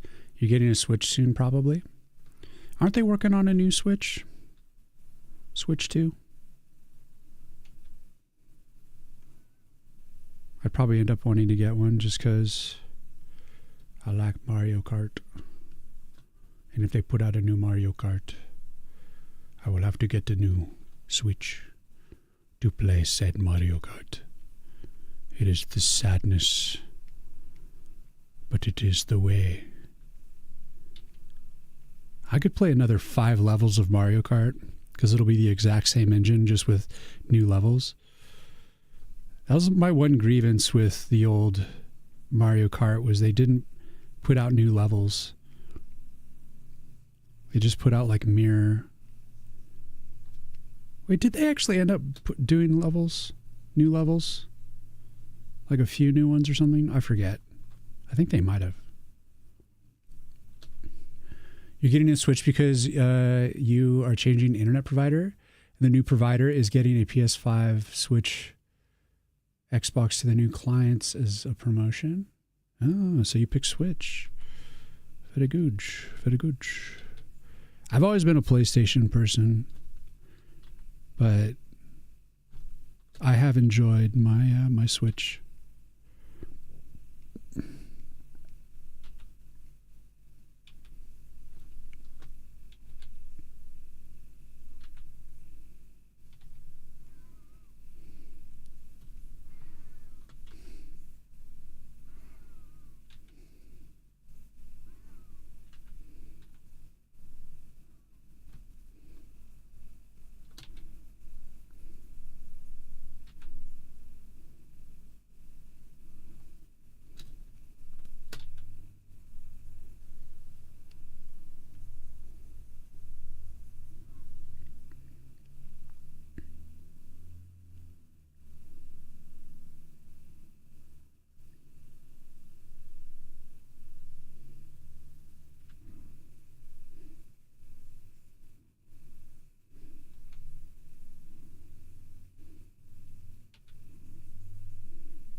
You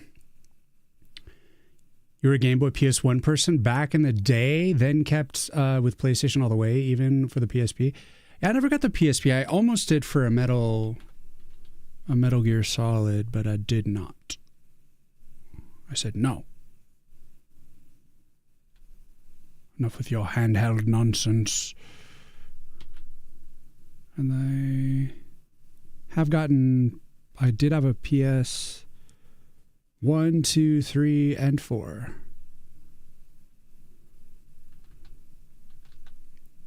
But now that I'm getting into PC development specifically, I feel like I'm just focusing on my PC games at this point.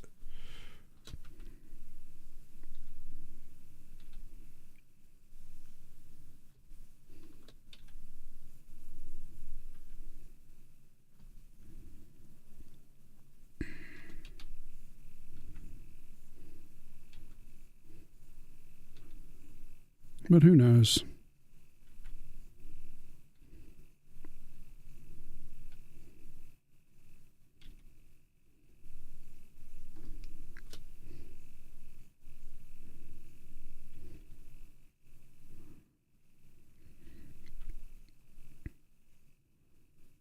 Just truthfully, I don't play very many AAAs.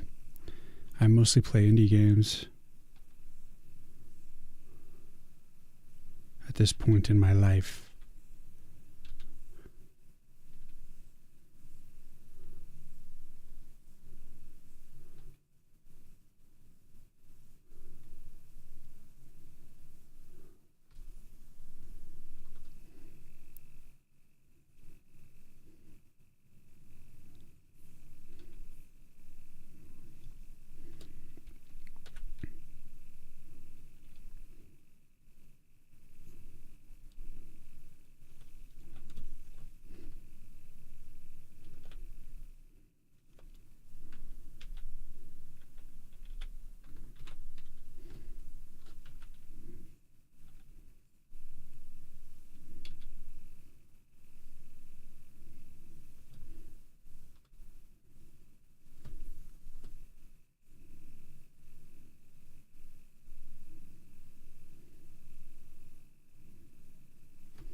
on.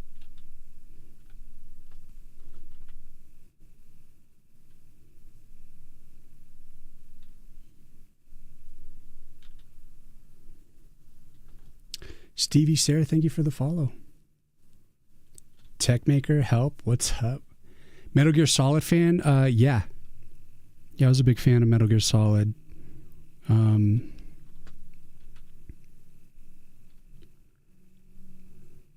until like Phantom Limb, when it became like more open world, like sandboxy, I stopped liking it. I preferred the linear kind of storytelling stuff.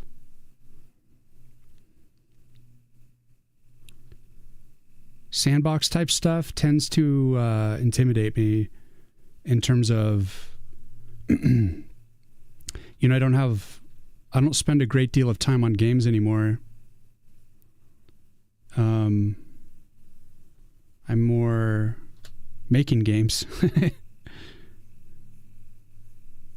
But even then, because that was a while ago that came out, and I was just like not as interested. I have Metal Gear Solid 5. I believe I haven't played it either. Like the one where you're infiltrating the boat, that was really fun. Was that Metal Gear Solid 2? Metal Gear Solid 3, where that one's like the classic one, I think. The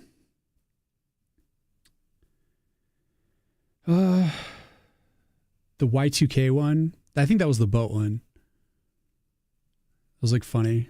Tied in Y2K. You went through the first one like 15 times. You're really happy when they release it again recently. Nice.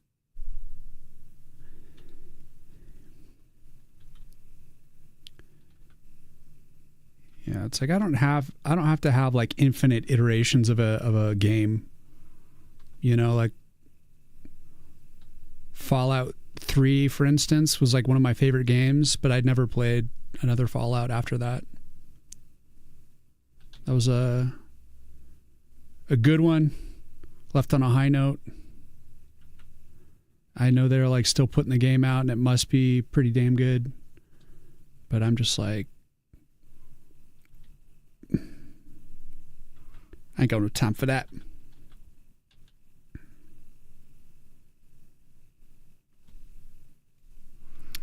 So I'm very picky about the games I pick these days just because I'm trying to be very intentional with my time.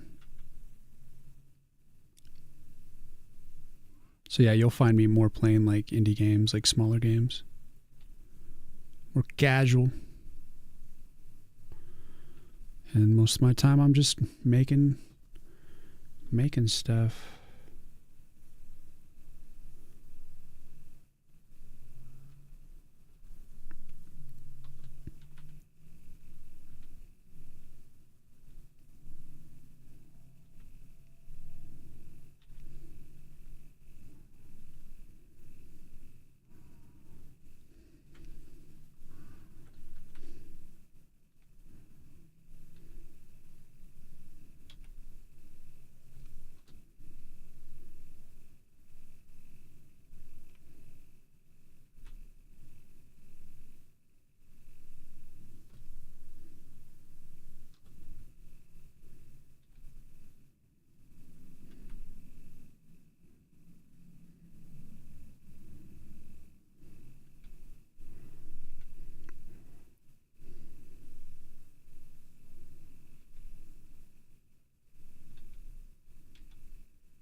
Also, the first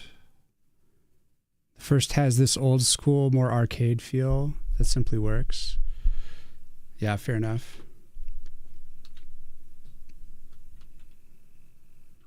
Yeah, I don't think necessarily that the more realistic games are, the better they are. For me, it's actually kind of the opposite. Prefer games that are more distillations of reality.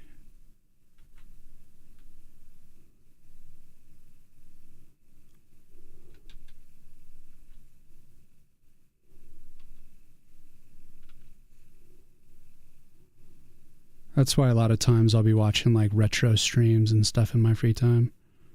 I like watching the old games.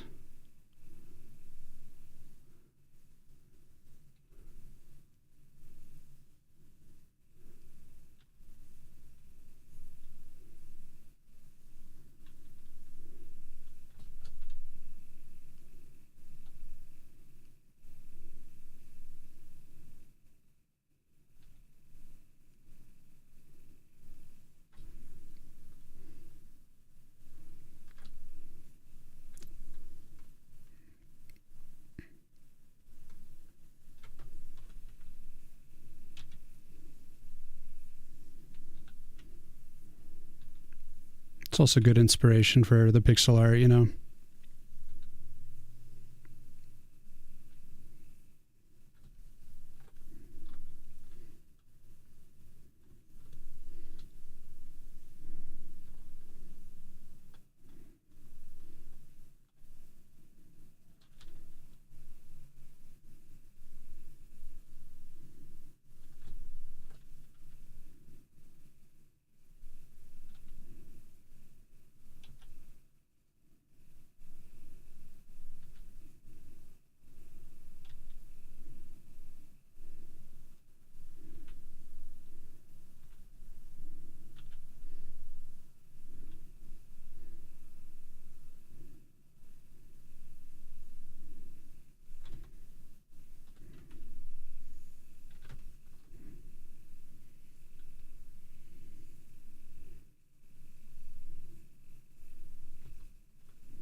Man, these lines I picked originally were so thick.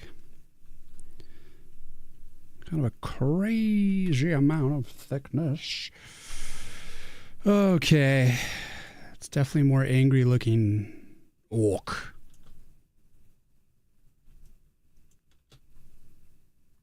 Come on.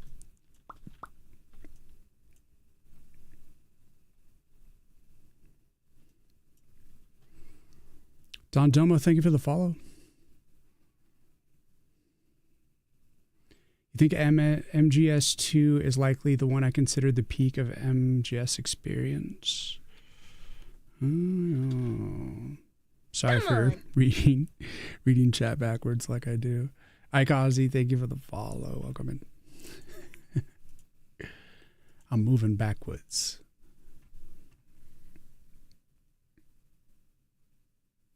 Oh, MGS3 is getting a remake, really.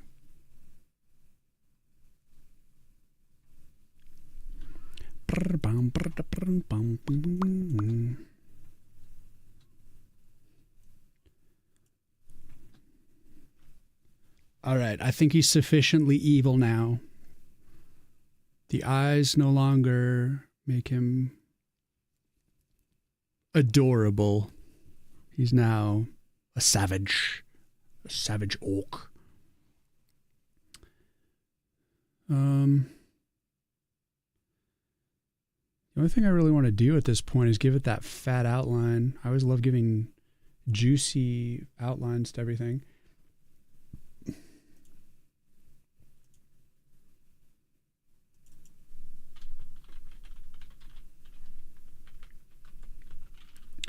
I'm going to crank the stabilization. I'm going to go to, let's say, 18. Maybe we'll pump it. 25.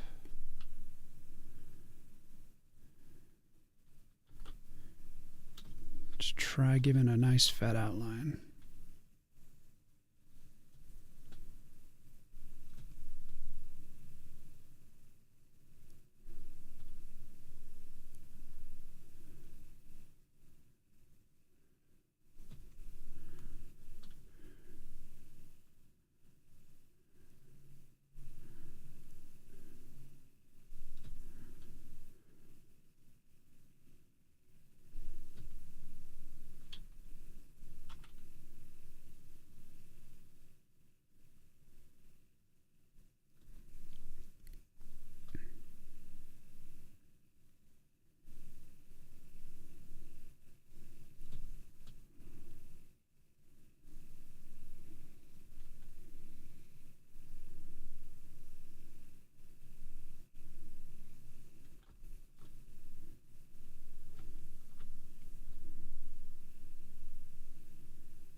So I think I'm still leaning towards doing like a cell shading with a slight blend to it.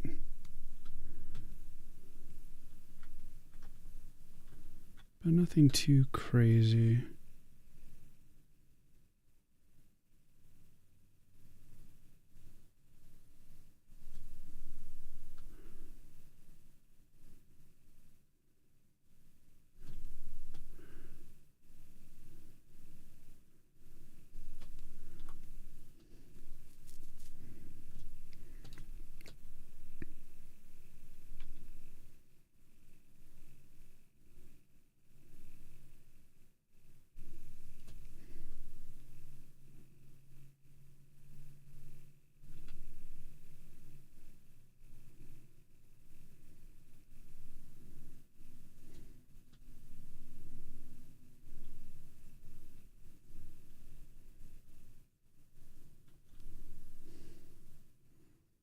Yeah, the Game of Thrones soundtrack's pretty legit. It's like, even if you're not a big fan of the series, it's like they got the music right for sure. I like the series though. I'm like anyone, just like up into the last season.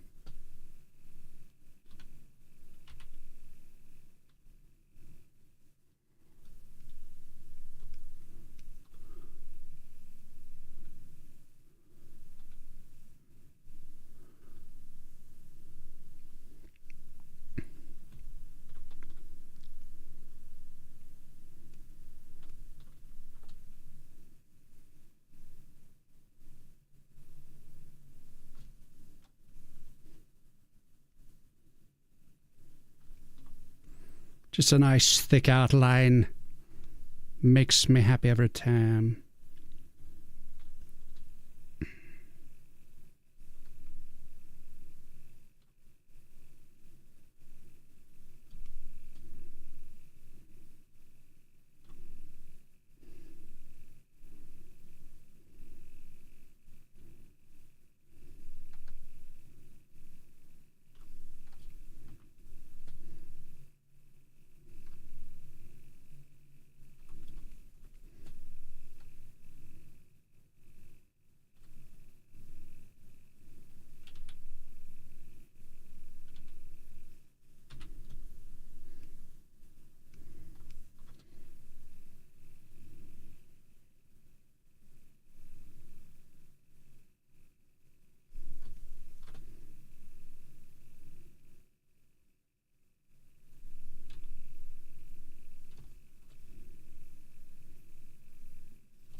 Gotta touch up those lines.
Also liking House of Dragons. I have not seen the new season. Is it out yet?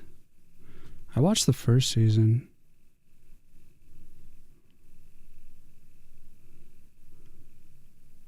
It was watchable.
Come on.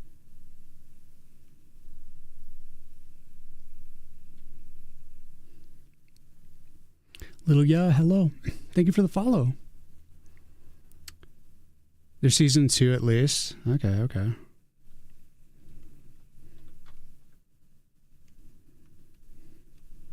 Let's put a nice thick outline. It's a nice finishing touch. I'm sure there's some things I could do to further edit stuff. A nice little potion bottle. Definitely some details I want to add to some things.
Little yeah.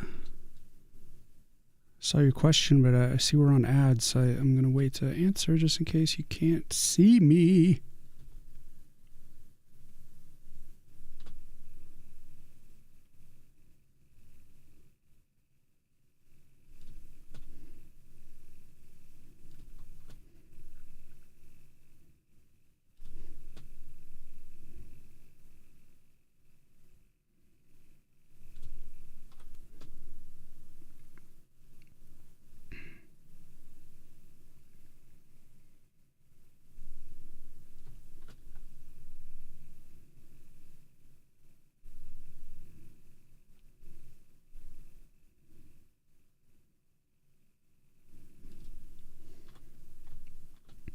come back yet?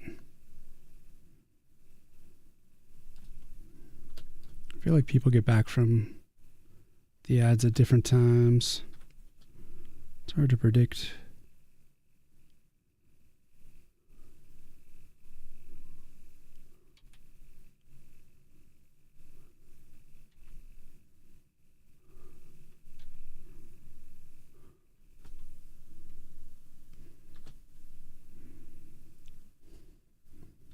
Tells me we're back, but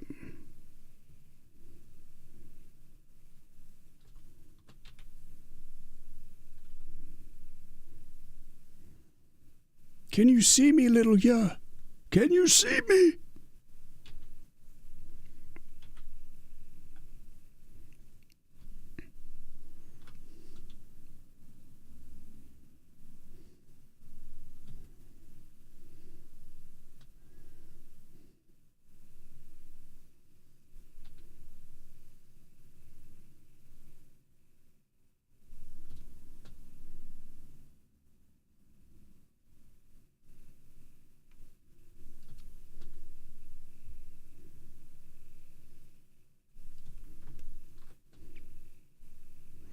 So I'm assuming that I am back from the ads here.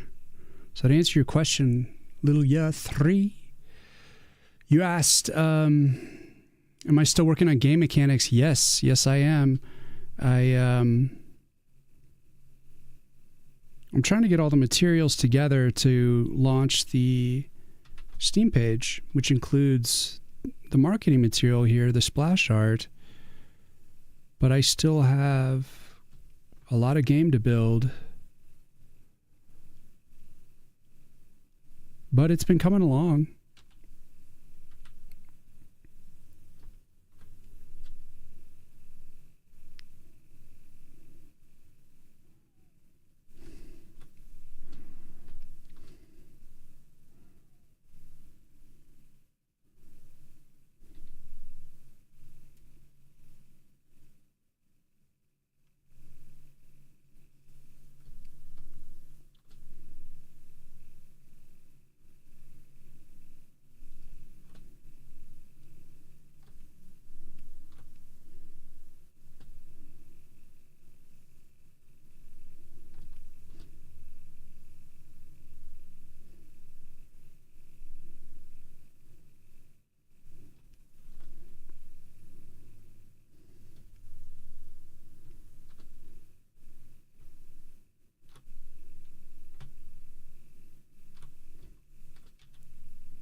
Just a nice juicy outline. Oh, I love it. I love outlines. Oh, man.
Just going to do some touch-ups.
Do you have any order in mind on what to check and work on?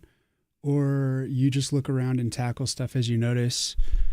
Yeah, I'm just tackling stuff as I notice. It depends. Sometimes I'll like kick back and I won't be like at the computer and I'll just look at it for a while and just take notes about things I want to change. And other times I'll sit down and actually work on it. It does vary. But mostly at this point, I'm just looking for things that I need to finish it. Just details I forget about or whatever.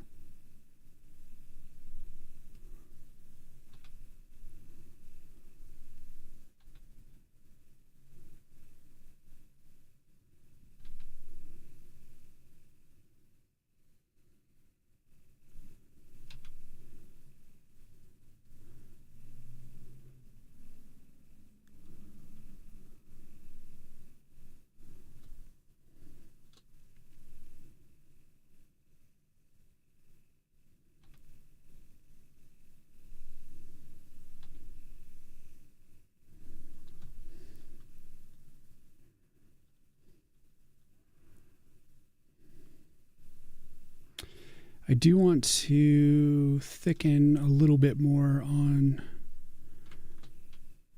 Gantt.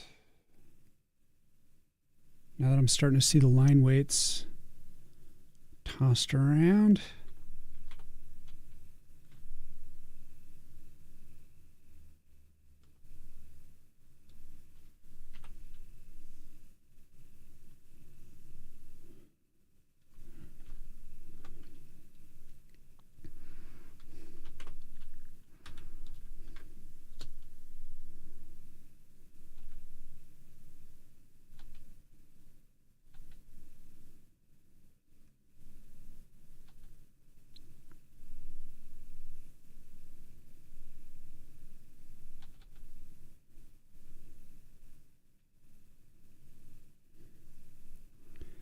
I also need to touch up the moons. I was thinking I might just sketch over them, but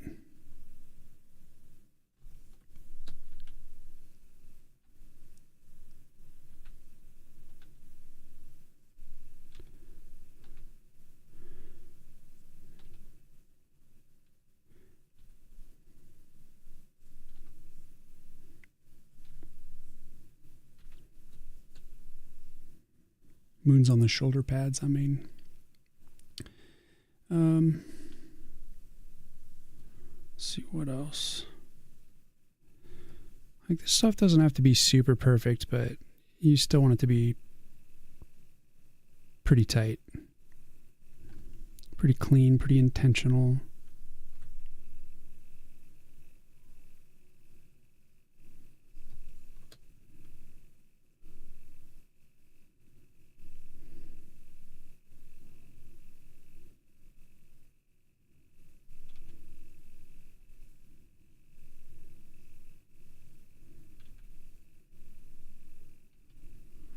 Because if I want to go a cell shaded route, the magic has to be like in the line work, you know?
All right, these are the moons I wanted to clean up.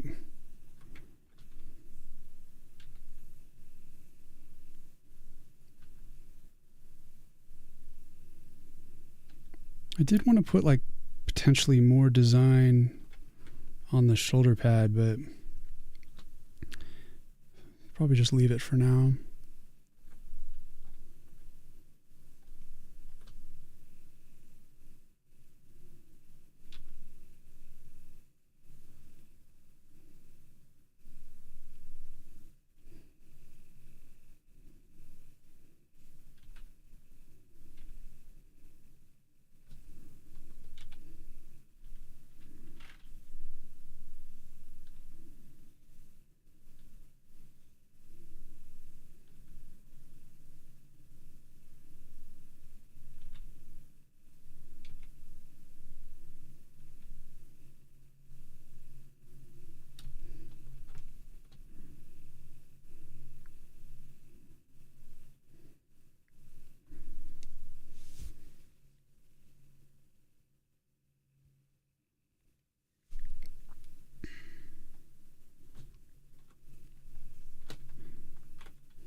It's another question of whether or not I want to, like, with the shoulder detail, do I want to add that detailing in, or is it going to be competing for attention in a way that it's not good?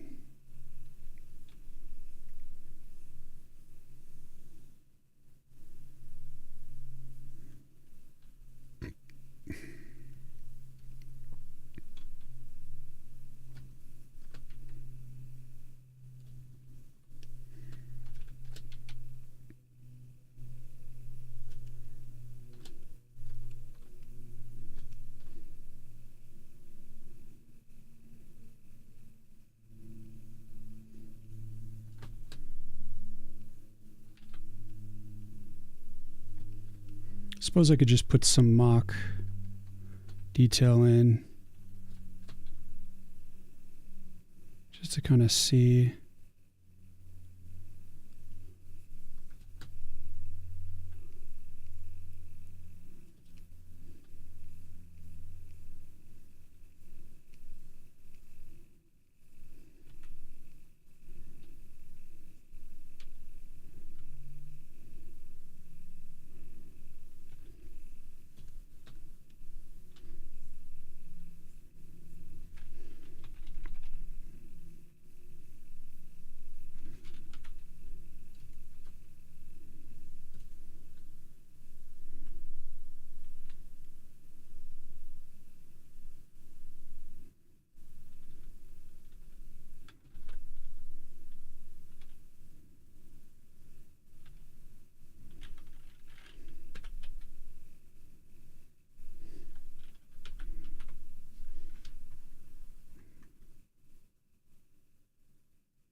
Hey, Cave.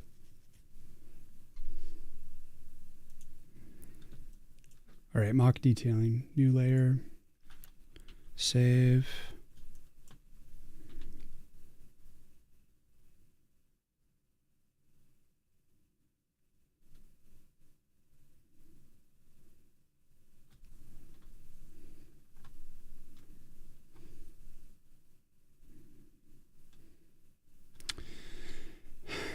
The only thing about the kind of want to redo this a little bit.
Are you still online? What's up, Arya?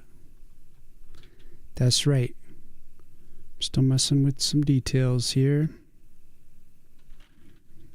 Seeing if I want to do some shoulder details. Some sort of tree formation, perhaps.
It's a rough concept. I could like mess with it later.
Pulled an all-nighter. You okay, bro? Get enough sleep? That I am, Torkel. I am.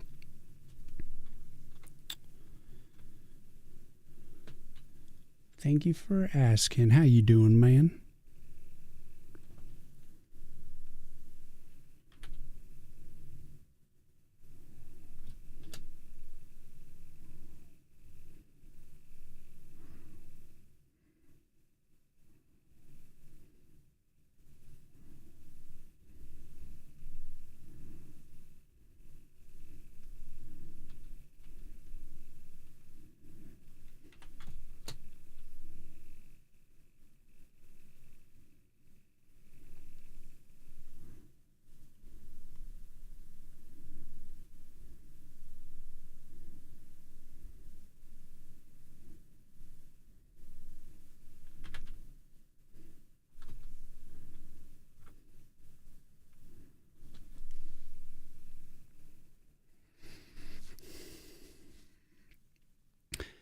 Yeah, my sleep schedule set so that I can stream at night.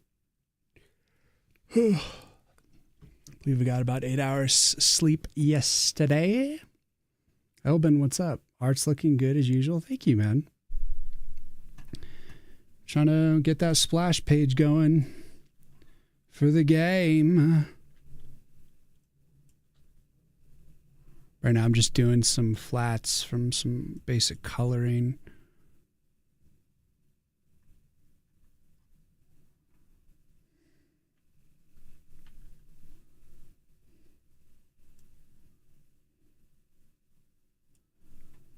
Seems like blonde would be the way to go, but I kind of prefer the brown hair on this guy.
Come on.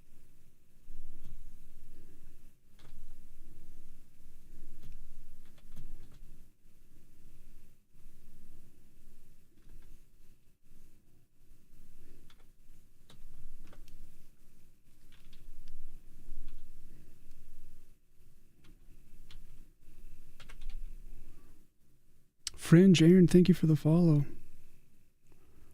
Welcome in, welcome in.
There we go. Some flats.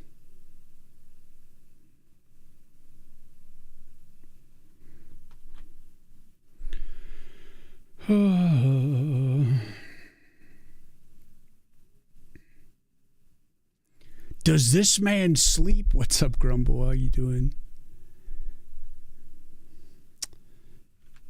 Occasionally, yes, I do. So, yeah. Probably want to do something different with the beard. I was trying to get away from like too much green in the center.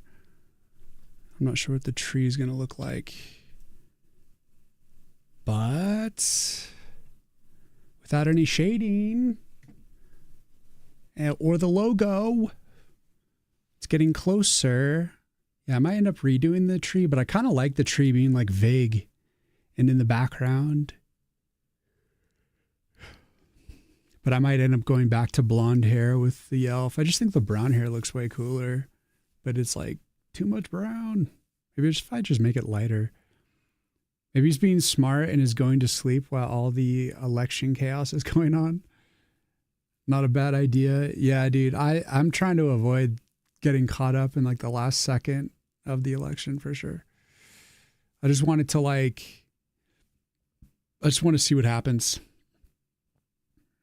I don't want to be like caught up in the drama for the next 24 hours.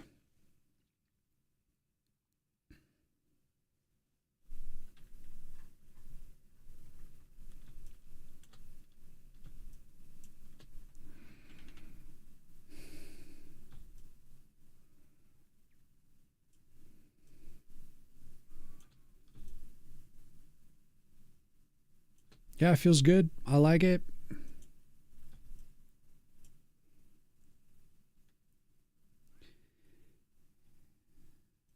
It's going to definitely come together more when it's like shaded. But it's safe to say that this line work is pretty good. As in, I'm pretty happy with it. And it's when I feel that way, it's time to like step away and then look at it again later, see what pops out at me if I want to do anything further before I get into any coloring.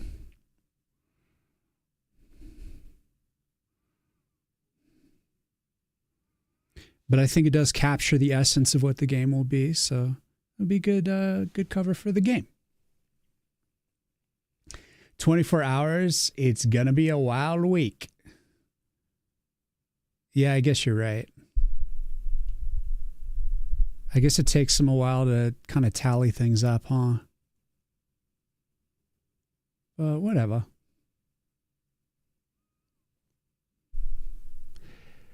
But we got done what I wanted to get done today, really just crushing through this splash art. Hell yeah. I'm stoked with this progress. I've been avoiding doing the last of the Piranhas pixel art animation. So I definitely need to grind on that. I'll probably end up doing that on the next stream. That'll be our next grind session, is just getting that done. If I don't get to it tomorrow a little bit, if I could power through it on my own too, probably do a little bit of both. Just get a little bit of it done. Just inch it forward. Because it's like redoing the same animation just at a slightly larger size is like not as interesting to me. It's just more tedium, you know? Because like what's interesting is doing the animation for the first time, but after like you've done it and then you have to resize it and then do it again, it's just like, yeah, it's more annoying. So I find myself jumping to fresh tasks like this one where I'm just like, get to just engage the problem fully. And yeah, it feels good. Feels good. I like this style. And I think it's what's especially good about this, like I was saying before, which would be easier to depict this with color, is that I'll be able to easily crop the hell out of this thing for like little moments, you know? Like I could literally just use a tiny square and still communicate the essence of what it is. So like, for instance, just do this, do a little masky poo.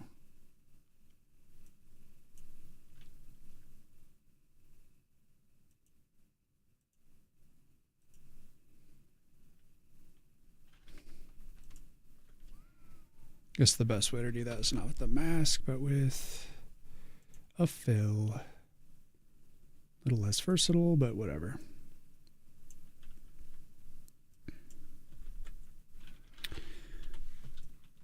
It's like I could shrink it down by quite a bit and you still get kind of like the essence of what's going on. Not that I would like shrink it this much, but like in regards to creating like thumbnails for the marketing and stuff like that, I could see this being very helpful.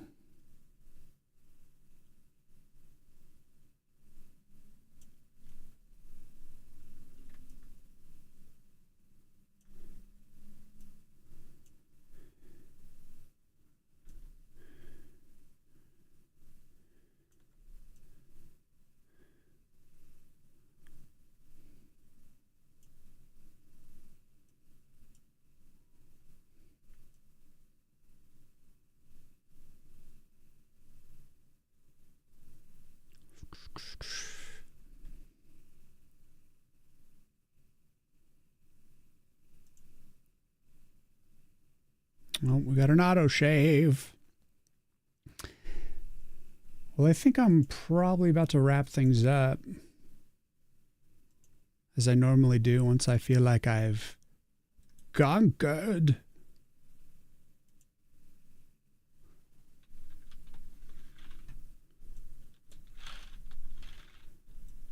Feeling pretty good. Feeling pretty good. I'll do the shading someday when I feel fresh.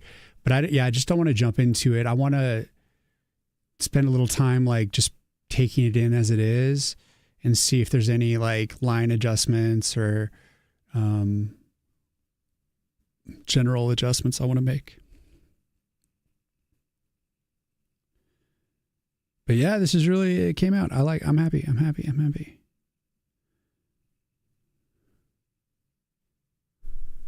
Feels good, man. Feels good. So we got 6 minutes till commercial. So I think I'm just going to try to find someone to raid before then. I think you guys are hanging out.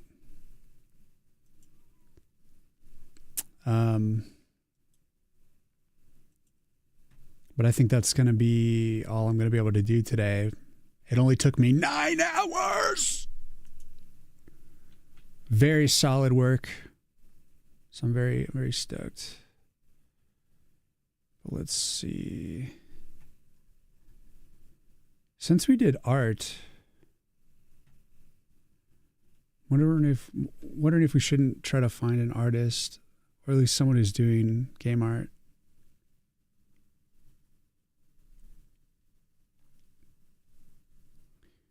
See what's out there. I'm tired now. Torko made me tired. Tired now.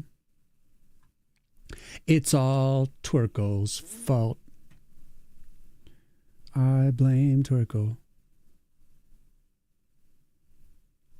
Yeah, not much art going on in the dev channel.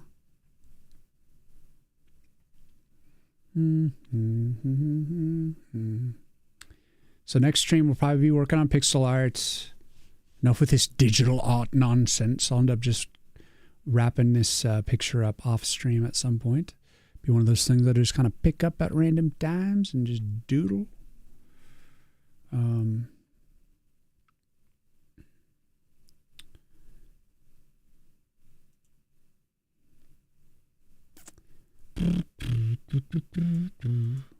Should we check out if there's an artist out there?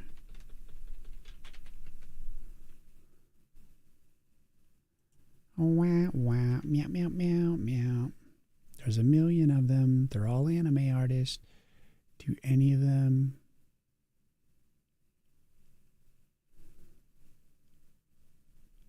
See if any would maybe be interested in seeing what I have to show. That's the trick.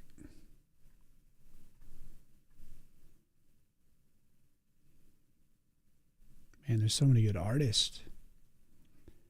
Amazing. So I think I will raid an art channel just to be a little different this time since we have some art to show. And try to pick something that is tasteful. This one looks like they're doing a goblin.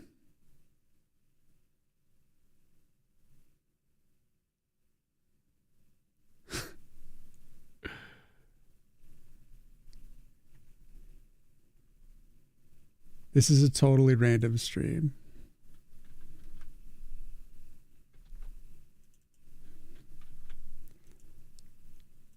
But we're going to raid them.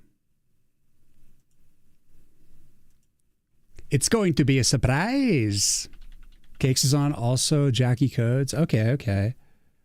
Pretty nice stream. Thanks, man. Have a nice rest, friend. Yes, indeed. Well, yeah, I'm going to go with an art stream just because... you know, just to be a little different this time, just because we have art to show. So let me save an image.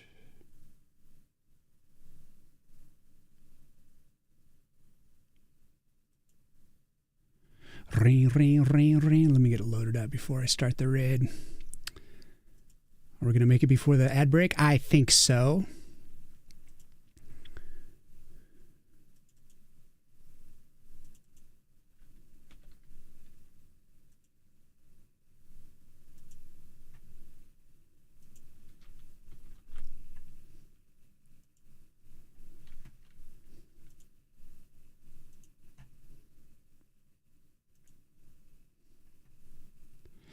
Okay. This is like a totally random stream. But we're going to do it. We're going to do it. Oh, God. I did not.